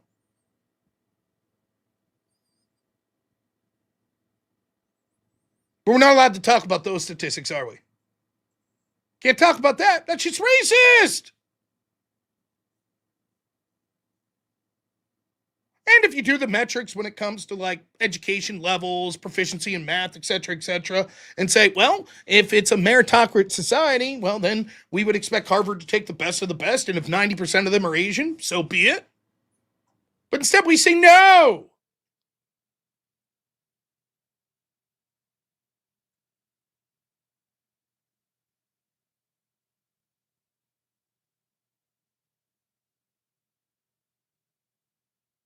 And that's, by the way, how many times do we see the misidentification of people's race or skin color? Do Hispanics qualify as white? Well, it depends, doesn't it?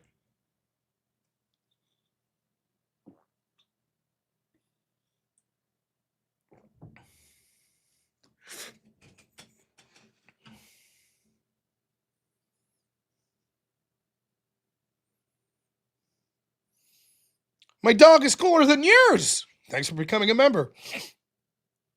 Reality Strike says, F these woke tards. Thank you. For $10. Thanks so much.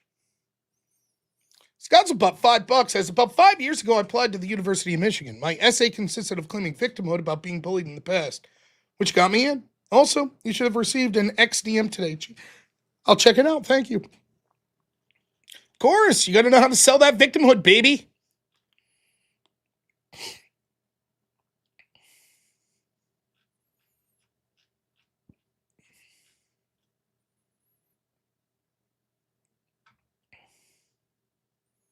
I read that big Atlantic piece the other day. This guy's name's James Zimmerman. He posts, blacklisted. In September, the Knoxville Symphony invited me to their blind audition for principal clarinet, which I won by unanimous vote. 2 days later, their CEO called and refused to hire me, setting my ousting from the Nashville Symphony 6 years ago for resisting DEI as the reason, and instead gave the job to the runner-up, an obvious DEI hire who is still in college. In response, I sued the Knoxville Symphony 2 weeks ago for a year's salary plus $25,000 for the 100 hours I spent practicing for the audition. This isn't just about money, though. It's also about pushing back against these symphony CEOs who continue to put race and politics above merit and skill. Someone has to save our symphonies from being sacrificed on the altar of diversity, and no one is better positioned to do it than me. Wish I didn't have to do it, but I'm doing it anyways. I was excited to take the stage with the Knoxville Symphony, but instead, I'll see them in court. If Knoxville thought I'd walk away from this, they were sorely mistaken. Putting that in the barrel with every other story that you see about this. The piece we saw in the Atlantic the other day. And yet, as a society, we're told the exact opposite over and over and over and over again. White privilege everywhere. If you apply for a job and you're white, you're going to get the job.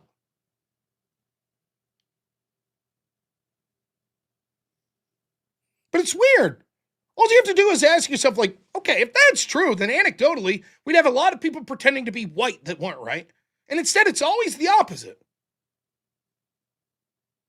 For example, I remember watching this like documentary about Asians pretending to be Hispanic to get into university. Why? When they pretend to be white, isn't it beneficial to be white? Don't Asians have privilege? Isn't it beneficial to be Asian?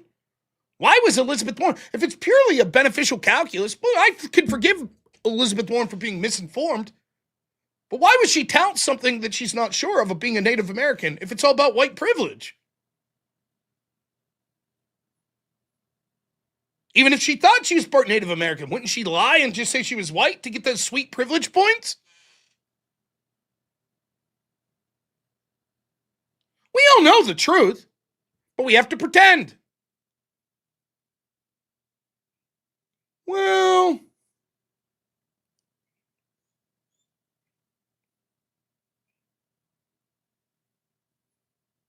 yeah. Zero says, I got laid off after 12 years as an IT manager. It's been 3 months, still no new job. I'm white. I wish it worked like that. I know a left-winger, dear friend of mine, works in a job where he codes. Been at the company for years and years and years. Very proficient. Works with a couple women and a bunch of men. These women have been there a long time. Said they're great. They're fantastic. In fact, they're probably better than him, he says. Fantastic. Women, doesn't matter. Do a great job. Problem is, his company has decided, well, certain percentage of the people at their company need to be women or people of color. And when it comes to the positions higher of them, certain percentage of them need to be women or people of color. Now, he says, first off, he basically is like, what incentive do I have to try anymore? I'll never be promoted because there's so many white men now there. They're never going to promote another white man. I'm fucked. And that's exactly what that piece in The Atlantic was saying. They're talking about people in writer's room, and they're like, well, we have too many white men in the writer's room. And so last generation's white men, they get to continue to be in the writer's room. But the young ones, they say, well, we already have too many white people, so we're going to take other people. So all the white guys are just fucked. Oh, well, right?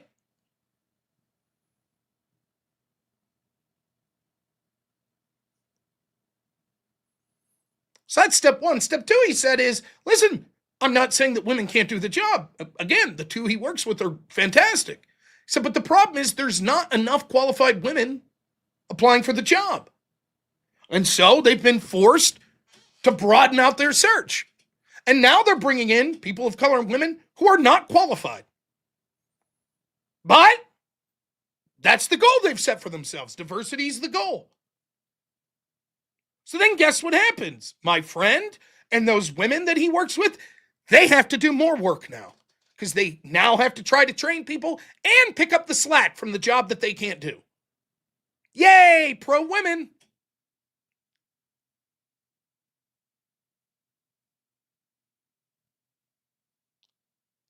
So many places it's like that. And we just have to pretend it's not the case. Oh, a bunch of fucking diversity scholars in fucking universities say, that's not true. It's not true. Our study shows.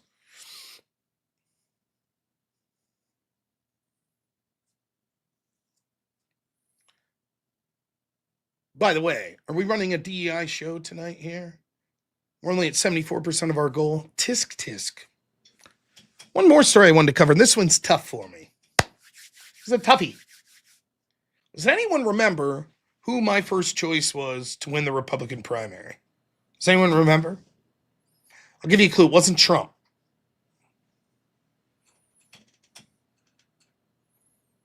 Does anyone remember? Well, that's right. It was Vivek. Look at this shit. Have you seen this story?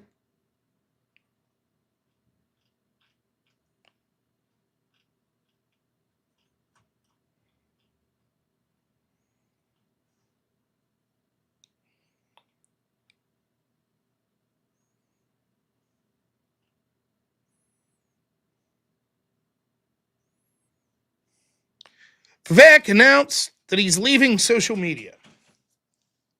He says, social media is a trap for politicians. I'm swearing off Instagram and X, where it's too easy to get distorted sense of the public's concerns.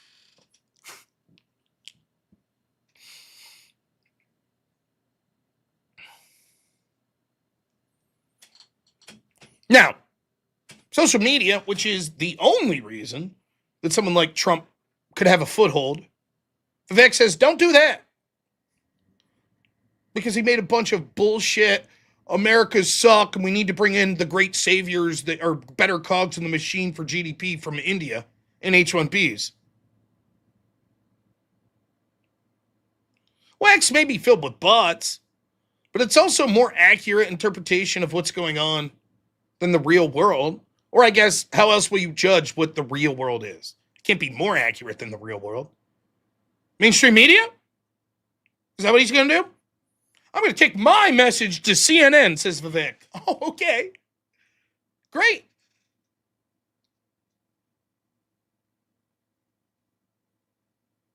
So he's getting eviscerated on social media? Yes. Are there people that just hate him for his race? Sure.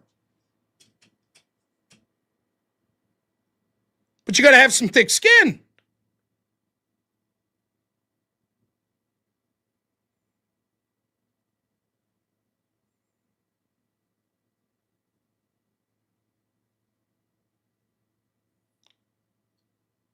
Right? If you can't handle the comment section of your own posts, are you strong enough to be president or governor? Anyone disagree with me? Right? Well, you could shame me for my Vivek support. I'd vote for the guy in a fucking heartbeat still if he said bring in every fucking Indian in the country if he followed through on his campaign promise to disband the FBI. Hey, fine. Maybe someone out there disagrees with me. Right? Maybe you're like, come on now. Only a fool would say, if you can't handle the comment section, maybe you're not qualified to be a politician. Right? Only some fucking idiot would say that. Like Vivek Ramaswamy.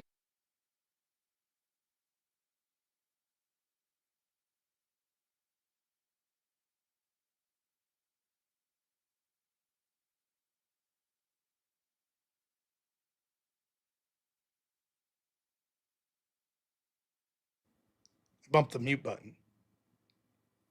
So what I was pointing out here is, not a couple weeks ago, Vivek was taking to social media saying, if you're afraid of social media comment sections, you're not fit to lead. And now, his argument is, I'm afraid of the comment sections. I mean, I'm no professor of logic, but trying to work out a syllogism here. Sounds like Vivek's telling us he's not fit to lead. Right? That's what it sounds like. If you're running from the comments, if you're afraid of them, you're not fit to lead. And by the way, I'm running from the comments. No, I don't think he would follow through with disbanding the FBI bandit, which is why I wouldn't.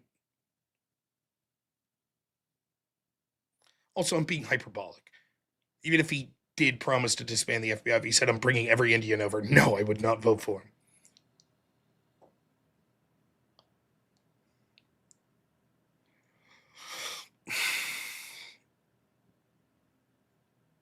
The problem is, Vivek,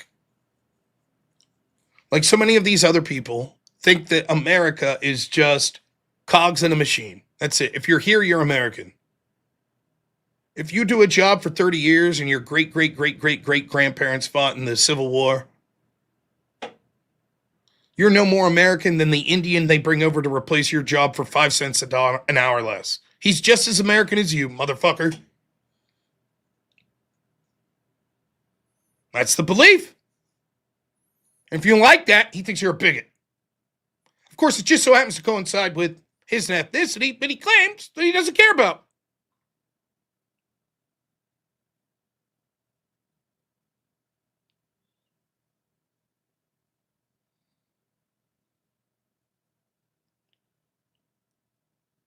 What an incredible self-sabotage on the case of Vivek. Now look, is it a tough pill to swallow that the very groups that would be most likely to listen to the message you had when you were running for president also are groups that don't want mass migration from people from your country or the ancestral country that you come from.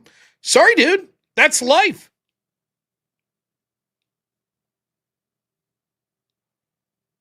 So he just fucking sprung it. Now, I still like Vivek. If I was in Ohio, I'd still vote for him over some Democratic candidate.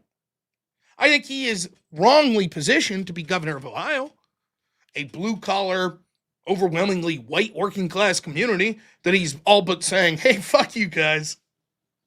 I think that's a mistake. I think he's smart. I think he's talented. He's a good speaker. He says the right things. Sometimes, not always, clearly. But, my goodness.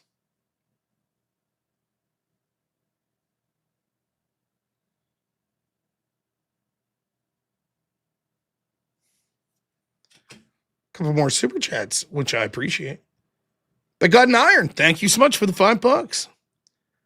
And then Kyle Engel, $2 says for God and Country, thank you. We're gonna get to that goal tonight. I feel it. We're gonna make it.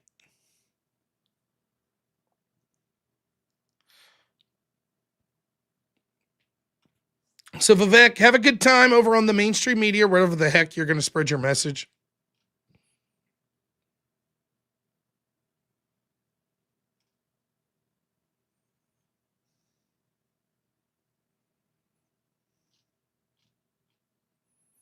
Now, to be fair, he's probably saying, look, I'll still post on social media. I'm just not going to read the comments. Fine, whatever.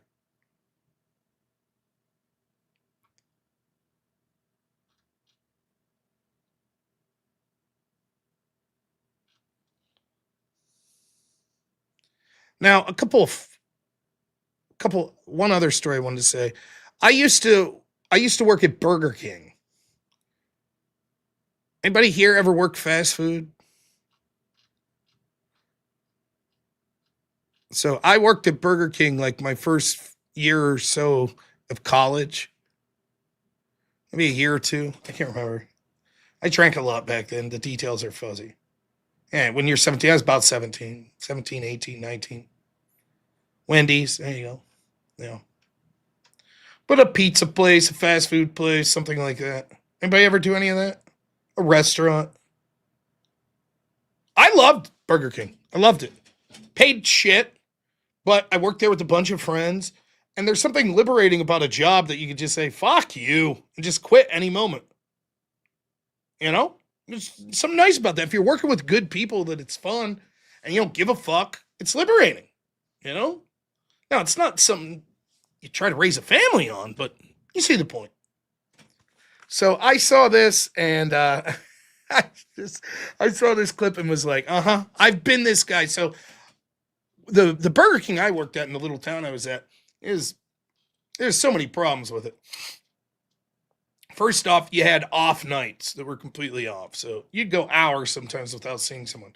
Then there was someone fucking stealing from our company. So the way it works is, I'm no fucking expert in this, but it's something like this.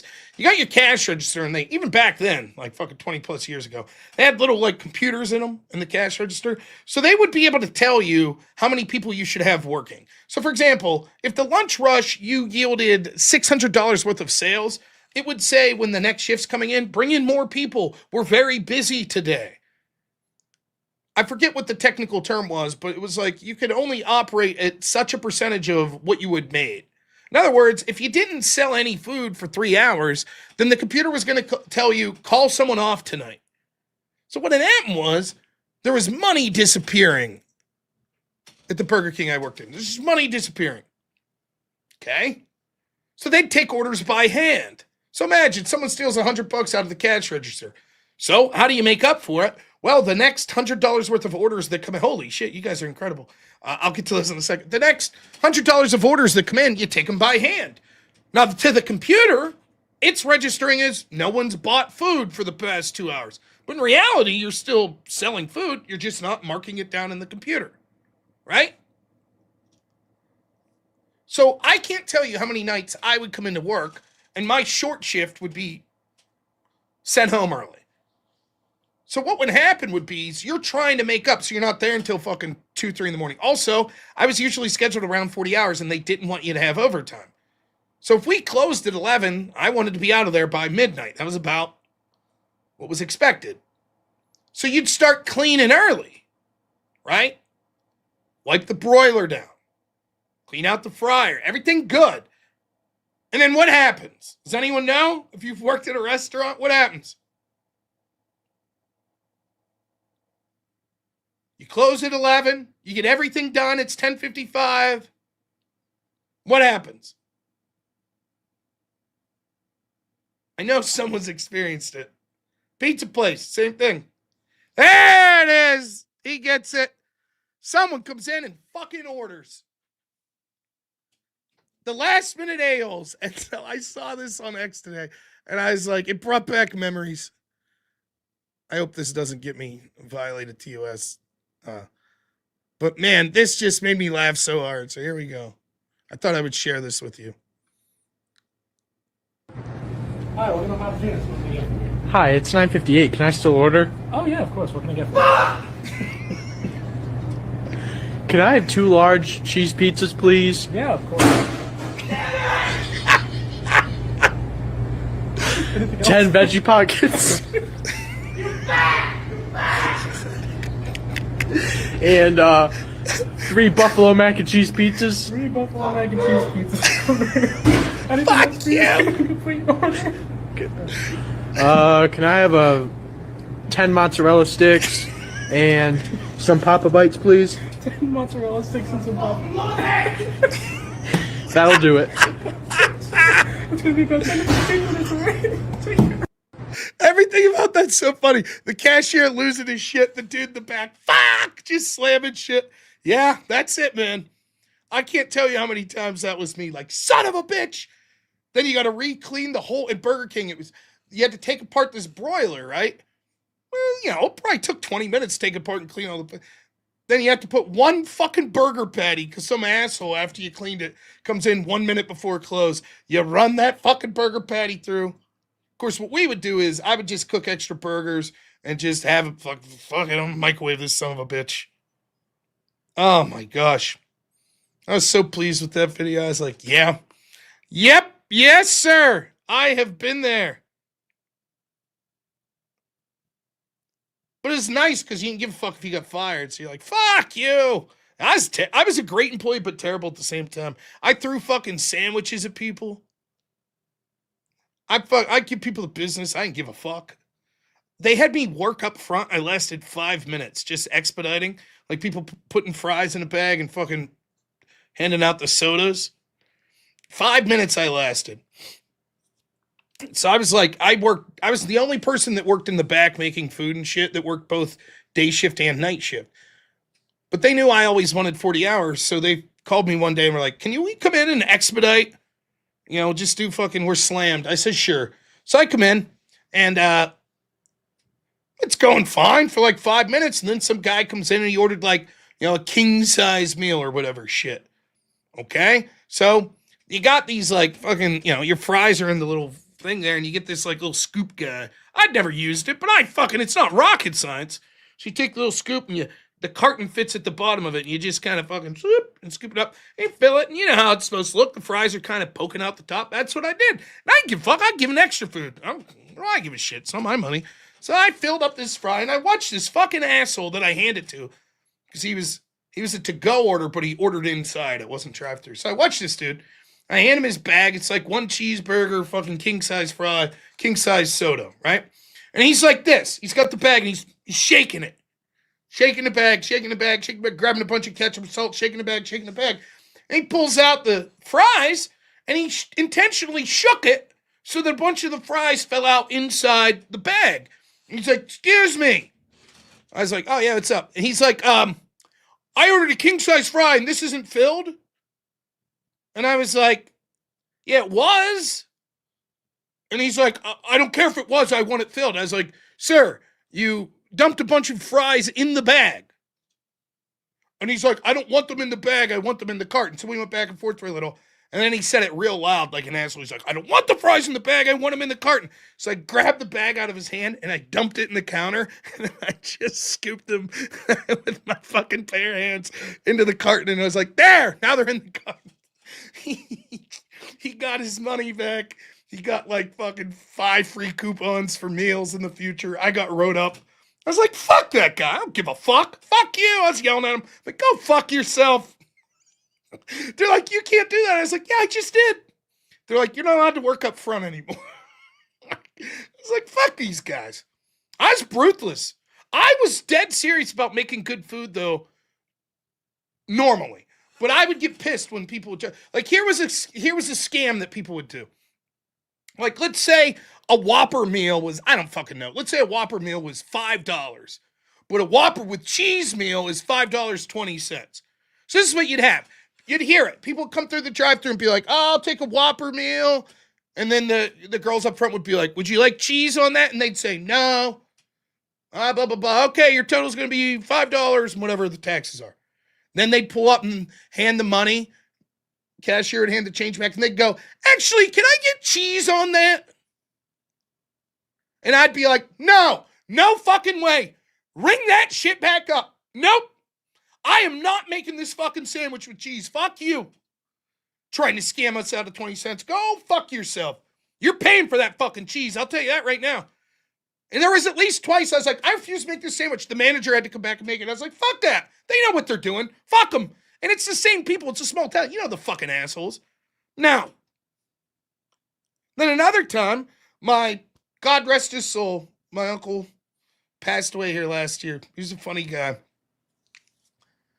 I'm working in the back, and I forget what the order was. It was a little weird. It was like a couple cheeseburgers, but then something, it was late. It was like something weird, like a chicken salad or some shit, which from our town was a bit weird that late at night, but whatever. You know, and I'm kind of half paying attention. I think I'm fucking mopping or something after I made the food. And I hear at the drive-thru window, it's like 5 minutes. I'm in the back, but I can kind of hear things are getting louder and louder. Then I hear screaming. And so I go in the back. I'm like, what's going on? And like the fucking 16-year-old girl we had running the drive-thru, it was just me, her, and a manager there. She's like almost got tears in her eyes. She's like, this guy out here is freaking out. He's yelling at me. And I was like, what's he yelling about?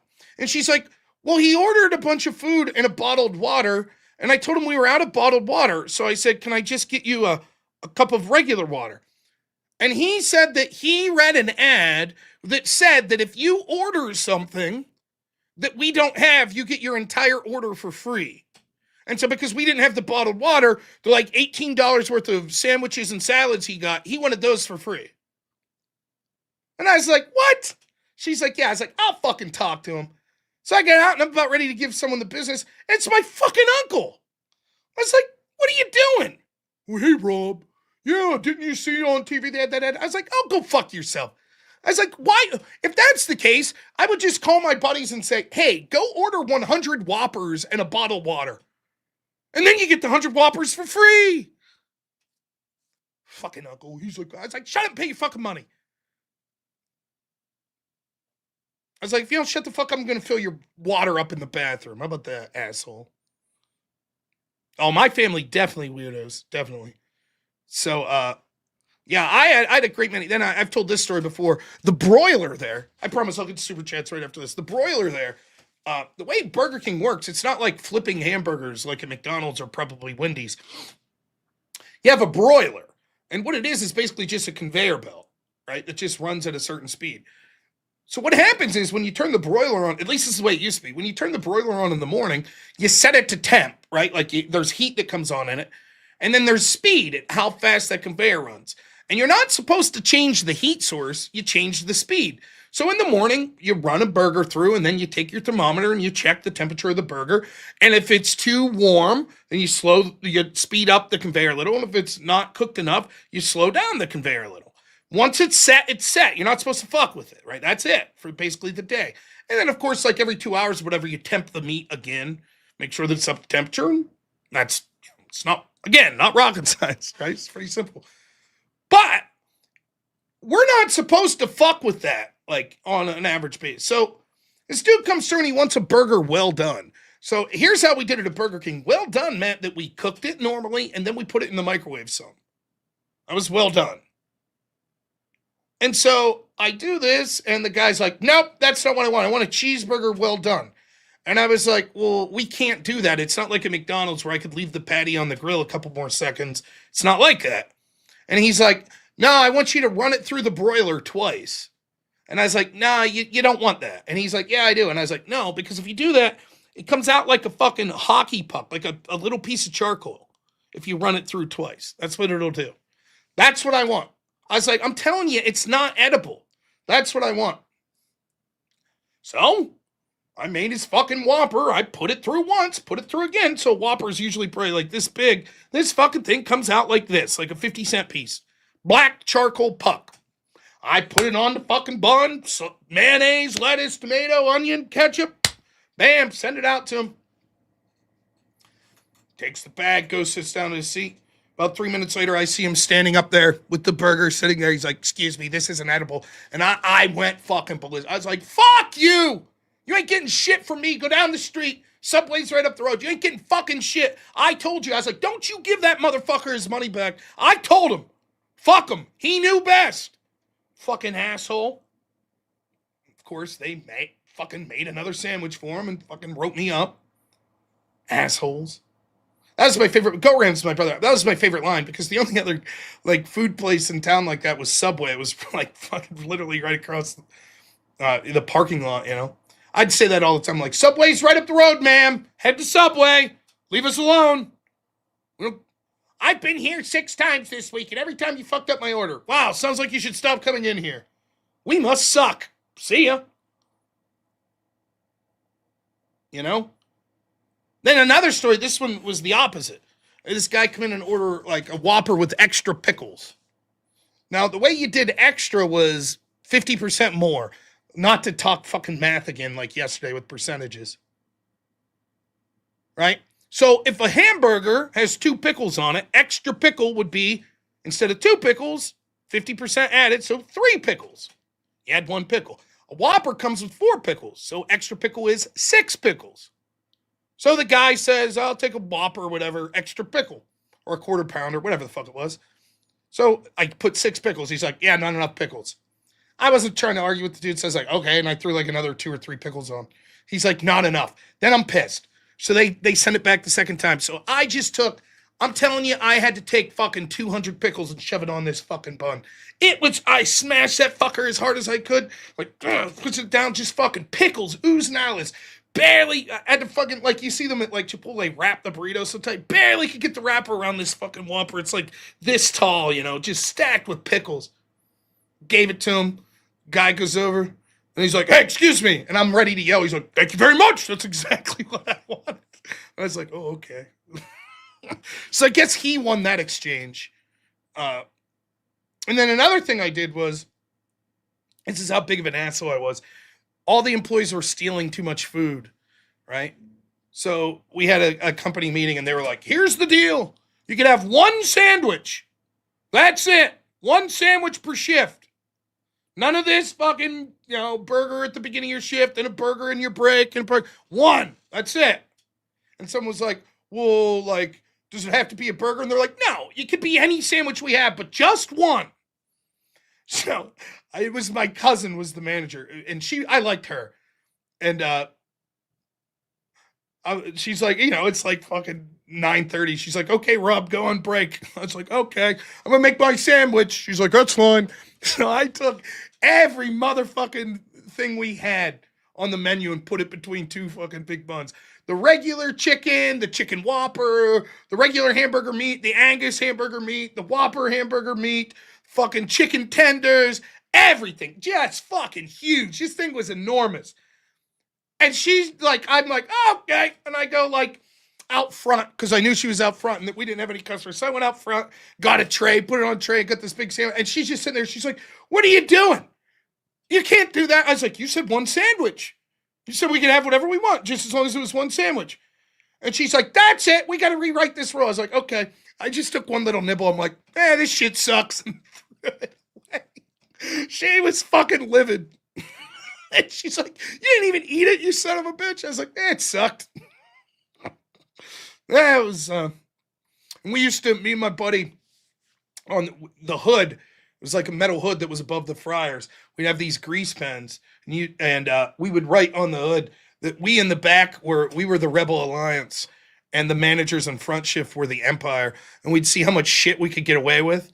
So we'd see like how many chicken tenders we could steal, and that would be 1 point. Or one of our favorite schemes was if we had to put fries down, normally it was the front's job to put fries down, but if they got busy and asked us to do it, we would always accidentally put down tater tots and then be like, oh shit, we can't serve tater tots. It's lunch or it's dinner, right? So I guess we'll eat the tater tots. And then that was a point for us. And then if we got yelled at, it was a point for the Empire. We were shitheads, man. But I was a good employee. Other than that, like goofy shit. It was good shit. That was it. And I recommend it, man. If you got a young kid, man, put him in a job like that. Fuck this woke shit, right? Get him in a dirty fucking restaurant, right? Put him in an old fucking pizzeria. Just let him have a blast. I miss it, man. If I could get my old crew together, we'd all be in our 40s now, to go do another shift at Burger King where you just motherfuck everyone, I'd do it in a heartbeat. I'd put in a 5-hour shift, like, fuck you. Just giving people the business. It's cathartic. It's nothing better, man. Just telling people to eat shit and not caring. And then, I had this friend who, he was my roommate, and he was on the debate team as well. Once in a blue moon, he'd be my debate partner. He went off, fucking making huge money. He's an attorney, works for a big law firm. Once a year, he'll call me and he'll be like, man, I miss being a fucking bum. I miss it. Right? Because when you're a bum, you got nothing to lose. If you fucking make a minimum wage and you go out and you get drunk and you make an asshole of yourself, who cares? If you're a high-powered attorney, you lose your job. And then you got to explain to your wife and your 3 fucking kids what just happened. And there's something refreshing about being lower class, man. Or just make your own money. Get a job with people like at the Crucible or some shit, and then you just do whatever the fuck you want, There's something refreshing about it. Mo money, mo problems, motherfucker. It's true. Those are some of the best days. Just bullshit jobs that you didn't give a shit about. Got enough money to pay the bills. Fuck you. If they fire you, go down the street to the next fast food place. Fuck it, I'll get a job there. I was never afraid to work. But now I liked it. I like those fucking shit jobs. All right, super chats. You guys have been incredibly generous as I'm telling stupid stories here. Scott Hotbed, $2 says, for God, family, and country. Absolutely, thank you.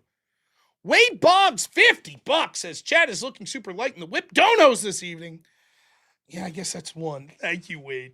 Always appreciate, even if I hate it. Craig Nelson, $5 says, when I worked at Burger King, I was the burger. That's the attitude. Damn right. Now, I will say, look at this. Bruce, member 7 months, says, I worked Burger King worker as well. Now, I was very serious about not fucking with people's foods like in gross ways or something. And they loved me because I was the type of employee that I busted my ass. I was fast at making the food, was accurate. Most of the people that worked there with me, like the managers and stuff, were kind of fucking stupid. And so if like corporate ever came in, I knew all the temperatures that everything was supposed to be and everything by the book. Now, we didn't do everything by the book, but I knew how to. So if the corporate came in, I was like, okay, here's what we got to do. Just follow my lead. But I was also a big asshole because, I just didn't give a shit. Look at this absolute legend. $200. Unbelievable.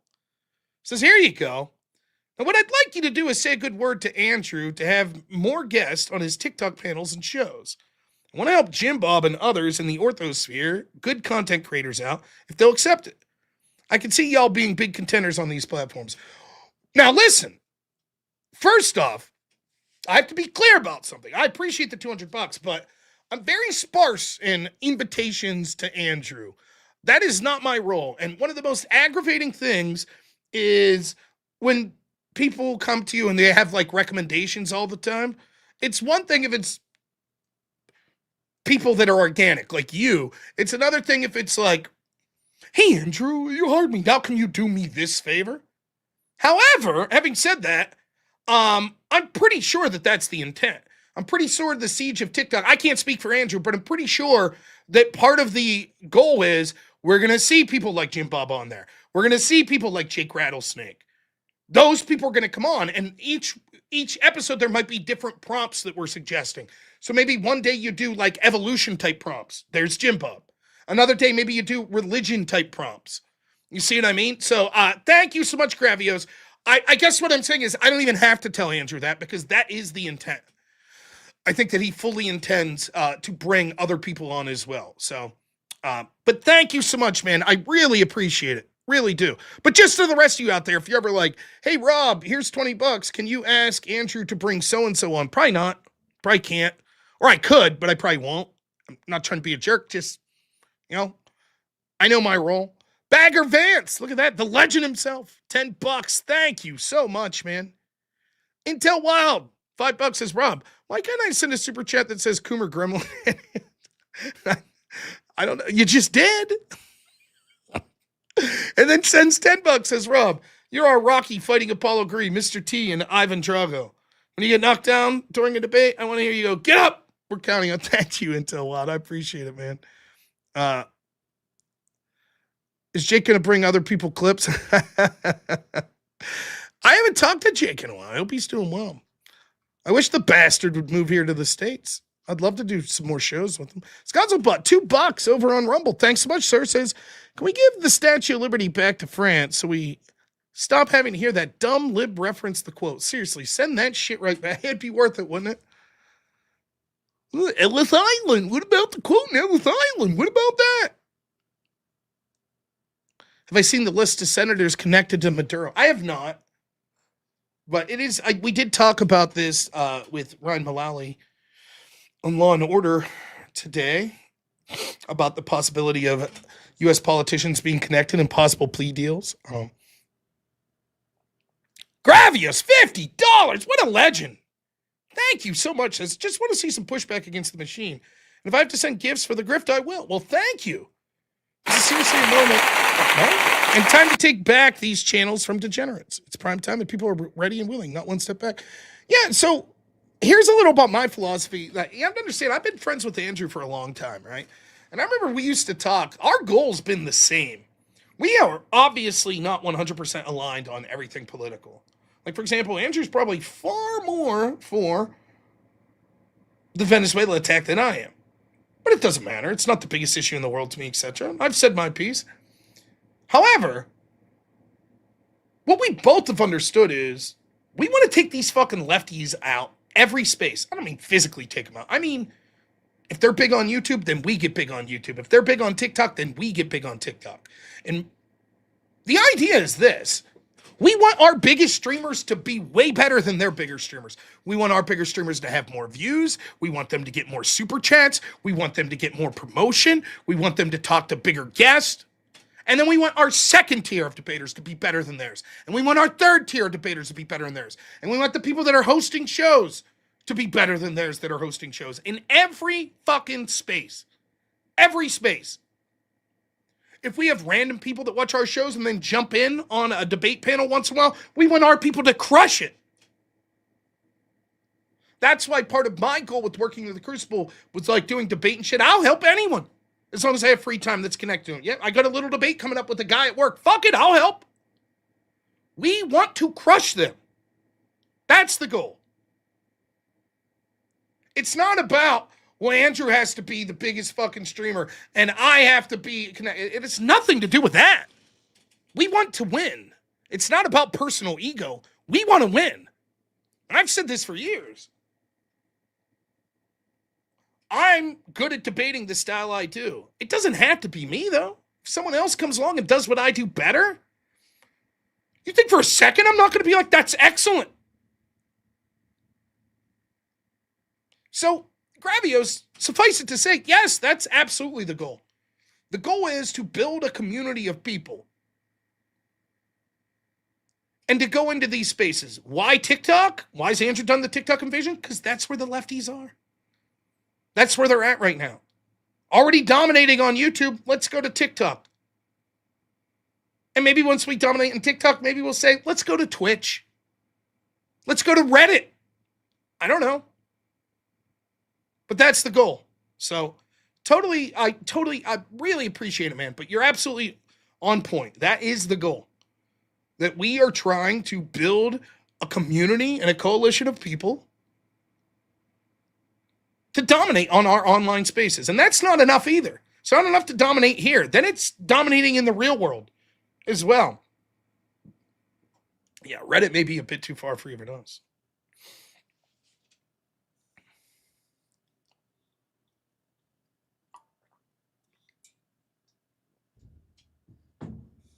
That's the plan. So you're spot on. Dominate everywhere. I still, to this day, right now, I'm streaming on Twitch to 5 people. I'm not leaving till they fucking kick me off. I've been shadow banned. I've been demonetized at times. I've been banned for 60 days. I ain't leaving. Fuck you. I'm still here. I used to have 40, 50 people watch on Twitch, and I'd have like 10 on YouTube. Now I have 290 right now on YouTube and 5 on Twitch. I have 52 people watching on Rumble. That's how bad Twitch is for me. I ain't leaving. Look at this. Intel Wild.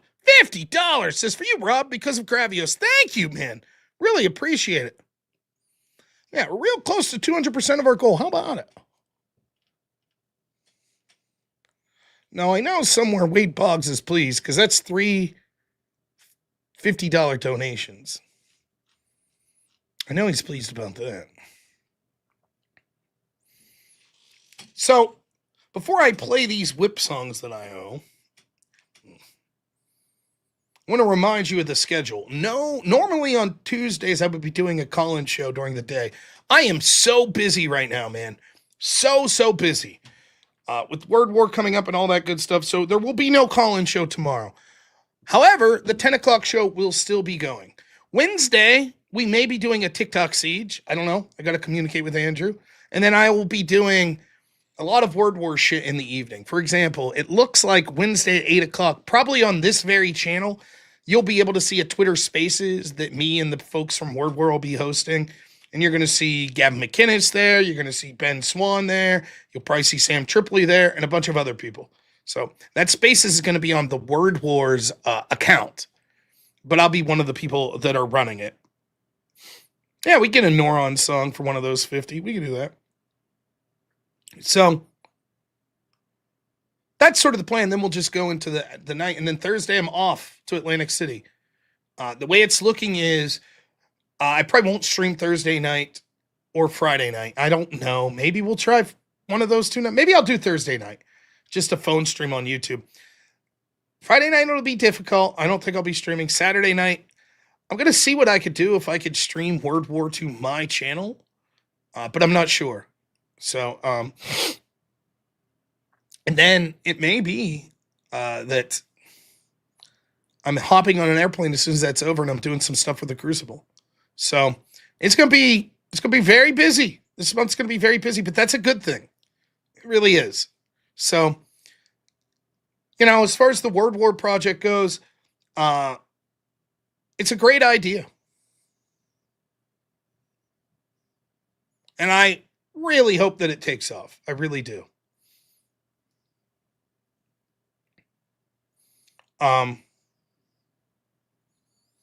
So I'm gonna give it my all. When I have a job to do, I try to do it with a smile on my face to the best of my ability. So that's what we're gonna do, and I'm gonna have fun doing it. So I'm looking forward to getting out there and getting this done. It's a lot of work. It's a lot of fucking work behind the scenes. It really is. And I'll be honest with you, it's work that I'm not exactly. There's different types of work, man.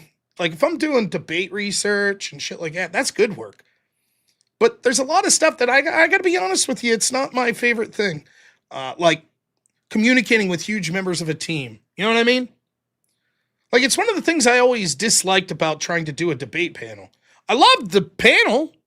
Like if I'm hosting it, I like that. And I like moderating. I'd rather debate, but I like moderating. But I fucking hated of trying to communicate with everyone and get them all on the same page and finding a day and a time that where I hate that shit. And there's a lot of that, man. When you're talking about a team with the new event, there's a lot of different departments. There's production things, and there's communications with different individuals, and there's advertisers, and there's, venue people that you're talking to.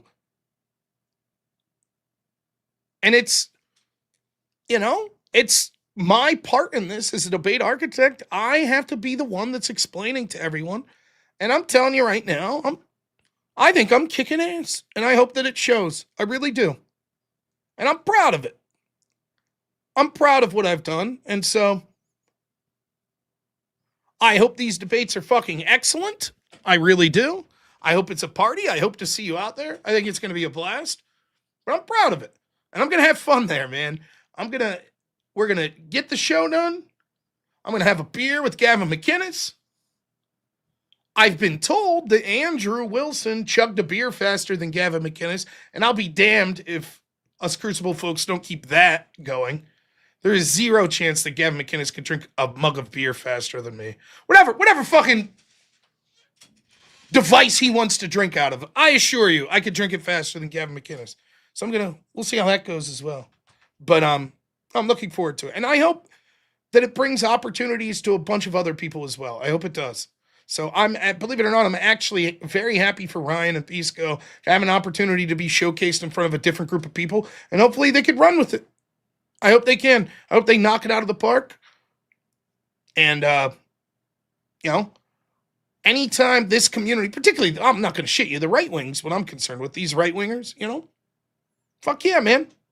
Let's do it. We got all these hardworking people on here that are streaming right wingers.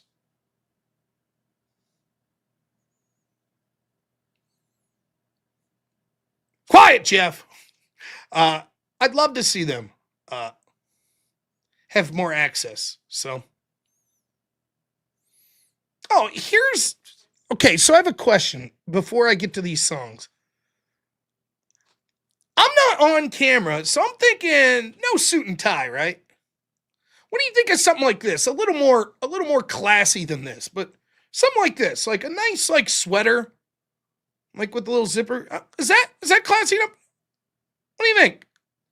I'm gonna be in the production room. Is this okay? If you saw a guy like this with some nice slacks, would you be like, yeah, that guy's all right. He's presentable.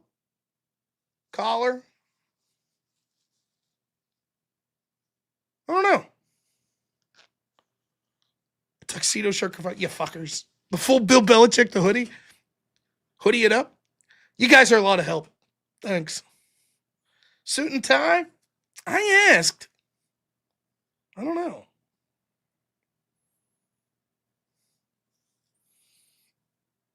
Oh, one last thing. And then I'll play these songs, I promise. Talk to the merch guy today. He thinks that we're very close to having it done. Now, he's supposedly doing business cards for me that I should be able to pick up Wednesday so that I'll have them when I take to... off to Noerrdor. Off to Noerrdor. Because I'll be meeting, I assume Elon Musk and Dana White and fucking Trump. And I'll be like, I just want our merch Mr. Trump, here's up. my card. And he'll be like, it's the most beautiful card, biggest beautiful card. I'll say, thank you. I just want our merch shop up. Look at how beautiful that is. Look at that. We'll see, man. All I can do is make the call. So we'll see. But yeah. So hopefully they can have those business cards I'm hoping by Wednesday. I don't know how long it takes to print business cards, but yeah. So that's it. That's the plan with the merch. So I'm not quite sure. He says it's almost done. Talk to him today. So all right. Whip song time. Yeah, fucking yay. Only How three. many do we have? Thank Only goodness, three. Yeah. Now someone's gonna say 4, but no. Unforced Eagle gave $50 to Ryan, not to me. So, plus he never wants his counted anyways, because he hates the whip songs like me. So. All right, here we go. 3 of these, and then Merciful Sleep. We are only 17% away from 200% though, so it would be nice to get there. Oh, hey. Yeah. I'm gonna need more enthusiasm for the whip. Who said that? You or someone else? No, Wade. Yeah, Wade. Listen, I get in trouble when I get too enthusiastic now. They're all like, you're over enthusiastic. Bandit. That's $15 says F Pisco. But there's a whip. There's a way. This year, $5. We're gonna ask Andrew to bring the girls since he's too busy. I'll give him a shout. We do wanna go to war today, but the Lord of the Lash says nay, nay, nay. We're gonna march all day, all day, all day. Where there's a whip, there's a way. Where there's a whip, there is a way. Where there's a whip, there is a way. We're gonna march all day, all day, all day. Where there's a whip, there's a way.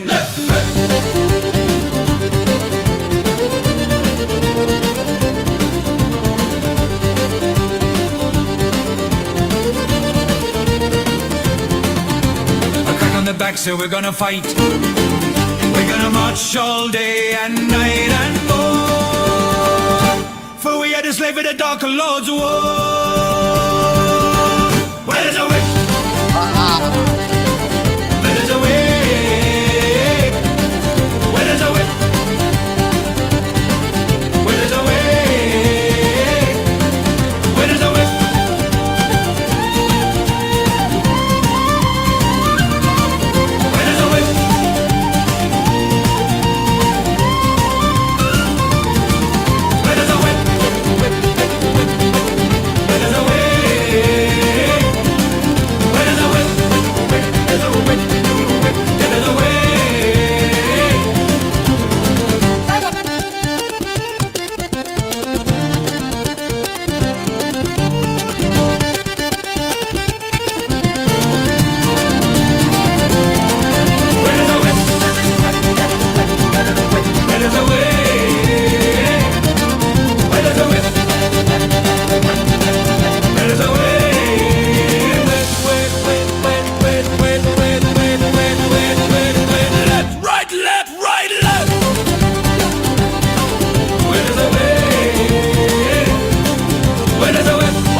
Fantastic. All right, we did it. We did that one. All right, two more. We gotta get 15% away from 200%. We can do it. We're capable. Okay. Oh, this is a fan favorite. New metal, that is a fan favorite.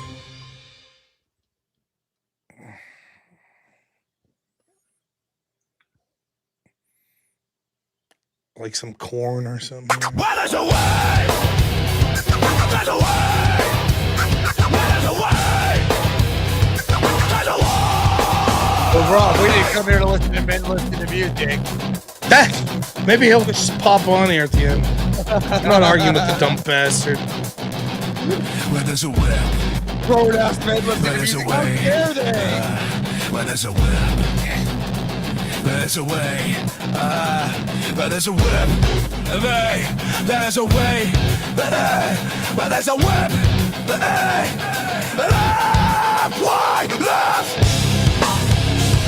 Right, right. Right, right.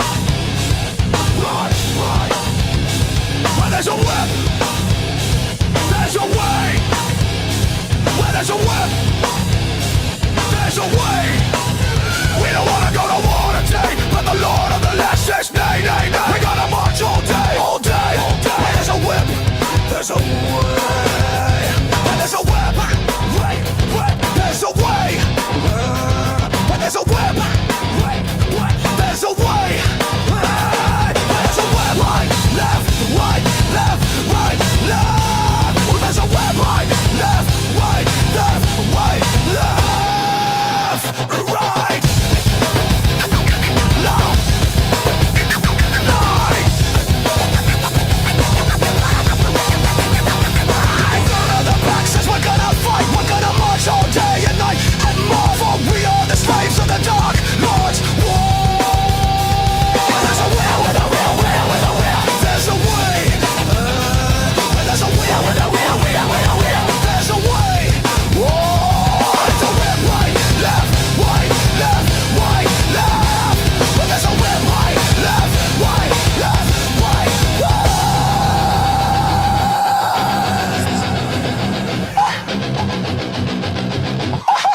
Thank goodness. I think unforced ego is your bot. That's your bot, isn't it?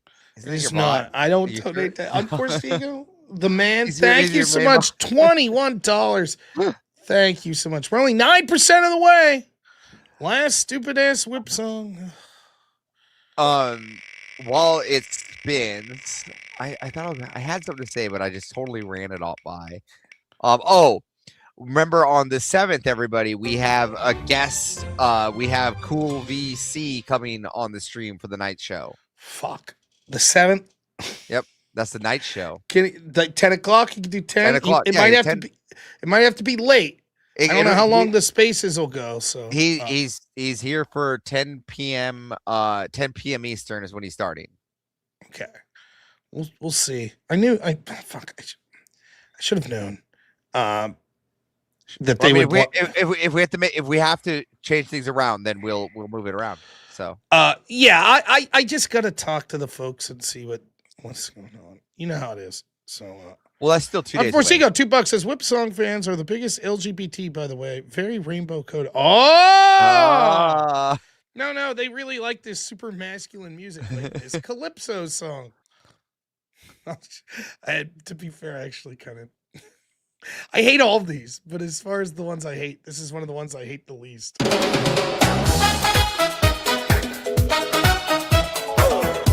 Rock the Monty 5. Rock the Monty all the time.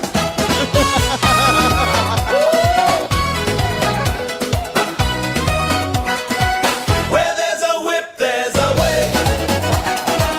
Where there's a whip, there's a way.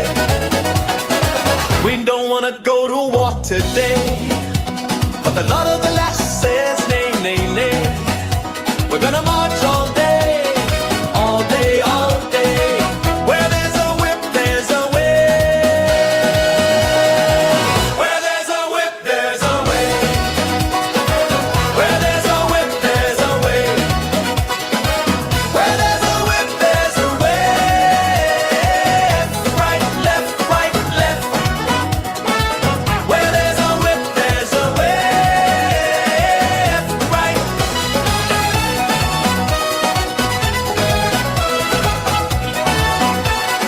Crack on the back says we're gonna fight. We're gonna march all day and night and more. For we are the slaves of the Dark Lord's war.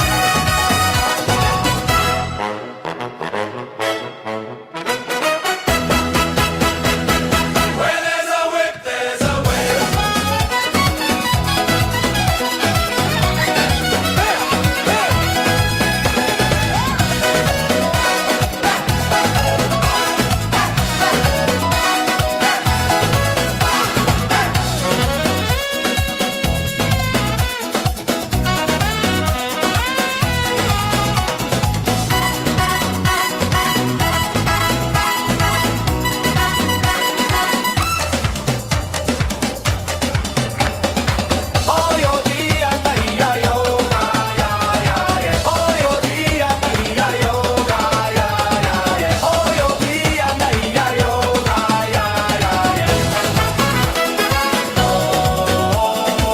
Where there's a whip, there's a way. Where there's a whip, there's a way. Where there's a whip, there's a way. Left, right, left. Where there's a whip, there's a way.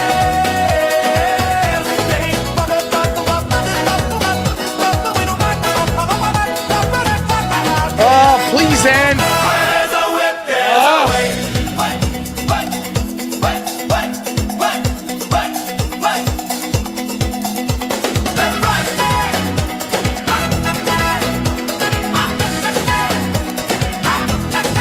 Look at my wife in my house. All right, I had to go. All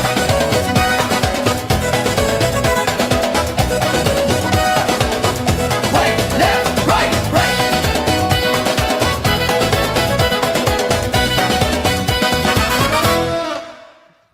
We did it. We did it. My No, wife comes in here and she's like, the pants are stuck in the washer. I'm like, what? Like, and there's my pants are like stuck in the washer. I had to figure that out. Look at that. People give me compliments behind the scene. I didn't even see it. Aren't you always? Oh, the getting Noerrdor compliments? song. I did promise the Noerrdor song. That's fair.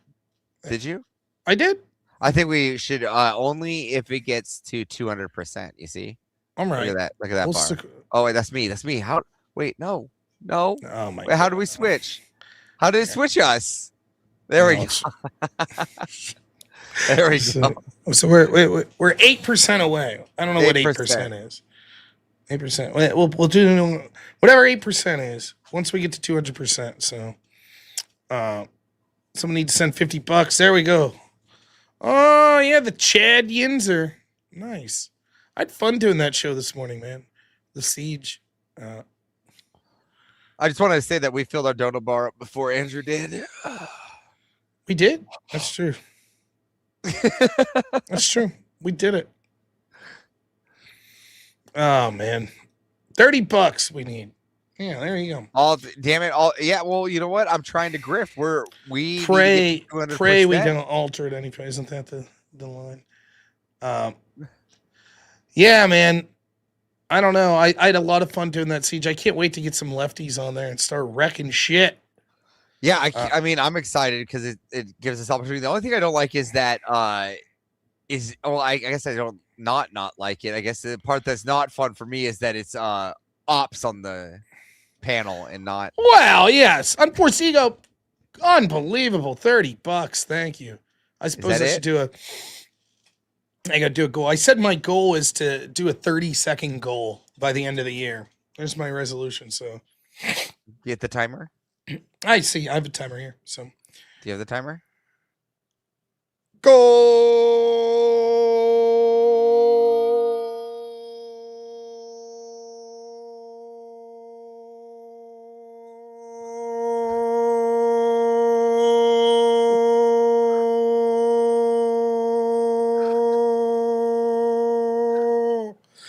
Ah! 19 seconds. I got a big Jim Bob could do 45 seconds. Fucking Jim Bob. He's not human. He somehow those like sockets where he should have shoulders, it just like seals in oxygen there, and he's able to fucking yeah. All right, Noerrdor song. You're calling him a maniac. Yeah, I like Jim Bob. He's great. All right, Noerrdor song. Here we go. Here we go.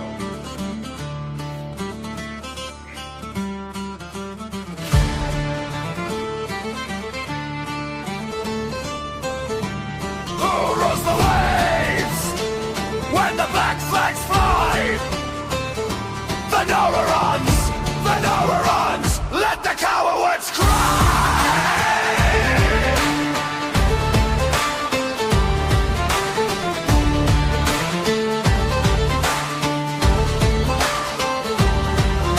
From iron-bound decks to the storm-split foam, they carve their names where the wild winds roam. Brain sharp as blades, fists hard as stone. Every sea they sail, they claim as their own. Oh, the Norrens rise, hear the ocean roar.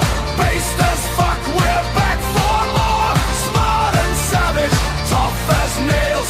No one stands when the Norrens sail.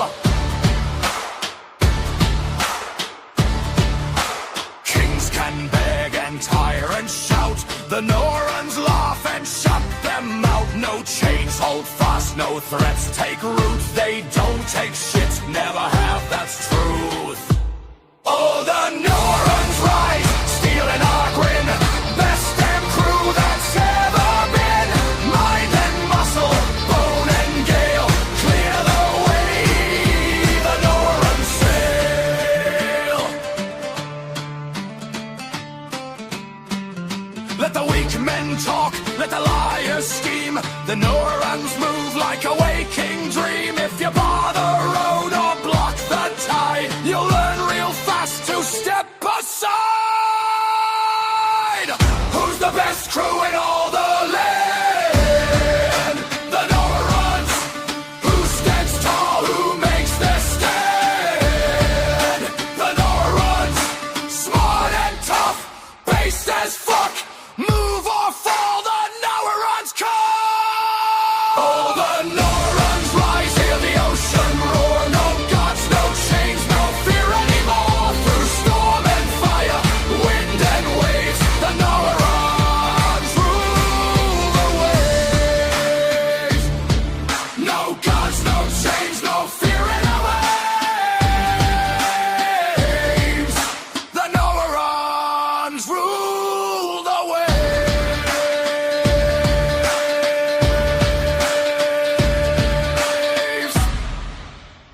We did. Oh shit! It's gonna play it again. Oh, Okay. I turned off the looping. Good. Yeah, get that loop out. Yeah. All right. Well, I think we did it. I think that's a good show. I had a lot of fun. I had a fun show tonight. Yeah, did you have a fun show? Yeah. So I got to find out what I'm wearing to Word War. I don't know. The audience was no help. Look, I'm not gonna dress you. All right. It's just. I gotta go get clothes tomorrow. Let's fucking. Like, apparently I can't just wear my fucking redneck, like, flannels. That's my go-to, redneck flannel. I don't know. I asked them, and I was like, yeah, I got a suit jacket and a tie. They're like, nah, don't do that. Wear a suit jacket, no tie. Put a T-shirt underneath it. Like some fucking Miami Vice shit. What, are they going to tell me to wear fucking slip-ons with no socks? You know, come on. Well, I'm not doing that shit. I'm not wearing pastels or some shit. So, I don't know. I don't know what I'm going to do. Orange tux and a cane. There we go. Tuxedo t-shirt. Yeah. I like flannels. I myself like. So I thought something like this, but the audience seemed like, no, not this. It'd be something nicer. But the audience says no. So, I'd show up in just my robnoerr hoodie. Just bare chested. Just fucking pair of gym shorts, no shirt. Yeah. What do you think of that? This is one of my favorite gags with my son.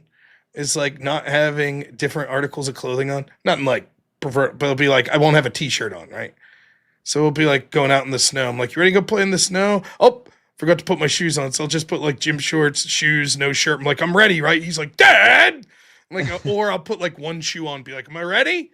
He's like, no, you need both shoes. I'm like, oh yeah, damn. I keep forgetting the shoes. Yeah. Oh, Gravios. Flannels and overalls can't go wrong.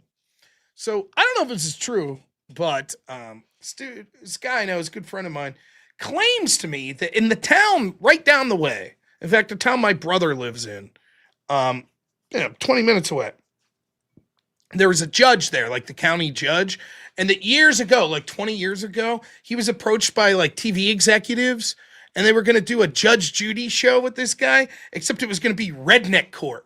And the whole thing was instead of a robe, he was just going to wear like overalls.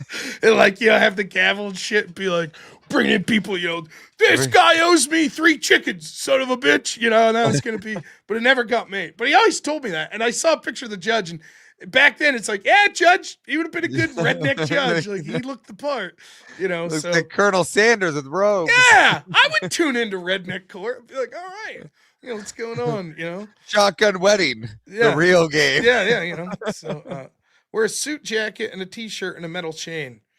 Yeah, do I have to come up with a name? Like the situation? I got to come up with a name like that for myself? Like, how about just the tired? No, not good. All right.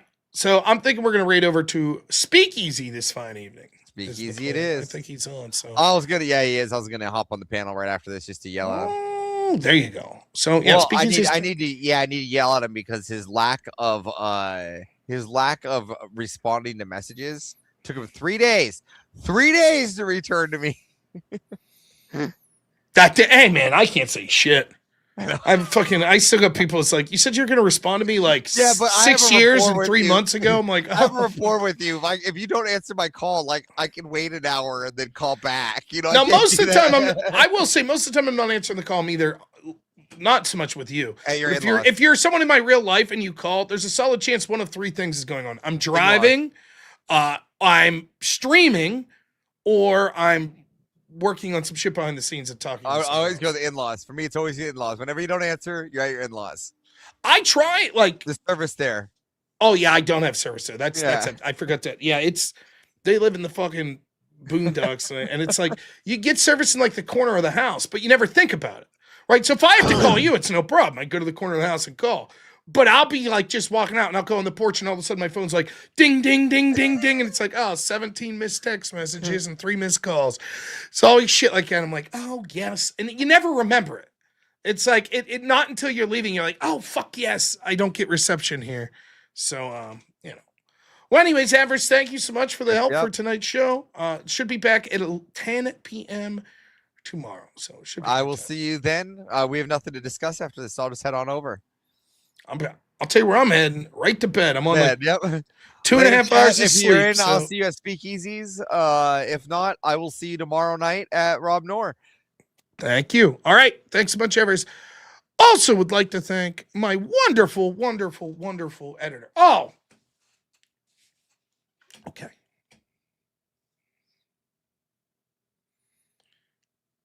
Let's do this.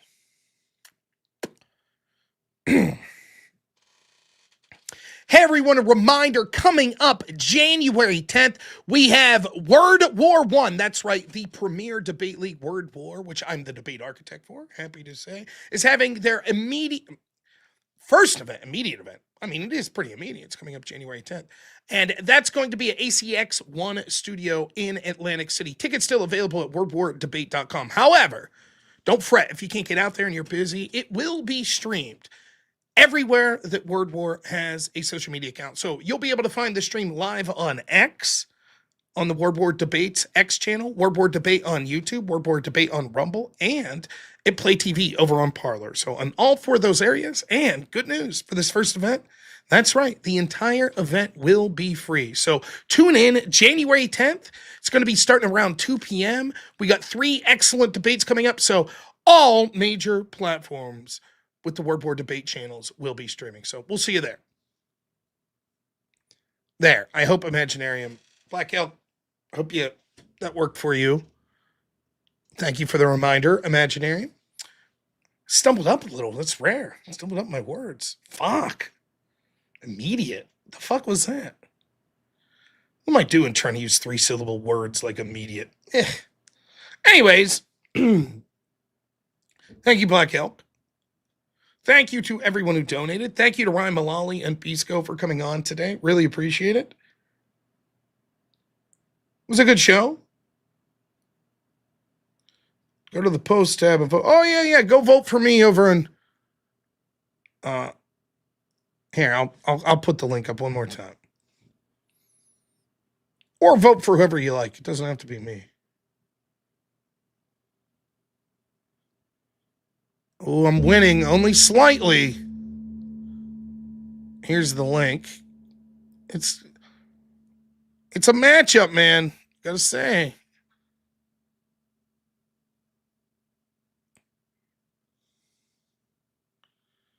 So there's the link, and you could vote for me or anyone else if you like for the Streamer of the Year award over on the NPC Panelverse Live Streamer of the Year award. I voted for myself. If I win by 1 vote, that's bullshit. Well, there you go. I thought I did good. So, thank you so much to everyone. Couple parting words here. First off, please say a prayer and keep in your hearts for Charlie Kirk and his family. Never forget what they did. Assassinating him, cheering on his death, mocking his wife. Never forget the stakes of where we're at. We may have disagreements with so many people or issues on the right. I know I do. I talk about them frequently. But never forget the stakes. Don't forget the stakes of what we're up against. And also take a moment to say a prayer for someone who's a big influence to me, Scott Adams.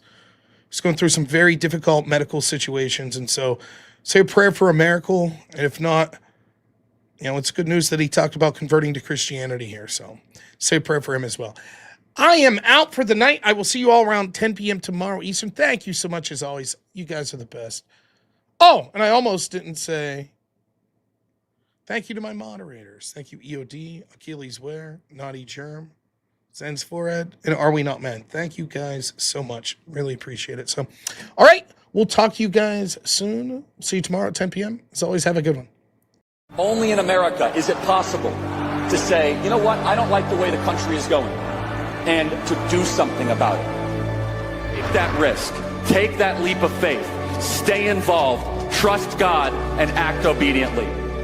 Romans 12:2 verse. That God will use all things for good for those who love him. It's bigger than you. I want you to remember that. It is bigger than you. It's bigger than me. You are here to make somebody else's life better, the pursuit of liberty and freedom. You know what gives me strength? The hundreds of thousands of you that say, Charlie, keep going.